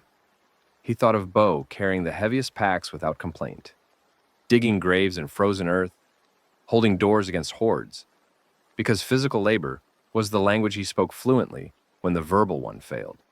Does he need help? He needs to not be embarrassed. He needs someone to just be around, not teach, not correct, just be present while he works through it. Tanya looked at Dylan. You're good at that. The being present thing. I used to be terrible at it. Yeah, well, the world ended. People change. He found Bo that evening in the barracks, sitting on his cot with a picture book, where the wild things are, dog-eared and water-stained, salvaged from the school's collection. Bo saw Dylan approach and the book went behind his back with a speed that was almost comical in a man his size. "What's that?" Dylan asked, sitting on the adjacent cot. "Nothing. Looked like a book. It's for the kids, at the school." I was just... Bo stopped, his jaw clenched. The particular shame of the secret. 38 years of hiding it, of memorizing spoken instructions because he couldn't read written ones, of signing documents with an X and hoping nobody noticed, was a weight he'd carried longer than any backpack or pickaxe. "Bo." Dylan's voice was quiet. Not pitying, not sympathetic, just present. "I can't cook a souffle. 12 years in kitchens and I never learned. The chef tried to teach me 3 times and I burned it every time. Eddie used to say I had a souffle disability." Bo looked at him. The tension in his jaw eased by a fraction. "A souffle is just eggs and air," Bo said. "I know. And reading's just shapes and sounds. Doesn't make either of them easy." Dylan nodded at the space behind Bo's back. "Can I see?" A pause. Then Bo brought out the book. He held it the way he held everything, carefully, precisely, as if it might break. "I know the first page," he said. "The night Max wore his wolf suit and made mischief of one kind and another. I remember it from the school. Alice read it. That's good. The second page is harder. Show me." Bo opened the book. His finger, thick and calloused, moved under the words with the halting concentration of a man crossing a river on stepping stones. His mother called him, "Wild thing," and Max said, I'll... He stopped. The next word was beyond him, the letters jumbling into nonsense. "Eat," Dylan said. Not correcting, just supplying. The way you'd hand someone a tool they needed. "I'll eat you up," Bo read, and the words came out slow and rough and victorious. A 38-year-old man reading a children's book, like it was Shakespeare, like it was the Bible, like it was the most important thing in the world. They read 3 pages that night. Bo sounded out each word with the painstaking care of someone constructing a building. 1 brick at a time, level and plumb, no shortcuts. Dylan supplied the words Bo couldn't get, always quietly, always without emphasis, as if the word had been obvious and Bo had just missed it by a hair. When they stopped, Bo closed the book and sat with it on his knee and said, "Don't tell the others. I won't. I'm not stupid. Nobody taught me. My old man pulled me out of school in the 3rd grade to work. By the time I went back, everyone was reading chapter books, and I was still on..." He tapped the picture book. "I fell behind and never caught up. And then it was easier to just not. You built a bridge across a collapsed highway overpass from car hoods and tow cables. That's different. It's the same thing, structure, engineering, figuring out how pieces fit together." Dylan leaned forward. "You've been reading buildings your whole life. Letters are just smaller buildings." Bo looked at him. Something in his face shifted. Not a smile, not yet, but the geological movement of an expression changing at a pace, measured in years. "Smaller buildings," he repeated. "Yeah, okay." They read together every evening after that. By the end of March, Bo had finished Where the Wild Things Are, and had moved on to a collection of Dr. Seuss that Josie had found in the school's closet. The sight of the biggest man on the island, mouthing the words to green eggs and ham, was something Dylan kept to himself. Not because it was embarrassing, but because it was sacred. Tanya went into labor on March 19th at 3 a.m. in the barracks she shared with Rena and Josie. Rena heard it first. The sharp intake of breath, the rustle of blankets, the specific silence of someone trying not to make noise. She was up and at Tanya's side in seconds, her hands finding the belly, feeling the contraction. "How long?" "Started an hour ago. I thought they were Braxton Hicks." "They're not. You're in active labor." Rena was moving, calm, efficient, her veterinary training translating into human obstetrics with the adaptability she'd been practicing for months. "Josie, wake up. Get Dylan. Get the birth attendants. Get hot water from the mess tent's boiler." "Is she..." "She's fine. The baby's fine. We have time, but I need my team, and I need supplies, and I need you to move." Josie moved. She was out the barracks door in seconds, barefoot in the March night, running across the island with the speed that had made her the group's best scout. Dylan arrived at the medical tent. They'd moved Tanya there within minutes, to find Rena scrubbing her hands with antiseptic, and Mika's clinical notes spread on the table beside the cot. Is she? Fine. Early stage. Contractions are 7 minutes apart. First babies take time. Rena looked up at him. You don't need to be here. I want to be here. Then sit down, stay out of the way, and if you feel like you're going to faint outside. He sat. Wade arrived, then Bo, then Crow. They gathered outside the medical tent in the pre-dawn dark, 4 men and a teenager, waiting with the specific helplessness of people for whom the critical action was being performed by someone else. I've never been around a birth, Crow said. He was sitting on the ground, his back against the tent's support pole, spray paint can in his hand, turning it over and over. Dogs, cats. My neighbor's cat had kittens once, but not a person. It's the same basic principle, Wade said. Life finds a way out. That's from Jurassic Park. Everything's from Jurassic Park now.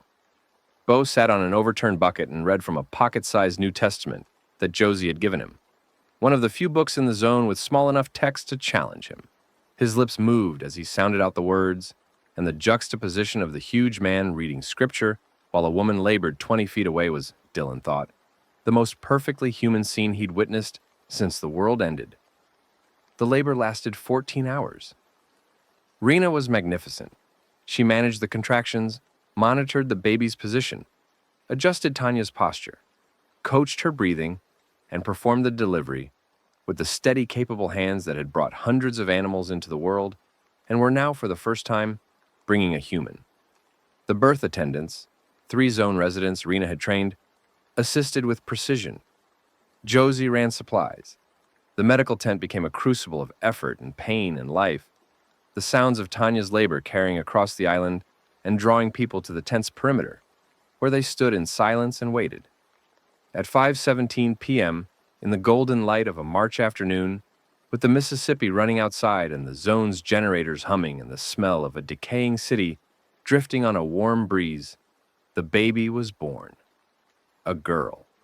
Rena lifted her, cleared her airway, and the baby cried, a sound so sharp, so pure, so defiantly alive that every person within earshot stopped what they were doing and listened. The cry carried across the island. It reached the perimeter, where the soldiers on watch heard it. It reached the construction site, where the workers heard it. It reached the cleared blocks of downtown Memphis, where nobody heard it except the dead, who turned their decaying heads toward a sound they couldn't understand and never would. Rena placed the baby on Tanya's chest. Tanya's arms, both of them, the tattooed left and the calloused right, the arms that had rebuilt generators and welded barriers and carried a toolbox across 400 miles, wrapped around her daughter with a tenderness that was as fierce as any violence Dylan had witnessed. "Hey," Tanya whispered. "Hey, you." The baby cried. Tanya cried. Rena cried, silently, the tears tracking down her face while her hands continued their clinical work, cutting the cord, cleaning, assessing, the professional and the personal running. In parallel, like 2 rivers that had finally merged, Dylan stood at the tent's entrance and watched and felt the weight on his shoulders shift. Not lighter, not heavier, but different, redistributed. The weight of the dead, Glenn and Gant and Mika and Alice and Eddie and all the unnamed faces on the road, was still there. But now there was a counterweight, a 7-pound, crying, screaming, impossibly alive counterweight. "What's her name?" Josie asked from beside him. Her hand was on Glenn's compass. Her eyes were bright. Tanya looked up from the baby's face. "Hannah." The name hung in the air. Hannah. Glenn's daughter. The 3-year-old who died in a car accident 30 years ago. The loss that had sent Glenn into 30 years of circles. The name he'd spoken only once, to Dylan, on a cold night, by a tire, in a parking lot that felt like another lifetime. "Hannah," Tanya said again. "For the person who found us the way here." Dylan closed his eyes. Behind them, the road unspooled. Every mile, every loss, every moment that had led to this. A baby named for a dead man's dead daughter, born on an island in a river in a ruined city, crying with the full-throated fury of a creature that had no idea what the world was, but was absolutely, unequivocally committed to being in it. He opened his eyes. The March light was golden. The baby was crying. The world was broken and the world was healing, and the two things were happening simultaneously, as they always had, as they always would. The weeks after Hannah's birth were the zone's finest, not the most dramatic. There were no sieges, no coups, no sacrifices, but the finest in the quiet, accumulative sense of a community finding its rhythm. The clearing operations expanded the mainland footprint to 32 blocks. Garza's council established a civilian police force to replace the military patrols. Rena's medical training program enrolled its first 12 students, including Josie, who attacked the curriculum with the same ferocity she applied to everything. The school expanded into 2 shifts. The growing plots produced the first harvest: lettuce, spinach, early radishes, the green things that Tanya's heated cables had coaxed from the soil in defiance of the season. Crow's immunity became common knowledge in April, when he volunteered for a demonstration that made Rena furious and the zone's population euphoric. He stood at the perimeter wall and allowed a restrained zombie, a deteriorating standard dead secured to a post, to scratch his arm while 200 people watched. He stood there for 24 hours, vitals monitored by Rena and her students, and nothing happened. No fever, no tremor, no conversion. His blood resisted the prion the way a rock resists water. Not by fighting, but by being composed of something the water couldn't dissolve. "You absolute idiot," Rena said after the 24 hours were up, checking his arm for the 15th time. "You spectacular, reckless, paint-huffing idiot." It worked, though. It could have not worked. But it didn't not work. That sentence doesn't even... She stopped, looked at his arm, looked at his face. "Get out of here, and don't ever do that again." "You got it. I mean it. I hear you." He did it again 3 weeks later, with a bite this time, and the zone watched and held its breath. And Crow stood in the April sunshine with a zombie's teeth marks in his forearm, and his blood refusing to convert. And the cheer that went up from the crowd was the sound of hope. Not the fragile, dangerous hope, of the desperate but the grounded, evidence-based hope of people who'd seen proof. Rena tested her own blood the following week. Her results were the same. Immune. Whether from the amputation or from innate resistance, she couldn't determine, and it mattered less than the fact itself. 2 confirmed immune individuals, 2 samples, 2 data points on a curve that, if extended, led to understanding, to treatment, to the end of the end. "I need a lab," Rena told Garza. "A real lab. Microscopes, centrifuges, reagents. There's a hospital in Memphis, Methodist University on the east side. If the equipment survived..." Garza approved the mission. A clearing team, 20 strong, pushed east through 12 blocks of decaying dead to reach the hospital. The equipment had survived, most of it anyway, sealed in labs and supply rooms that the zombies couldn't access. They hauled it back to the island in military trucks, and Rena set up the zone's first research facility in a converted barracks that she christened, with uncharacteristic sentimentality, the Mica Castillo Medical Research Center. The research was slow. Rena was a vet tech, not a virologist. But she was methodical and she was smart, and she had Mika's clinical notes and Alice's analytical framework and Crow's and her own blood in an ocean of time. She started with basic serological analysis, blood typing, antibody profiling, immune response testing, and worked outward, documenting everything in a notebook that would eventually fill 12 volumes and become, in the years that followed, the foundational text of post-outbreak immunology. She didn't find a cure. Not that spring, not that year, not in the time this story contains. But she found the beginning of the path to a cure, the specific immunological marker that distinguished the immune from the susceptible, the protein configuration that the prion couldn't disrupt. She documented it, replicated it, and broadcast the findings on Alice's relay station frequency, which Garza's radio operators had kept alive by sending a team to Clarksville to refuel the generator. The broadcast went out, the findings went out. And somewhere in the broken world, in university basements and CDC bunkers and the private labs of researchers who'd survived, someone heard. Someone understood. Someone began the work that Rena had started. The path to the end of the dead was being walked, one step at a time, by people who'd learned that walking was the only way forward. April was the cruelest month, not because of what it took, but because of what it showed. The spring came fully, and with it, the decay that Rena had predicted. The zombies of Memphis, the hundreds of thousands that had filled the city, that had walked its streets and pressed against its buildings and emerged from its river, broke down. The warm rain and the rising temperatures and the relentless microbial action of decomposition did what bullets and hatchets and fire could not.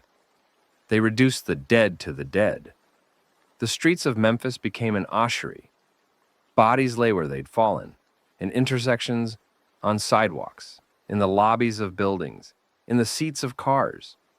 They lay in every posture of collapse, face down, face up, on their sides, in tangles of limbs that had once been herds and were now just piles.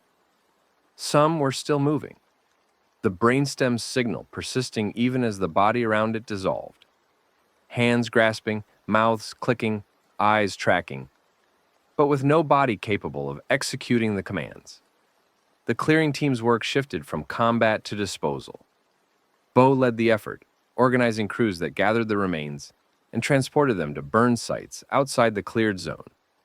The fires burned day and night, columns of greasy black smoke that rose into the spring sky and carried the smell of ending. "It's ugly," Josie said, watching a burn from the observation tower. "But it's over." "It's not over," Dylan said. He was standing beside her, the compass she wore glinting in the April sunlight. "There are millions of them, across the whole country. It'll take years to clear them all. Some, the ones in cold climates, in buildings, in basements, will last a long time. But it's ending. Yeah, it's ending. And what comes after?" He looked at her. She was 17? No, 18 now. Her birthday had passed without fanfare in February, marked only by a cupcake that one of the zone's bakers had produced from hoarded ingredients, and that Josie had eaten with the solemn appreciation of someone who understood that cupcakes were miracles. After, he said, is the hard part. Harder than this? Different hard. This, he gestured at the city, the dead, the decay. This had clarity. Survive, move, fight, build. The rules were simple because the stakes were absolute. After the rules get complicated again. People will disagree about what to build. Factions will form. Old grudges will surface. The things that made us cooperate, the shared enemy, the common threat, will fade, and what's left is just people. Being people. That doesn't sound so bad. It's not bad. It's just not simple. Josie touched the compass. Glenn would say, "Follow the needle. It always points the same direction." Glenn would say, "A map never runs out of battery." Glenn would say a lot of things. He liked to talk. She smiled, an actual smile, full and unguarded. The smile of a person who'd passed through grief and found something on the other side that wasn't happiness exactly, but was close enough. "I miss him." "Me too." "And Gant, and Mika, and Alice." She paused. "Even Dale." "Kind of." "Dale's fine. Dale's probably running the economy of West Tennessee by now." "Probably." She leaned on the tower's railing. "Do you think about them?" "The ones we lost?" "Every day." "Does it get easier?" "No, it gets different. The weight doesn't decrease. It changes shape. It fits better. You learn to carry it without dropping other things." She considered this. That's either very wise or very depressing. Both, probably. Glenn would approve. Glenn would tell a long story about his postal route that somehow related to the concept of grief, and nobody would understand the connection until 3 days later. She laughed. The sound carried from the tower across the island and mixed with the generator hum and the river noise, and the distant crackle of the burn fires and the crying of a baby in the medical tent, where Tanya was nursing Hannah while Rena examined blood samples and the world turned and the dead decayed and the living kept living. It was enough. The reunion with Dale happened by accident in May, when a trading caravan arrived at the zone from the west. From Arkansas, crossing the river on a barge that a consortium of survivor communities had established as a ferry service. The caravan brought food, tools, seeds, and information, and at its center, wearing a clean shirt and a confident smile, was Dale Womack. He looked good, better than good. He looked prosperous, in the specific way that only Dale could manage at the end of the world. His hair was trimmed, his clothes were clean. He carried a leather satchel that he wore like an accessory, and his handshake, when he found Dylan at the mess tent, was the handshake of a man who'd found his element. D, the old nickname, the familiar grin. You look terrible. You look like you've been selling something. I have everything to everyone. The communities in Arkansas, Mississippi, Western Tennessee, they're organizing. Trade networks, resource sharing, mutual defense. It's like the early internet, except with canned goods and ammunition. And you're the middleman. I prefer facilitator. The grin widened. I heard about the zone, the expansion, the research, the baby. News travels fast on the river. You've built something here. We built something. All of us. Right, all of us. A flicker of something crossed Dale's face. Not guilt exactly, but the shadow of guilt. The awareness that he'd left and they hadn't, and the something they'd built was a something he'd chosen not to be part of. I wanted to come back, to see it, to see you, and to establish a trade route between your network and ours. That too. He didn't pretend otherwise. Dale's honesty about his self-interest had always been his most endearing quality. The car salesman who told you he was selling you a car, which was more honest than most people managed. But also to see you, I mean that. Dylan looked at him. The man who'd skimmed supplies, who'd built personal stockpiles, who'd calculated angles and negotiated survival like a business deal.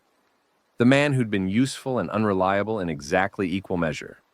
The man who'd walked the road and shared the danger, and left when the danger lessened and something more profitable appeared. You're welcome here, Dylan said, for as long as you want. I won't stay. I'm better out there, moving, connecting. It's what I do. I know. But I'll come back. Every run. I'll bring what the zone needs and take what the zone can spare and keep the connection alive. The facilitator. The facilitator. Dale's grin was the same grin he'd worn in the farm supply store, in the Charger he'd stolen from a dealership, in every moment of charm and calculation since. But there was something underneath it now, a layer that the road had deposited, sediment from the journey, the unavoidable residue of having been part of something that mattered. Thank you, Dale said, for not giving up on me, on the road, when you knew I was skimming, when you knew I'd leave eventually. You kept me in the group. You kept yourself in the group. You could have left any time, but you didn't push me out. He searched for the word. That's not what I'm used to. None of us are used to any of this. Dale nodded. He looked around the mess tent, at the people eating, at the soldiers and civilians mixed together, at the children running between tables, at the normalcy of it. Then he opened his satchel and pulled out a bottle. Bourbon. Real bourbon, Kentucky Straight, the label intact and the seal unbroken. I found a liquor store in Little Rock that hadn't been touched. Brought this for you. He set it on the table. For all of you. For Glenn and Gant and Mika and Alice. For the road. Dylan picked up the bottle. It was heavy, full. The glass caught the light. Tonight, he said, after dinner, we'll drink to them. I'll be there. He was. They all were. Dylan, Wade, Rena, Bo, Josie, who was given a single sip and made a face that sent Crow into convulsions of laughter. Crow, Tanya, who abstained, nursing Hannah in her lap, and Dale. 8 survivors and a baby and a bottle of bourbon, sitting around a table in a mess tent on an island in the Mississippi, drinking to the people who'd gotten them there. Dylan raised his cup. Glenn Harbaugh, 61 years old, postal carrier, navigator, map reader, straight line. They drank. Pastor Louis Gant, 55, Baptist preacher, the man who kept talking because someone had to. They drank. Mika Castillo, 24, nursing student, the one who saw everything and felt everything and held it all behind a clinical mask that she only took off at the end. They drank. Alice Redmond, 42, math teacher, the one who counted and planned and broadcast the truth until the truth was all that was left. They drank. Eddie Voss. Dylan's voice caught. The name he'd been carrying since day one. The first weight. The foundational stone. 27. Line cook. My friend. The one I left behind. They drank. The bourbon was smooth and warm, and it burned going down, and the burn was good, was right, was the physical manifestation of something that needed to be felt. One more, Wade said. He raised his cup. His left arm, the stump, rested on the table, visible, unhidden. To the ones who are still walking, all of them, everywhere, the ones following Crow's arrows, the ones listening to Alice's broadcast, the ones we'll never know about, who are out there right now, putting one foot in front of the other, carrying their weight, finding their way. They drank. The bourbon was gone. The table was quiet. Hannah slept in Tanya's arms, her small chest rising and falling with the rhythm of a life that had never known the world before. Good bourbon, Dale said. Good company, Rena said. Good enough, Dylan said. And it was. The summer came. The dead fell. The world, slowly, unevenly, with setbacks and tragedies and the particular cruelty of hope deferred, began to heal. Memphis expanded. The cleared zone grew from 32 blocks to 100, then 200. The burn fires consumed the remains, and the ashes were swept into the river, and the river carried them south, and the streets were clean, and the buildings were empty, and the work of rebuilding could begin. Garza's government held, not perfectly. There were disputes, factions, the inevitable friction of humans organizing under pressure. But it held. The civilian council met, the police force patrolled, the school taught, the medical center researched. The trading network Dale had established brought resources from across the Mid-South, and the zone became a hub, not the only hub, but one of many, a node in a growing network of survivor communities that were learning, slowly and painfully, to be a civilization again. Dylan's group dispersed into this new world in the way that groups do when the emergency that formed them passes and the individuals within them find their own paths. Raina ran the medical center. Her research continued, Crow's blood and her own blood-yielding secrets that she documented and broadcast and shared with anyone who could use them. She trained 40 medics in the first year, and each of those medics trained others, and the chain of knowledge that began with a vet tech and a dead colleague in an animal hospital spread outward like ripples in water. Bo built. He built walls and buildings and bridges and, eventually, the first new structure on Mud Island, a community center, designed by Tanya and constructed by Bo and a crew of 50, with a plaque on the front that read, "For those who carried us here." He could read the plaque. He sounded out every word himself, standing in front of it, his lips moving, his finger tracing the letters. And when he finished, he stood back and looked at it and smiled the way you smile at something you've built that will outlast you. Josie became Rena's best student. She was 18, fierce, brilliant, carrying a hammer and a compass and a growing body of medical knowledge that would eventually make her the zone's second physician. She kept her journal, writing every night, recording the things she'd seen and the people she'd lost and the world she was helping to build. The journal would eventually be published, years later, in a world that had learned to print books again, under the title, Still Walking, A Survivor's Account. It would become the definitive record of the journey from Knoxville to Memphis, written by a girl who'd killed her mother with a claw hammer and become a healer. Crow painted. Not just the survival markers and directional tags. Those continued, spreading across the Mid-South like a visual language, a network of arrows and symbols that guided thousands of survivors to safety. But he also painted murals on the walls of cleared buildings, on the barricades, on the community center that Bo built. Massive, vivid, defiant works that depicted the journey, the dead, the living, the road. His largest mural covered the entire west wall of the Peabody Hotel's lobby. A panorama of figures walking west, through mountains and cities and rivers, toward a horizon that was neither bright nor dark, but simply there. simply ahead, simply the next step. At the bottom of the mural, in letters 3 feet tall, alive. Tanya raised Hannah. She also designed and supervised the construction of Memphis's new electrical grid, a solar and wind system that replaced the diesel generators, providing clean, sustainable power to the island and the cleared zone. Her infrastructure plans became the template for rebuilding across the region, copied and adapted by communities from Arkansas to Alabama. She never stopped carrying her toolbox. When Hannah was old enough to walk, she carried a toy wrench. Dale came and went.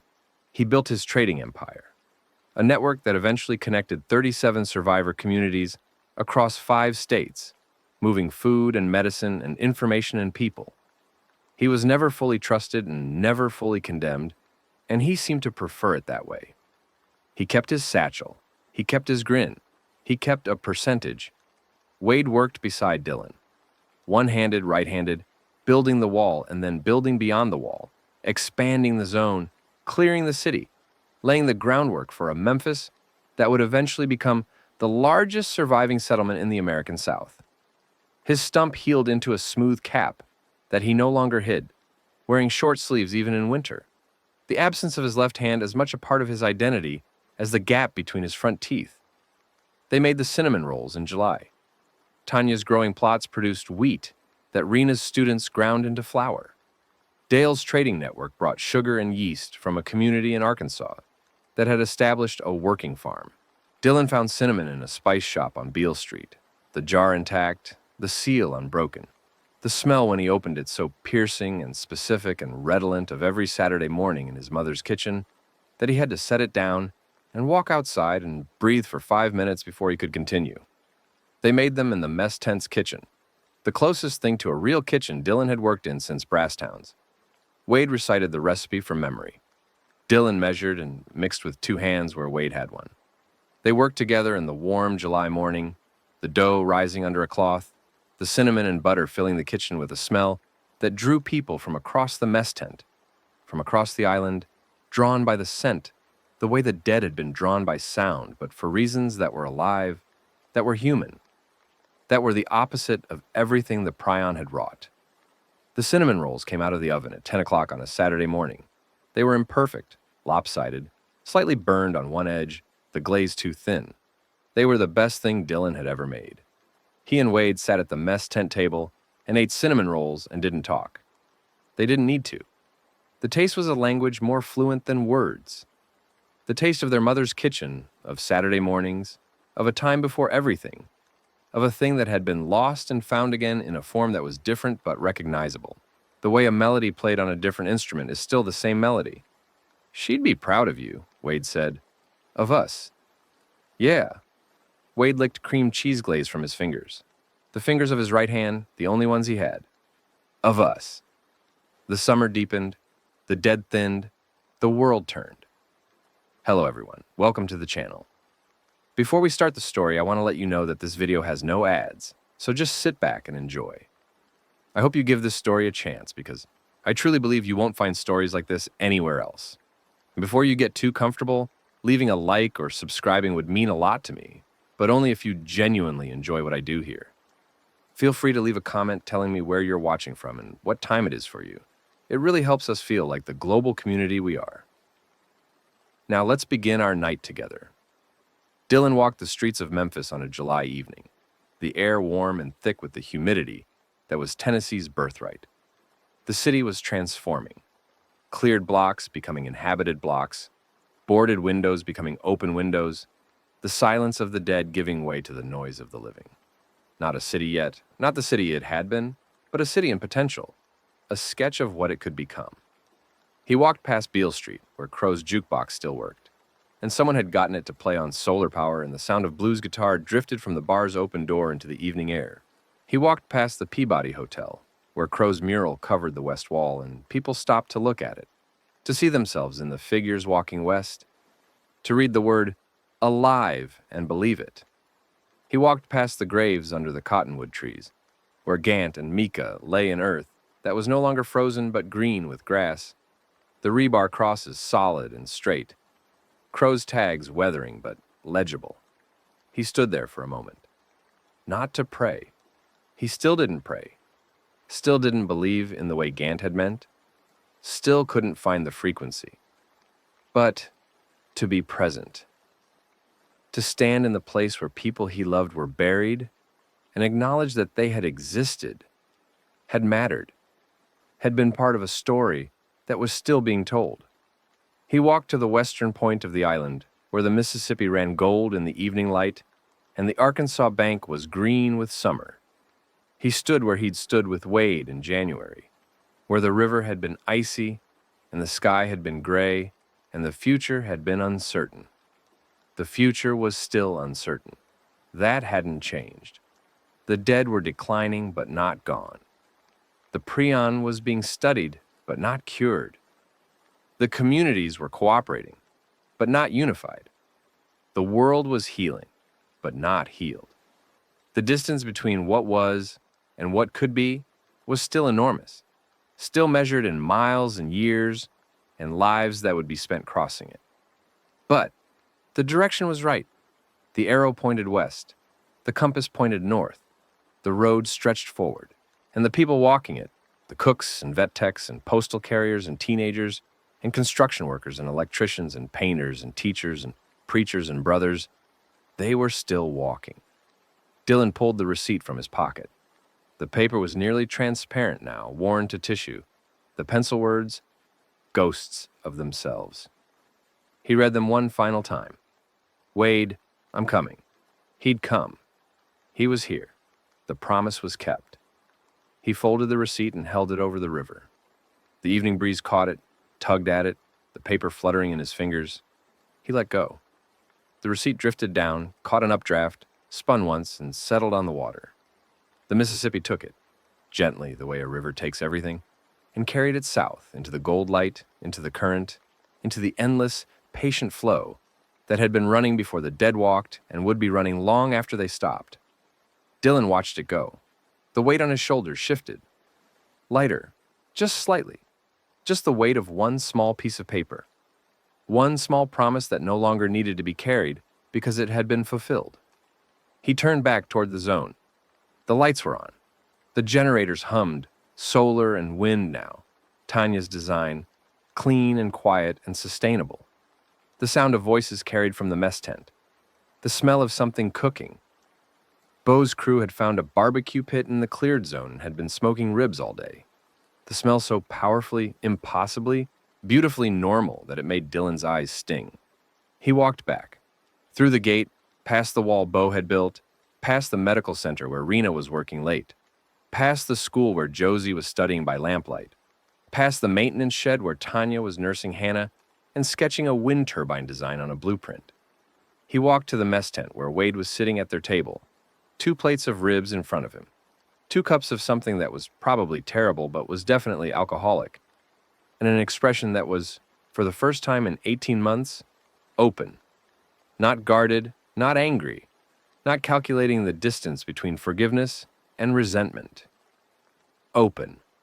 The expression of a man who'd decided to be present, to be here, to sit at a table, and eat ribs with his brother and let the moment be what it was. Hungry? Wade asked. Starving. Dylan sat down. He picked up a rib.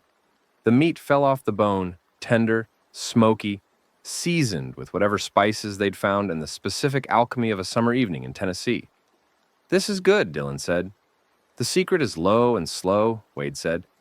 Mom used to say that about everything. Cooking, cleaning, raising kids, low and slow. She said it about us. She said it about you. I was the easy one. You were the loud one. Same thing. They ate. The mess tent filled around them, people eating and talking and laughing, the sound of a community at dinner, the mundane miracle of a shared meal in a world that had almost lost the capacity for sharing. Outside, the stars came out. Polaris first, as always. Then the others, Orion, the Pleiades, the constellations that Glenn had taught and Josie had learned, and that would wheel overhead tonight and every night. A map that never ran out of battery, pointing the way for whoever looked up and needed direction.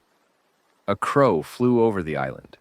Real or painted, living or remembered, It crossed the darkening sky with wings spread wide and a call that was sharp and clean and present. The river ran south.